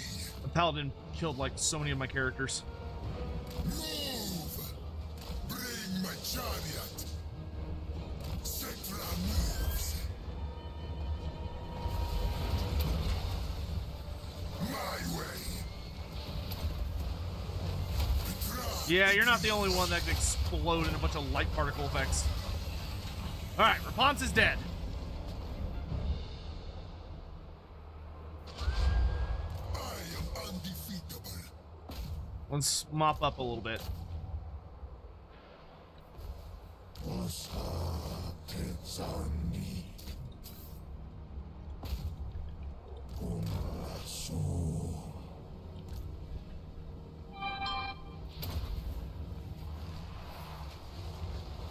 I control the sands.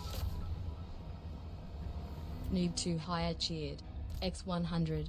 When we get in more old world and Age of Sigmar gameplay. I don't know. When do y'all want it? I wasn't sure if anybody like enjoyed watching me play AOS, to be honest. So I don't know, I haven't considered doing it in a long time, but like if that's something people want to see, we can get back to playing tabletop on streams. That wouldn't bother me. Well, tabletop sim. I mean, I don't really have the setup right now to do games where I live or anything like that, but we could do online matches. if that is something people would be interested in.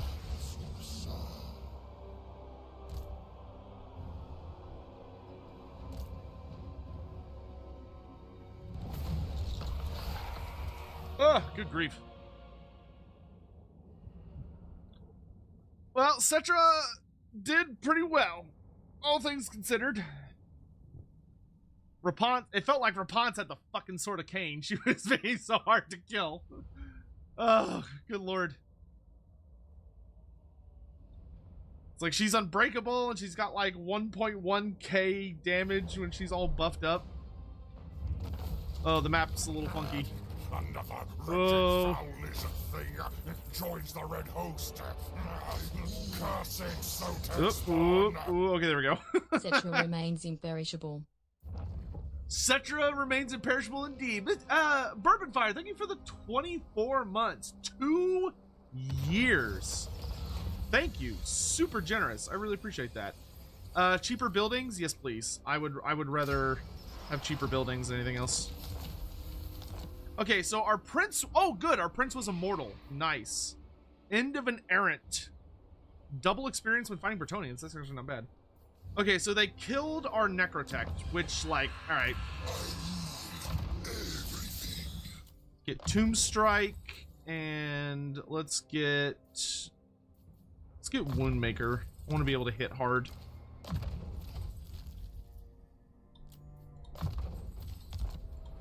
That's fine, because I'd actually rather put a Necrotech with Lamazash right now. Or Lamazash. I keep, like, adding extra syllables to his name every time I say it. By the way, speaking of, is Khalidah's uncle canon? Yes. Like, yeah, he is. By any measure that matters. Ooh. I'll take, oh, that's plus 2 Scorpions. That's not bad. I think I'll take the extra War Sphinx, though. So that when we get War Sphinxes, we can just have a lot of them. You have a prince, but you don't have a wizard. So you need a wizard. Wrathful, tough, aggressive, or master of ceremony. Let's do tough. Did anybody check out today's video about Norska? And if so, what did y'all think? I would love to hear your thoughts on the vidya. Did you like it? Did you hate it?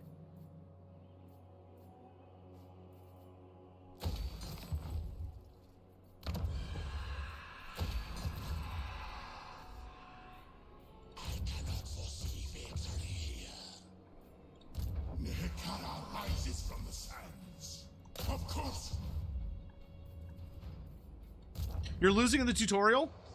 I mean, the important thing is just to kind of take your time with it.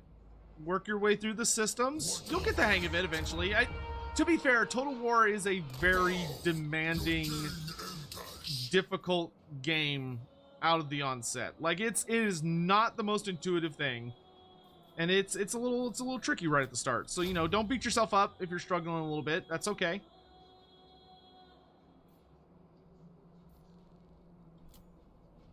Actually, wouldn't mind the units, Stalkers. Yes. Liked it. I was watching, and then you went live. Oh. Like I was trying to. You know what? Actually, let's give him a Bone Giant for now. That's fine. Well, if we're gonna do that though, he should go to Khemri to do it. That way he can recruit it like way faster. Yeah. We'll get some serpents. And then we'll do 2... I'd like to have way more serpents, but they're running around with walk-off right now. Let's do that. King Whack-Off! Alright, so then we can get 2 more of those. And then... my 2 heroes, that'll be good for now. Good. Good.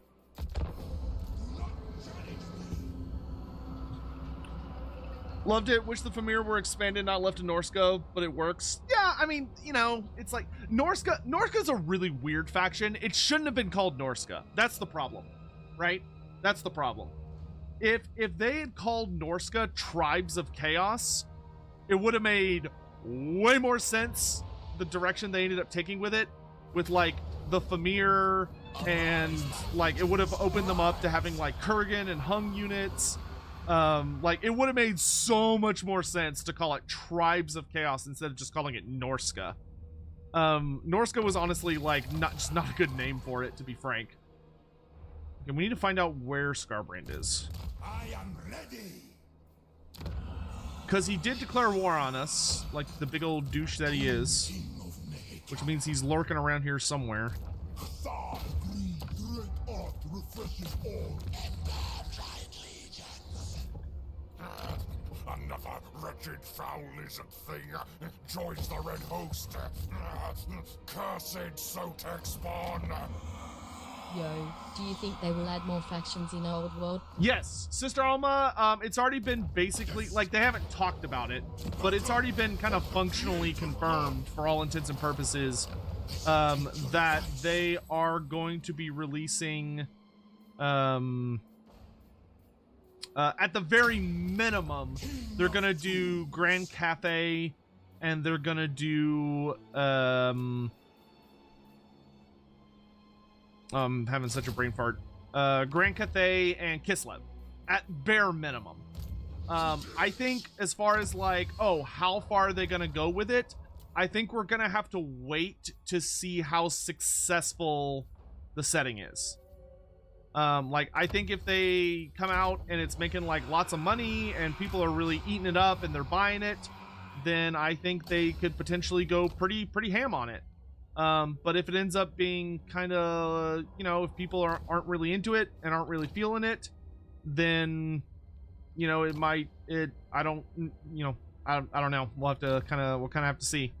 I hope it does well, but there's nothing we can do but kind of watch and wait for the moment. Quentin Jackson, thank you so much for the super chat. How did Settra stack up against others in the setting in melee? Do his magic items carry him, or is his martial skill match a vampire and strength match an orc? Love the content, Sotek. Thank you very much. Settra is fucking insane. When it comes to combat, Settra the Imperishable is genuinely one of the most powerful characters in the setting. He is obscenely skilled in combat. His magic items are insane, to be fair. But Settra is considerably more powerful than most vampires. Like, the average vampire trying to go up against Settra would have a really, really bad time. He would... If you put a vampire and we're like, hey, no weapons, and they challenge Settra to a fight with no weapons, Settra would beat them to death with his bare fist. Like, he would absolutely wreck the shit out of them. He was nightmarish.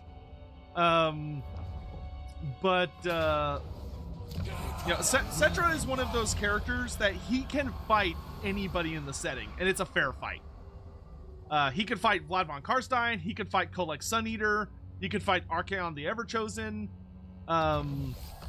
Like, the big thing for Settra, as far as like, oh, but does he rely on any items? He does, but the item that he really and truly relies on is the Scarab Brooch of Usirian, which he doesn't actually have in Total War for some reason. I've been bugging them to add it onto him in the game, but it's I know it's on their to-do list, but his most powerful item is the Scarab Brooch, because the Scarab Brooch basically makes it where Settra is, for all intents and purposes, kind of immune to enemy magic.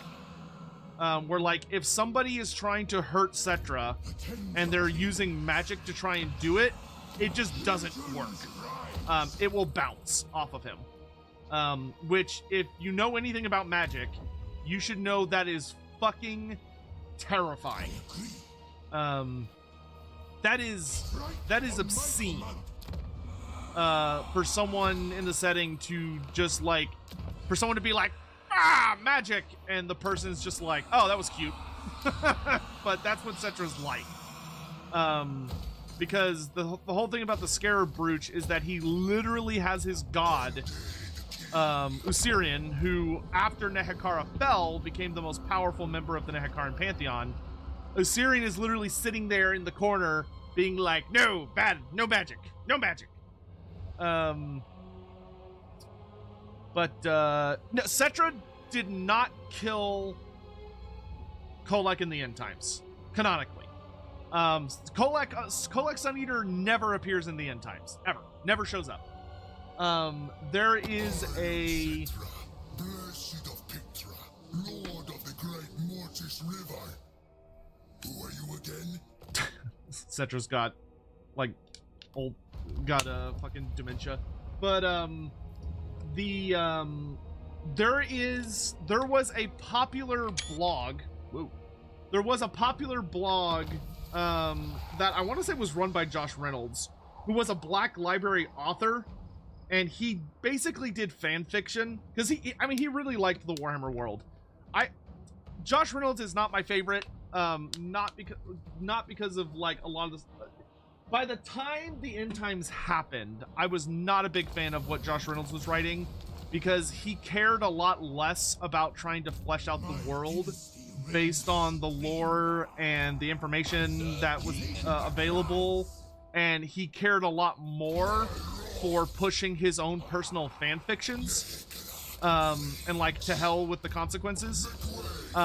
So when the end times happened and, you know, fantasy got blown up and all that crap happened, Josh Reynolds decided to run a blog where he just kind of like answered fan questions, but it's worth noting that these are not official answers. They were just people being like, hey, what would you have done if you had gotten to write about this character? Or what would you have done if you had gotten to write about this character? And he gave answers to those questions. The problem was that a lot of people looked at what he was writing, and instead of being like, oh, that's really cool fan fiction, they went, oh, that's what happened, which is not how it works. You know, that's not how it works. So there were a lot of things that came up in that particular blog, but the most infamous one is probably that the story about Settra fighting Kolek Sun Eater. That being said, canonically, Settra the Imperishable did fight a Dragon Ogre Shaggoth in the end times, and he did kill it. Though we don't get to see the death blow. But, like, Settra shows up. There's a moment in the end times where Settra shows up, and Settra is so strong. Just to put in perspective how stupid Settra is. So Settra the Imperishable shows up at the end of the end times. And at this point, all of his gods are dead, right? His gods have been either wiped out or devoured by Nagash. So they are completely, undeniably, 100% canonically dead and cannot help him in any way, shape, or form, right? So keep that in mind as I'm about to describe to you what Settra does. So there is no godly powers making Settra stronger. In addition, Settra does not have his chariot. He doesn't have the Scarab Brooch or anything like that. Like, he's just Settra, but he has his sword, but he's just Settra. And Settra literally comes out of left field, out of fucking nowhere from the top rope, and in a scene, and he basically like jumps into a fight, and with one blow, with a single swing of his Khopesh, he chops off a giant's like entire wrist. Like, he severs a Chaos Giant along the wrist, which is insane. That when it comes to just like raw strength, that's bonkers bullshit. But like in a good way. Like in a fun way. Like, he just shows up and is like, fuck your hand, you don't get to keep it. It's like, Jesus, alright. Like, Settra's a lot of fun, and he's absolute horseshit in like the best ways. But I would say like he's in the top 10 at least for like most powerful characters in the setting. He's absolutely ridiculous, but I love him. Oh, cool. I can auto-resolve against... Oh, that makes me feel happy. Good fuck, Scarbrand. I'm gonna auto-resolve you, and I'm not even gonna lose a single unit. Yay! Lamashizash is finally on a freaking Sphinx. Oh my god. Finally. Finally! I don't think I... Ooh, Dune Rider might be worth getting. Oh no, Blessing of the Asp is what we want. Yeah. Because we've got... Ushapti. Nice.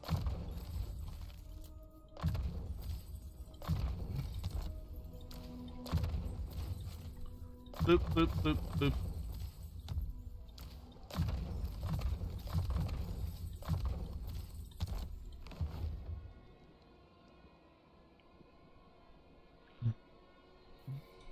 Nekara rises from the sands.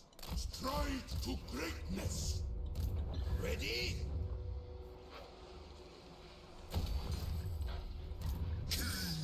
I will say, Josh Reynolds is one of those authors, though, who I do think gets too much flack. Like, a lot of people blame him for, like, everything that happened in the end times, which is not fair, because there are a lot of authors involved in the end times. A lot of really, really good authors, like, some that even today were like, oh yeah, this author is fucking amazing, but they still wrote, like, some real garbage during the end times.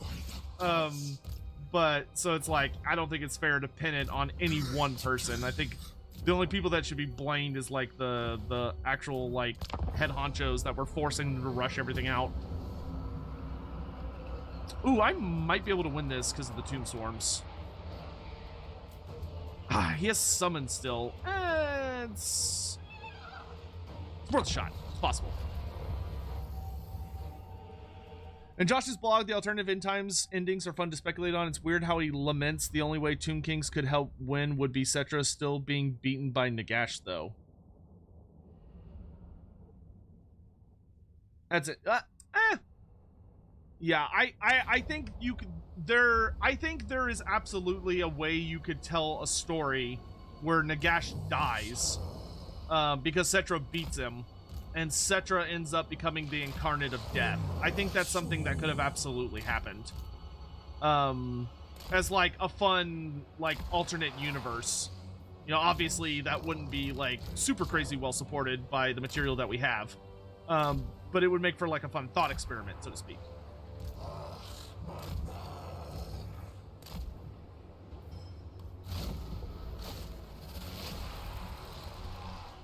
Alright, we do need to make sure we're paying attention so when he summons a unit, I can respond by getting the hell out of the way. Come on, Tomb Swarms, Tomb Swarms. Will they add Neferata to Warhammer 3? Yes, billion%. That's not a, do I think they're going to add her? The actual question is, do I know if they're going to add Neferata? And the answer is yes, they're going to add Neferata. Not even a question. Not even a question. Like, that is just gonna happen. And it will be a cool day when it does, because Neferata is a really cool character. Even if I really don't like the version of her that Josh Reynolds made. Though his version is not as bad as Mike Lee's version. Mike Lee's version is awful. Oh my god, the Nagash trilogy is just agony to read. What if I took everything about Neferata and made it just suck? Not looking good for the bones? No, we're not gonna win. Our goal is just to do some damage and try and slow them down a bit.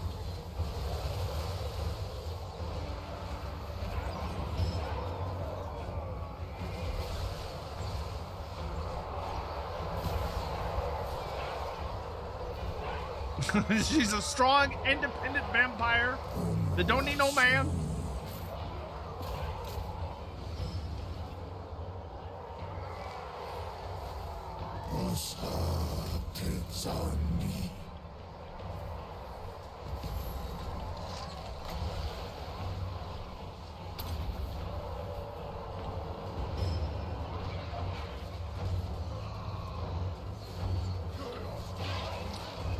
Why don't I like the Nagash books? Oh boy. So if you haven't, you should probably go watch the Nagash Lorebeards episode I did with Andy Law, but the best way I can explain it without going off on a giant fucking rant is that it does not make any sense in the lore. Like, the Nagash trilogy only works if it's a self-contained universe. The second that you try and apply the concepts and the lore and the stories that exist in that book to the rest of the world, it literally makes zero fucking sense. It also introduces a lot of really bizarre concepts that don't hold up well under examination. It reads like someone who has never read any other Warhammer material in their life and was just told, like, all right, here are some kind of like little things about Nehekara. Here's who Nagash is. And like, you need to get him from point A to point B. And furthermore, the Nagash trilogy should have all been about Nagash, and it's not. Nagash is more like, Nagash only features very heavily in the first book, but he's significantly less important in the second and third book. But like some like really good specific examples for someone that's like, give me details, is like, the book introduces a concept that the Nehekaran gods, the Nehekaran pantheon, functionally came about by there kind of being an incident where ancient Nehekarans, being, you know, early humans in that part of the world, wandered around until they happened to come across a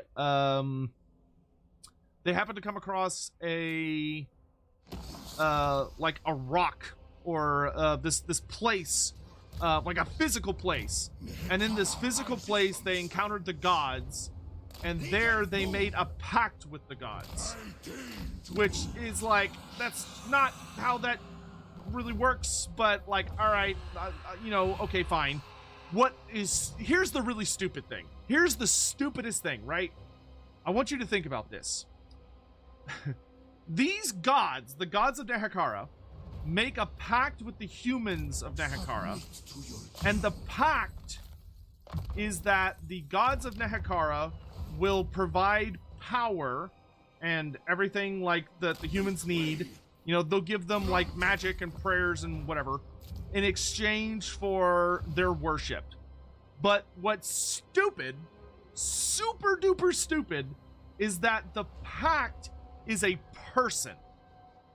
There is a singular human being in Nehekara, a woman, who is the pact. And she has to have a daughter to pass down the pact from one generation to the next generation. And if anything happens to her, and she dies before she can pass on the pact, Nehekara is just totally fucked. Like, game over, man. Like, it is the dumbest shit in the universe. It's so dumb. It doesn't make any sense. Because it's like, really? For like thousands of years, Nehekara has been relying on like, oh man, really hope this lady doesn't like accidentally slip in the shower and smack her head on the like tile or whatever. Because if she does, our entire empire will come crumbling down around us. Like, what? Who wrote this? Jake Kriziak cheered. X100. Just submitted my final college application. Now we pray to whatever sick deity is up there. Hey, Jake Kriziak! Best of luck to you on that, man. Wish you the absolute best on it. Hope it goes great. And you're able to, you know, get in somewhere that makes you happy. That's awesome, dude. But like other bullshit is that like when he wrote this book, when Mike Lee wrote the book, he could have read the Tomb King Army books, and the Tomb King Army books would have told him that in the modern era, right, like modern day Tomb Kings, the gods of Nehekara are still relatively, like, they still exist. they're still able to bless people. They're still able to use like prayers, and all of these other like things. But he writes it that the Covenant, which is once again a person, dies, dies, and so the Covenant is shattered forever. It's gone forever. It's gone for all of time, and it's just dumb. And it also, like, it really takes the wind out of, like, it strips away a lot of what the actual wars between Nagash and Nehekara would have looked like. Like, the way that he writes the Tomb Kings, they don't invent any constructs until pretty much, like, the end of the war with Nagash. The first war with Nagash. So, like, they don't really come up with any constructs until very, very, very, very late into the war. Despite that being kind of like a core identity of the Tomb Kings. You know, it's like bone giants and tomb scorpions and all that stuff. He also makes it where the Ushabti, instead of being like statues, golems, that are, you know, blessed by the gods, and represent the power of the gods, he makes them into humans. So the Ushabti are people that are blessed by the gods in order to become these kind of like superhuman warrior dudes that have like kind of unique traits, which like is not what Ushabti are at all. There's a region, there's statuary, but I don't know, it's just weird. It's a weird book. Like, you read it and it's really frustrating because like you want to like it, but if you know anything about Tomb Kings, you know anything about Nagash, like, it's, the whole story is just bizarre. And just, it just doesn't hold up very well to scrutiny, I guess would be the best way I can put it. Which sucks. Like, I wish that wasn't the case.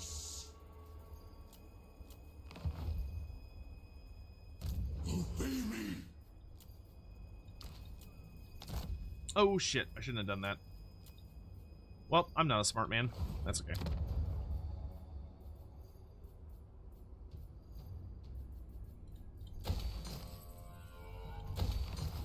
My dynasty reigns supreme. King Mu. I don't want to say the book is all bad. Like, there are moments that are fun. I just think it does a very poor job telling the story that it sets out to tell.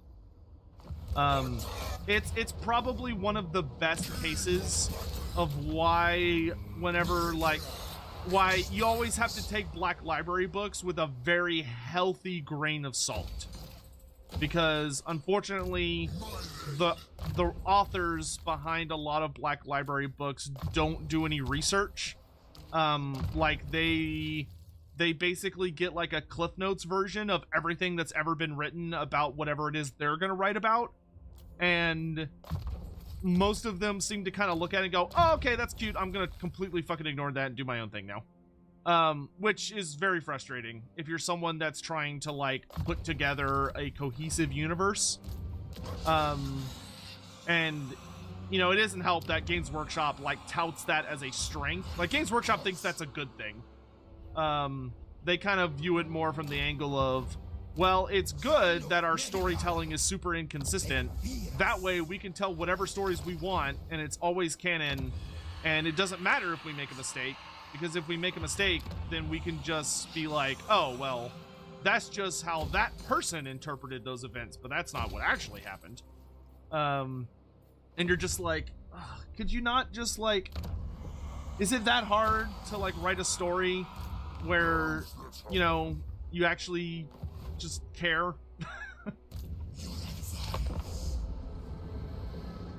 You know, in a perfect world, Games Workshop would hire like an editor, like me or Andy Law, or someone that like really knows the lore.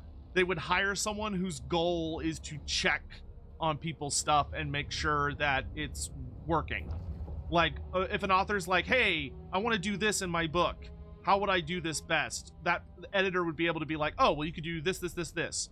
Or like if the author's like, hey, I want to do this thing, the editor could look at that and go, ooh, okay, so we can't do that for these reasons, but if you were to change it a little bit, we could do it like this. But Games Workshop hates paying people because they're a pretty predatory giant company, and anytime you ever look at like people that have left the company, with the amount they pay their employees is distressingly little, especially considering like how much money they have as a company.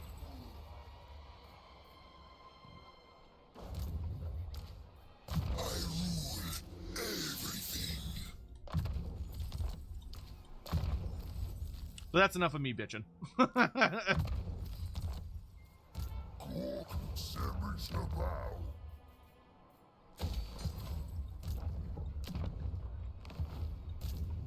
of Nehikara. Take his soul. Nice. Nice! We need a Warhammer Union. Honestly, it'd be nice, but I think, I do not think there would be, any realistic chance of Games Workshop allowing that to get off the ground for more than like a millisecond before they crushed it. Plus, I don't know how unions work in the UK.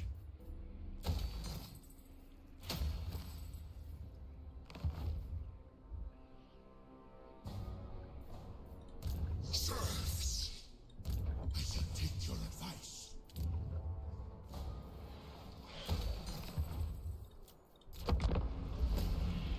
How do Beastmen change the land around them via corruption? Does it resemble a dark-haunted forest or more traditional chaotic wasteland? So, it's worth noting that the chaos corruption you see in Total War Warhammer is not really what chaos corruption would look like. Like, they kind of have it where it's like, oh, it's the ground is cracking open and there's lava. But it would be more of like, it would look like the world almost has like a cancer.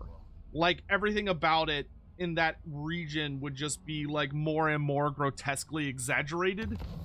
So like if you were in a forest that becomes very heavily corrupted by chaos forces, like lots of chaos corruption, it would look like a forest that has tons of really like unnatural growths.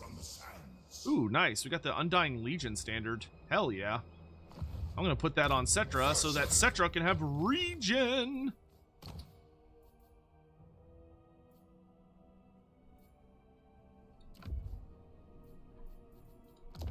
Because regenerating Settra is basically immortal Settra, which I do like.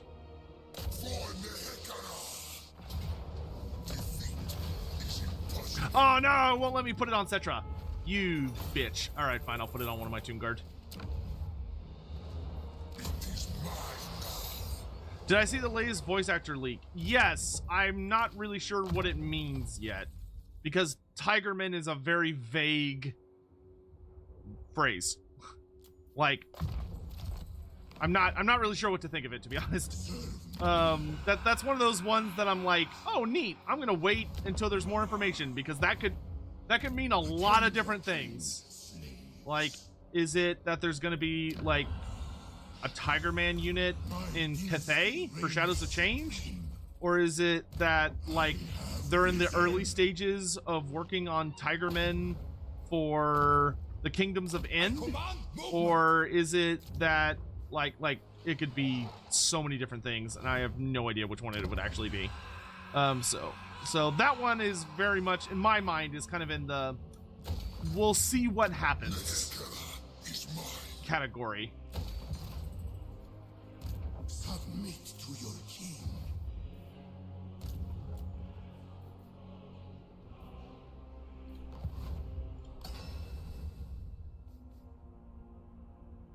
Oh, we can get the Storm Riders soon. That'll be nice.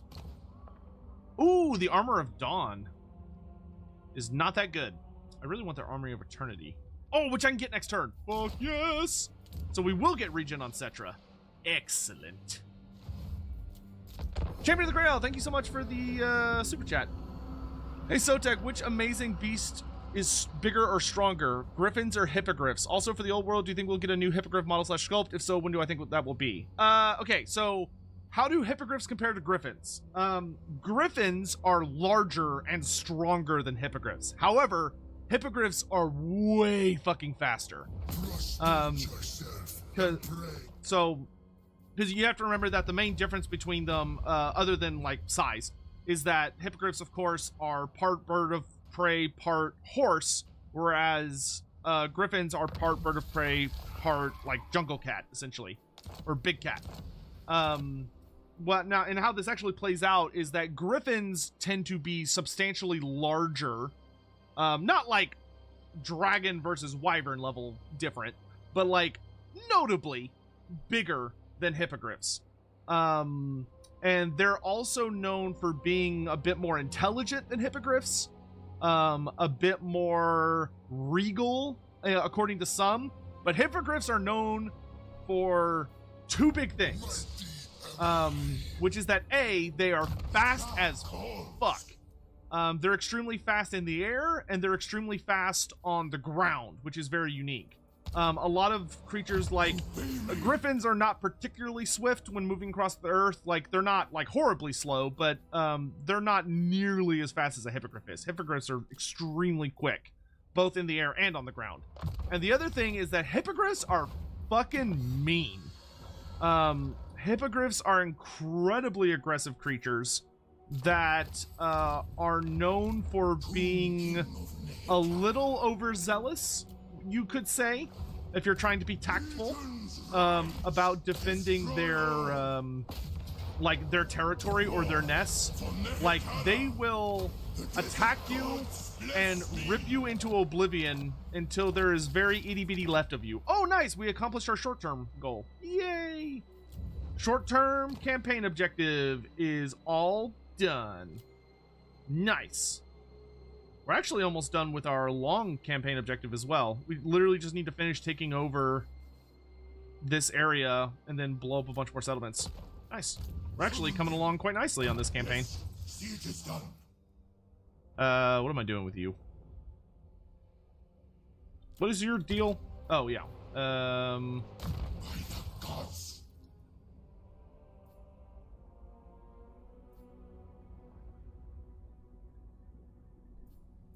I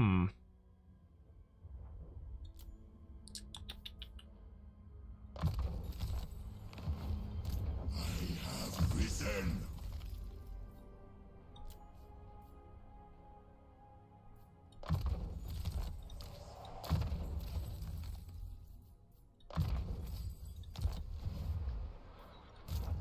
So griffins are more docile? No, I would say it's more that, like, it's more of like, if griffins are incredibly predatory, terrifying creatures, hippogriffs are just really batshit fucking crazy. But you know what? I can actually, hold on. I can read you kind of a fun little excerpt. Where's the book I need? I want this one, and I want this one. So here, let me read you two little things. Also, do I think we'll get a new hippogriff sculpt? Yes. When do I think we'll get it? I think you'll get the new hippogriff sculpt after I think you're gonna get it after King Lewin Orcslayer dies. Because King Lewin Orcslayer is almost certainly gonna die relatively early in the setting. So probably within like the first year or two. And after he dies, if Games Workshop does not change the lore, which I think they will a little bit, if they don't change the lore at all, then after King Lewin is King Jules the Just. But I think they're gonna edit that so that we go straight to King Gaston. Which, if it's King Gaston, he would make a pretty bitchin' model. Because King Jules is not like that important. He doesn't do a whole lot. So if they kind of just retconned him out of existence, I don't think anything of value would be lost. Alright, so this is the hippogriff, and then we'll go over the griffin, right? So the hippogriff says, Hippogriffs inhabit the upper reaches of the Grey Mountains, occasionally prowling the greenlands below for sheep and cattle, although they also hunt men, orcs, or any creature that can't hide quickly enough. Hippogriffs are savage and attack with little or no provocation. When roused, hippogriffs are about almost berserk in their reckless fury, and only tearing their foes to ribbons of flesh will sate their aggression. In this manner, a hippogriff will destroy an entire herd of animals, wantonly slaughtering every beast in sight. They are unrelentingly territorial and will fight to the death against any creature that strays into their chosen domain. And so it is of little surprise that hippogriffs tend to give each other a wide berth. When hippogriffs do meet, when hippogriffs do meet, they are likely to come to blows, typically in a violent and bloody battle that will last until the death of one or both creatures. It is certain that neither hippogriff will voluntarily back down or retreat. The hippogriff possesses ferocious instincts rather than fearsome intellect. Whilst hunting, its uncomplicated mind naturally assumes that a prey out of sight is a prey that has somehow evaded it forever. Thus, a hippogriff inevitably prefers to swiftly close the distance between itself and its chosen prey before there is even a chance of escape. Victims that do elude a hippogriff are quickly forgotten, and the beast will look elsewhere for more immediate gratification. So, you know, a little fucking terrifying. And then the griffin, on the other hand, despite being large and monstrous creatures, griffins have reputations as noble beasts. This is in part due to their proud and regal bearing. Griffins are not ravenous and frenetic killers as are manticores. Instead, a griffin strikes with swift and precise grace, its every motion poised and controlled. Yet this elegance in no way undermines its deadliness, for a griffin is more than capable of using its powerful talons and sharp razor beak to rip a foe apart. Skilled and efficient fighters, griffins do not kill indiscriminately, although they show no reluctance when hunting or protecting their territory. They are fierce and merciless, but never cruel. Griffins can be ranked amongst the most intelligent of beasts. If captured relatively young and subjected to suitable training, they make for incredibly loyal mounts, and can even be taught to obey and even anticipate a wide range of commands. So has the griffin become the steed of choice for many great heroes across Ulthuan and the Old World. Deathclaw, the Emperor Karl Franz's griffin, is legendary for his dedication to his master, and many Elector counts can boast of a griffin in their menageries. Feral griffins are canny creatures and expert hunters, able to anticipate their prey's every move. Once a target has been spotted, a griffin will relentlessly stalk it, waiting days if need be for the correct moment to strike. The ear-splitting shriek of a diving griffin is highly feared, and has been known to send entire armies ducking for cover, lest one of their number be the beast's chosen quarry. In their own language, the High Elven word for griffin can also translate as savage perfection, which aptly captures the creature's deadly grace. So you can see that there's some notable differences. But yeah, the hippogriff they are quick. And they're also profoundly better for, like, more ground-focused mounted warfare, which is why they're pretty well liked by Bretonnians. And also, Bretonnians are extremely admirable of their whole, like, never back down, never give up, fight to the brutal, bitter end mentality. Bretonnians are like, respect. Yes, Armor of Eternity. Finally. Wait, can I get any super items yet? No, I need obsidian. Oh, I can make the Amulet of Fasta, which is insanely good. Yeah, give me that.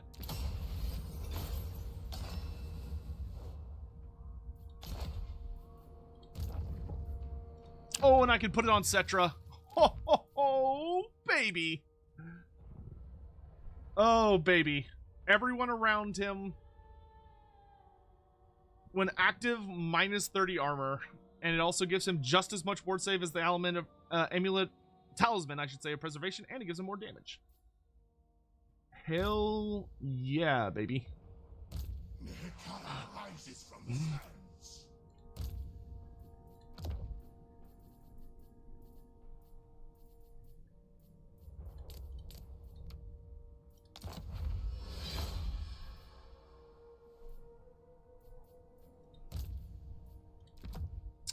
Let's put the potion of healing on my, my Tomb Prince. My dynasty reigns supreme. You don't have very much melee attacks. Let's give you that. Your advice. Let's give you this. Oh, actually, no. Let's put the Armor of Fortune on our king.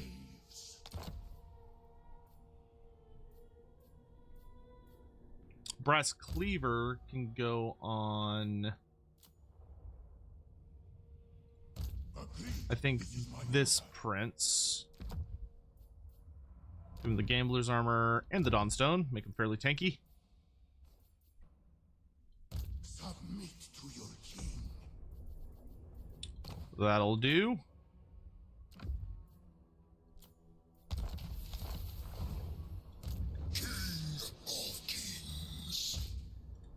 Fully! Our opponent has like a little garbage army.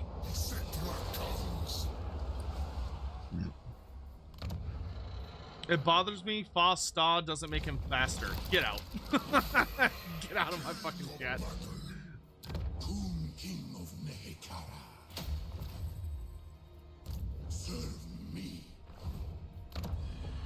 I will conquer this land. Oh god, this is so, the Lost Tombs is so fucking nice. Perfect vigor for all Ushabti and gives me +4 regular Ushabti and +2 Great Bow Ushabti. Oh! Oh! My You spoil me. supreme. Attend your king. Alright, we're gonna hit. Can we reach Scarbrand before he finishes? No, I can't reach him. Damn it. My orders. Let's begin. Can you start harassing him? Not yet. Okay.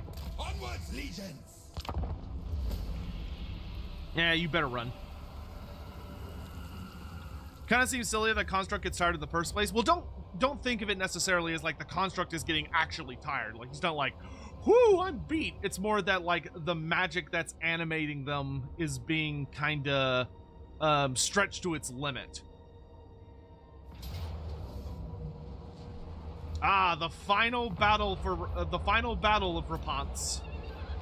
I'm going to enjoy this. Ow. Ah, there we go. Settra has strength 6 on tabletop, doesn't he? His base profile is strength 6, yes. Peasant! Peasant!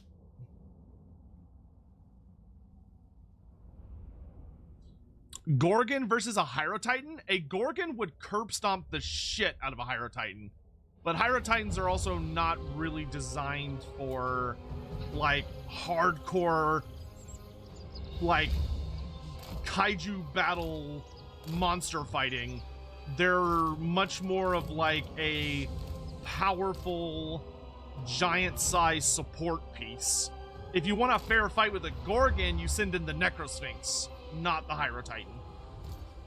Also, it's Hyro as in Hierophant, not Hyro as in that. So like Hiero.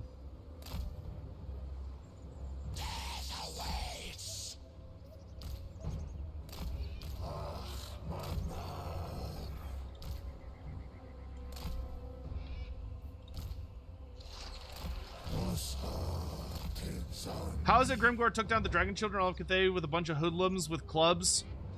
Well, so it's worth knowing that A, it was like the biggest wah ever, and greenskins are so you have to remember, the thing about greenskins, right, is that greenskins have a very unique I almost said physiology, but it's not the right word. They have a very unique interaction with the world, we'll say. Where the thing is with them is that the more greenskins you gather in an area, the more powerful they start to get. Because they have something that's called Wa energy that I disagree with Andy about what precisely Wa energy is, because Andy doesn't think it's magic. I consider it to be magic.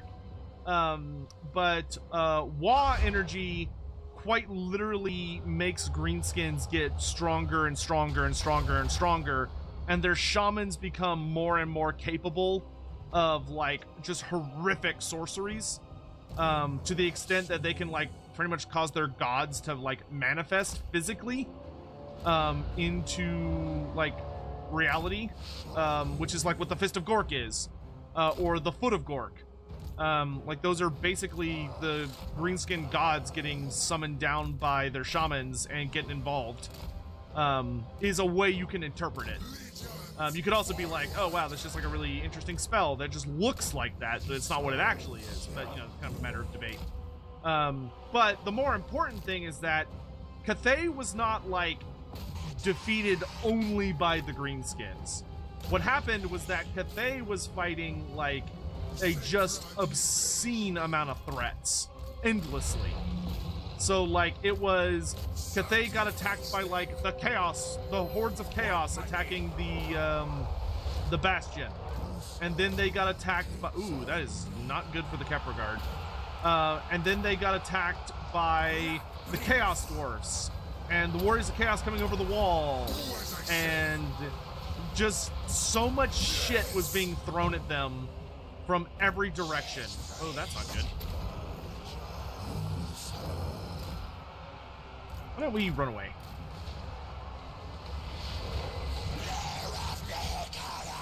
Oh, Sepulchral Stalkers, good. Go do work, please.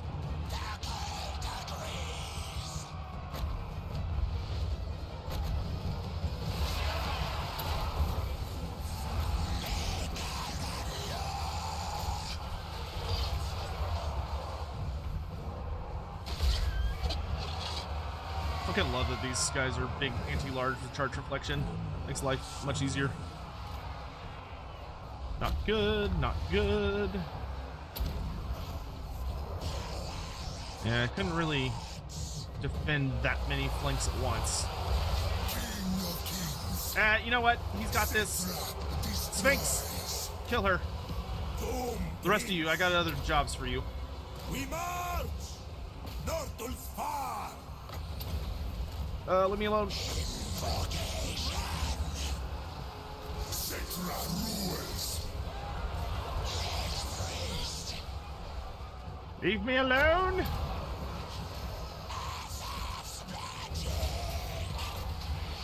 You're gonna move this way. You're gonna shoot them. Oh, hang in there, little dude. Damn it! Reese.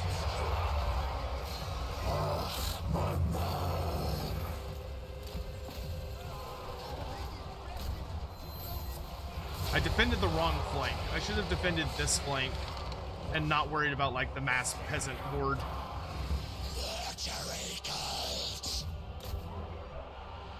Settra the imperishable. Alright, let's go wipe out knights everywhere that are making a fucking mess. Little bastards. Settra moves.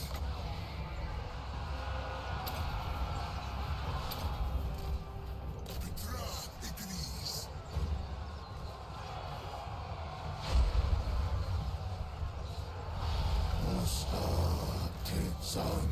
Don't stand there. Go kill her.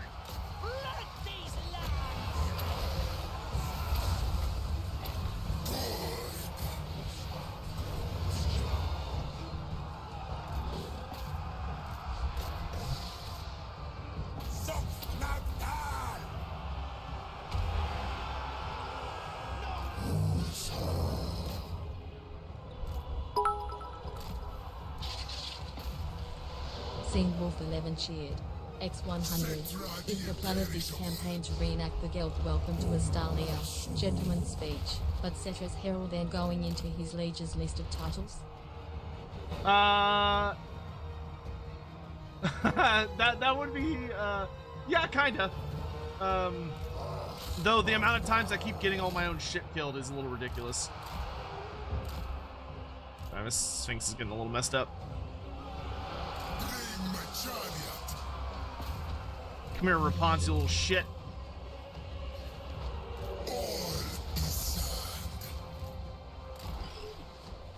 Son of heaven. Go kill them, please. I'm tired of being shot. It irritates me.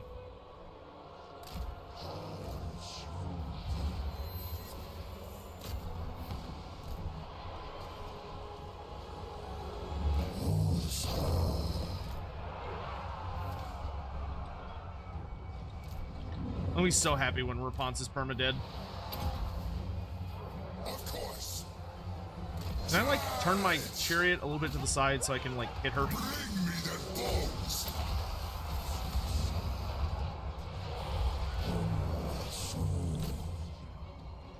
Oh, no, there's more knights coming this way.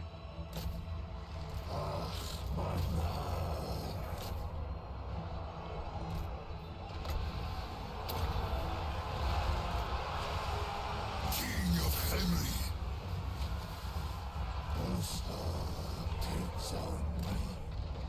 Thank you. Next.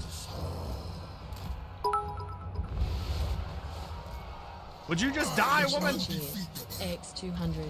Do you think the surviving dragons already flee the world and that's part of the reason why Cathay got wiped? That could be very, very true. They've been leaning pretty heavily into the whole, like, oh, the dragons are up to some, like, big epic secret scheme. What could they be doing? What could they possibly be up to as part of, like, Total War? And it could very well be that the Celestial Dragon Emperor did find some sort of way to functionally, like, escape the planet. And the dragons abandoned Grand Cathay to its fate. Which would be super shitty, but it would be kind of on brand for the Celestial Dragon Emperor, considering the Celestial Dragon Emperor is very clearly like you can kind of think of him as almost like an alternate version of the Biggie from 40K. Like there's a lot of parallels between the Emperor of Mankind and the Celestial Dragon Emperor. Those two are kind of two peas in a pod.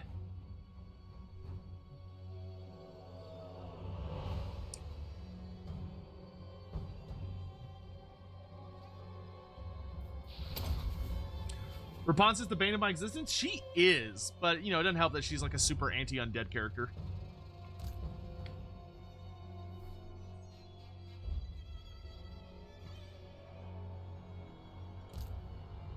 I'm just gonna keep spamming heals until all the baddies are dead. Hold your fire. Oh, never mind.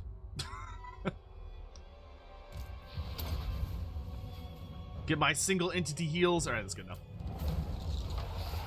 Do I think the Dragon Emperor will make it into AOS?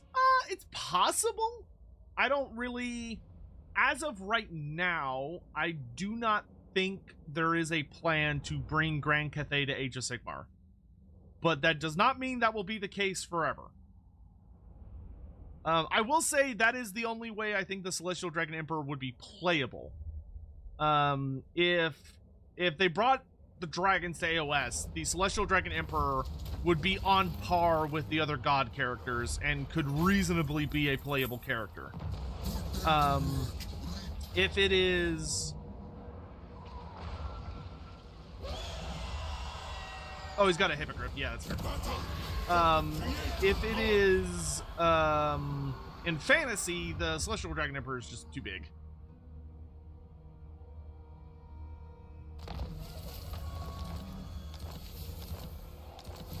Oh, we got another Talisman of Preservation. I can't hold all these talismans.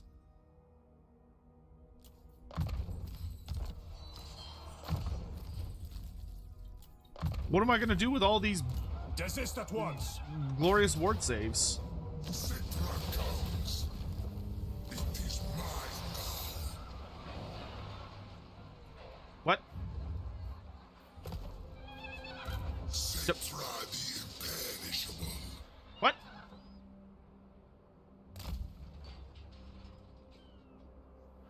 Whoa. Settra is victorious. Another wretched foul lizard thing. Am I crazy? Joins the red host. I thought I hit occupy. Cursed Sotek spawn. I guess I Happy 2 years, sir. did. Here's to many more.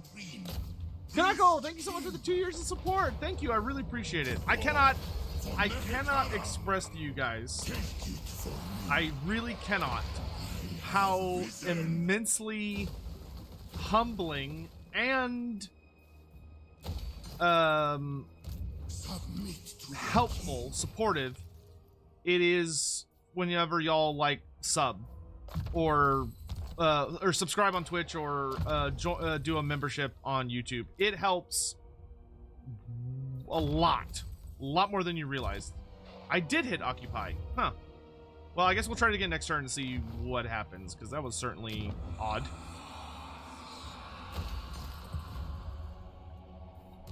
My father demands it. My father demands, yeah. They will fear us. Submit to your king. Arise, my legions. Rise. Occupy it in my name.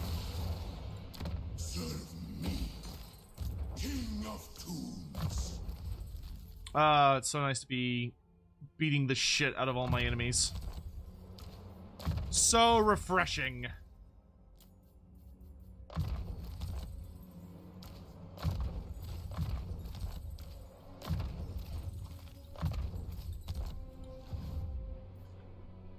Wait, don't do that yet.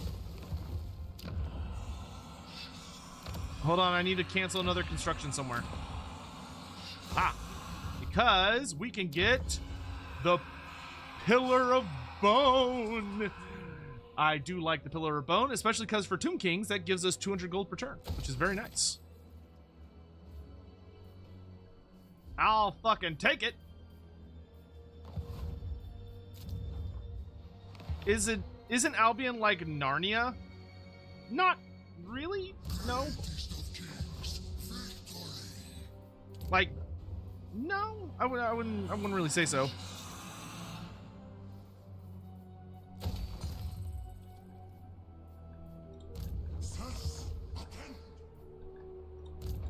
I mean, it's a geographical location. You can walk, row, swim, I guess. You can swim to it. It's just difficult to get to. And also the Mists of Albion hide it.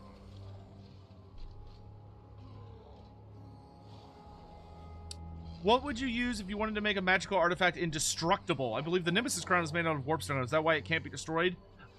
It's kind of a combination of the material it's made out of and the runes that are bound into it. Generally speaking, when you're trying to make an indestructible thing, the best way to do it is, of course, to use an indestructible material if you can. But the real important thing is to do your absolute damnedest to imbue the item with a truly just staggering amount of magic. Like, more magic than you would ever want to put into anything, because it seems like you're going a little bit overboard. Like, you need to be pumping that shit full of sorcery and imbue it with such a staggering amount of magic that it functionally kind of results in that item being... It makes that item that much more... solid's not really the right term, but that's kind of what I'm leaning towards saying. It kind of... You can almost think of magic as something of like a binding agent. Where the more that's in there, you know, the harder it is to pull apart. And should it be destroyed or unbound, in one case, the results would be catastrophic, to say the least. Something like that blowing up or being destroyed would be really, really, really, really, really, really bad.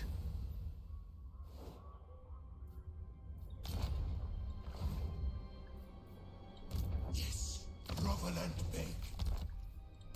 Bow before your king. So the Trickster's Helm gives me a 10% ward save. The Armor of Eternity would give me regen on top, but like, I kinda can regenerate already through my Lord ability. And it would give me, like, the problem is it would give me like another 20% flame resist or fire weakness. So I think Settra's good. I think we will put the regenerating armor on you.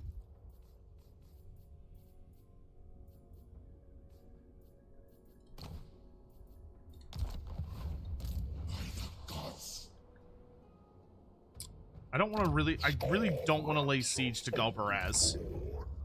I kind of want to lure good old Scarbrand south and then kill him on like more neutral ground. I really don't want to deal with him over there.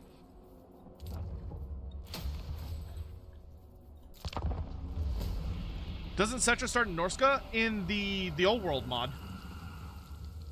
The old world mod he does, yeah. I'm back. Oh god, I'm so stressed about tomorrow. Or I guess it's today now. The fucking... I really want to get that limited edition Lords of the Lance book. And I'm really nervous that it's going to sell out like fucking instantly. Where is he going?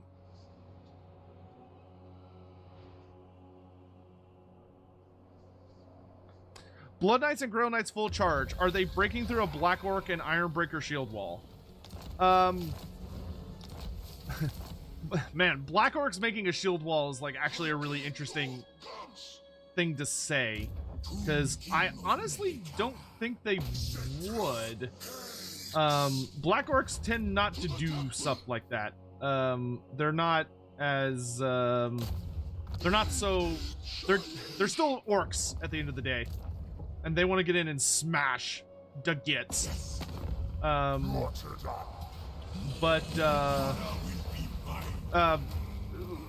Barring that, could a Blood Knight or Grail Knight charge break through a group of Ironbreakers? I think once they slammed into the Ironbreakers, I do not think their initial charge would break the Ironbreakers. No, I think the Ironbreakers would be able to take care of it, or deal with it. However, I do think the Ironbreakers would be struggling very, very much with everything that happened immediately after that. Because Ironbreakers, they're tough, and they're able to really plant their boots on the dirt and like hold the fucking line come hell or high water. However, the thing about Grail Knights and Blood Knights is like, yes, the charge is going to be devastating, but honestly, it's when they're like already among you, that's when shit gets bad.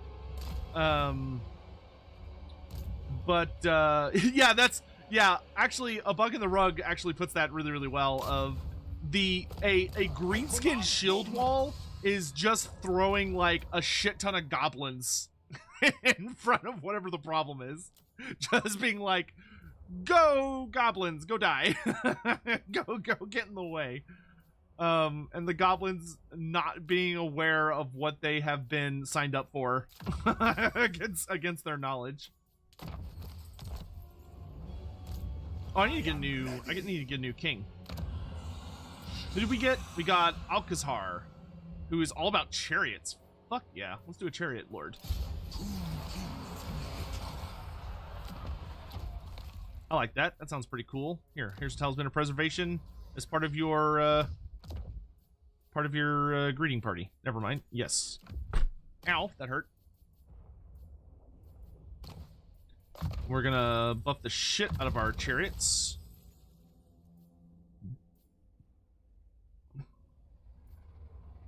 We will take... Yep. Thra the Great Father. And then we'll get... Do I want arrows? Cavalry? What would go well with chariots?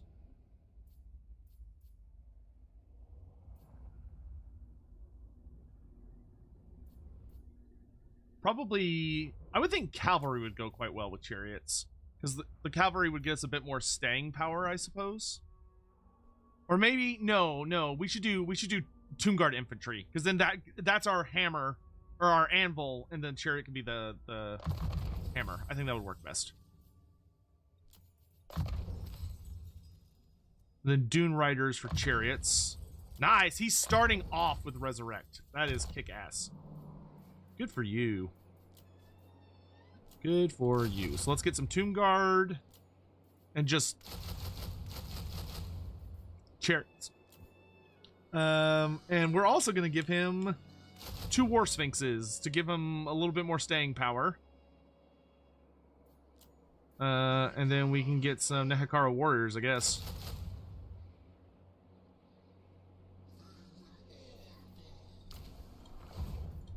Attend your king, slaves. We can get you a strong Tomb Prince.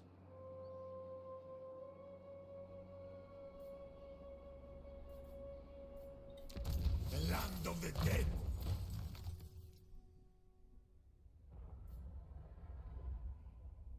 We'll do Chariot King.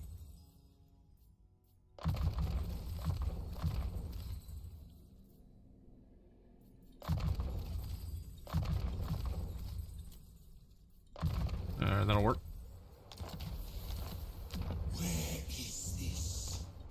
I really want a Lich Priest. Can I get one? I can, just not just yet. Nehekara rises from the sands. Sigvald versus Settra? I'm pretty sure Settra would body the shit out of Sigvald. It'd be, well, actually, Settra would be a nightmare matchup for Sigvald because Sigvald is one of those characters that relies on regeneration. And Settra literally has a sword that's kind of like the physical embodiment of the sun. Which, you know, regeneration doesn't tend to get along very well with things that burn you to, like, ash. Yeah, Settra would body the shit out of Sigvald, to be honest. Because Sigvald's regen would not be an effective strategy to deal with Settra. I think Sigvald would be annoying for Settra, but I think Settra could kill him.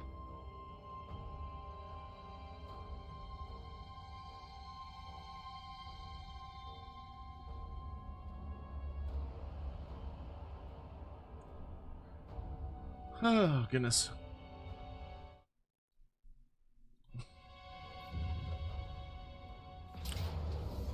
Oh, killed by the garrison. Get owned, dude. For Nehekara. Yes! Okay. So, Rapunzel is dead. Whew.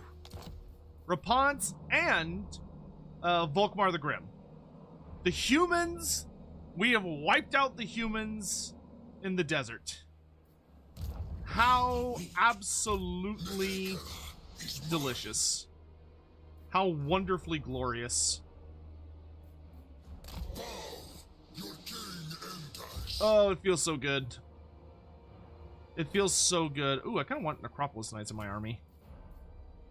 Chariot also would not, or Catapult would also be nice.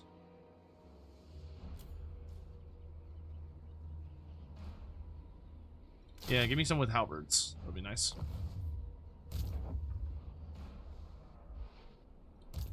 But then I only have 1 chariot. I guess we could switch on archer unit for another chariot. Yeah, it works. Boop. I deem it. I do not know how I'm gonna lure him We go. down to me. It's gonna be tricky. Tricky, tricky, tricky.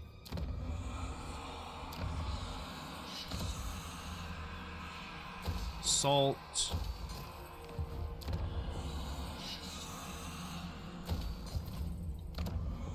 I want money.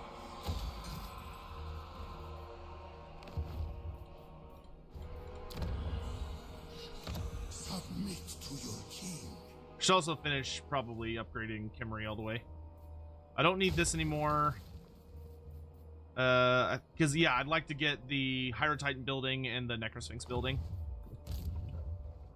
Kazrak the One-Eye versus Lokir Felhard. If it's a duel, Lokir will win. Very handedly, I think. Kazrak is a pretty damn good fighter. Like, he can throw his weight around, and he is not a pushover. But Kazrak is much more of, like, a big bad when it comes to being like a general, in that he's one of the best like ambush warfare fighters in the setting. He's not as big of a deal if you're looking at like who's the most killy, if that makes sense. Is my throne ready? Sitlook Necromancy cheered. X100. Why isn't Sigmar playable in EOS when it's his setting? So the way they explain it in the setting is basically that Sigmar is the one who has to like hurl what's known as the lightning storm, the thing that allows the Stormcast Eternals to get to where they're gonna go. So he is required to basically be sitting in one central location where he can see everything that's going on, and he can direct the lightning that, you know, allows the Stormcast to get around to where it needs to be. There's also kind of the thing that Sigmar is very bluntly, within the setting, like the most powerful character, like just flat out. Like if Sigmar has Gul Miraz, he can 1v1 anybody. Fucking like it. I would even say that it's not that much of a stretch in AOS that if Sigmar took Gul Miraz and fought Khorne, that he, like, I don't know if he'd win, but he'd certainly, like, it would be ugly. So for the sake of the setting, they kind of like to keep Sigmar as like the most powerful of the gods, but he spends a very considerable amount of time, you know, coordinating the Stormcast Eternals. But that's also why he has a stand-in character who is the Celestant Prime. And I mean, the Celestant Prime's also like, not only is he a fun character because he's for standing in, because he's pretty awesome looking and he wields Gul Miraz, but the other thing that's really fun about him is that he is a very mysterious character. Like nobody knows who the Celestant Prime is. He's very, very mysterious, which is a really fun aspect of him. I personally believe that there's a pretty reasonable amount of evidence that he is in fact Karl Franz. But Games Workshop has not confirmed anything, and I don't think they're ever, I don't know if they're ever going to confirm who he is. They might at some point, but I feel reasonably confident that he's actually Karl Franz in truth, which is pretty cool.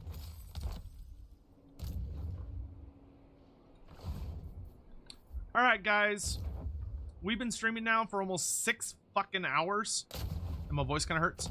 So I think we're good to call it here today. We got a lot done. We have officially conquered all of the Lands of the Dead, and all of Araby. And we've also wiped out Volkmar the Grim and Rapunz de Linus. So all of the human threats to our empire have been exterminated. So next time, we're gonna go after, I think next time we're gonna focus on wiping out Skarbrand. And we're also gonna start turning our attention to the 2 nearest books of Nagash. Of course, being the one in Carrick 8 Peaks and the one in Lamia. Those will probably be our next major focus. And then once we've done that, it's really just on to kind of exploring the world and getting more books. So, you know, at that point, we might we'll start sending kings to faraway places to try and grab us more goodies. So, in any event, hope you all had fun. Hope the stream was enjoyable. We got to talk about a lot of stuff. This one, because I'm considering it a Tomb Kings campaign stream, I will leave this VOD up on YouTube. It's on the main channel. I'm not going to put this one on the secondary channel, though I will make sure to, I think I'll make some time tonight to go, after it's done rendering and everything, I'll try and see if I can put a timestamp for when the actual campaign play starts for anyone that's like, oh, I don't want to watch all this stupid shit at the beginning. But anyway, that is everything for me. If you're watching on Twitch, I'm going to send y'all off on a raid to a buddy of mine. And if you're on YouTube, I don't know how to do raids. So figure yourself out. I hope you all have a lovely evening. Take care of yourselves. I guess one another. If I don't know why I'm putting out. I'm tired. Good luck to everyone that's trying to pre-order anything tomorrow. I don't know how crazy it's gonna be. It might be insane. It might be tame. I guess we'll find out what awaits us. So Twitch, please be kind and awesome. We're gonna go visit a friend of mine who I don't think we've ever raided before. No, we haven't not raided her ever before. So please be kind. And for the rest of you, have a lovely day. Good night.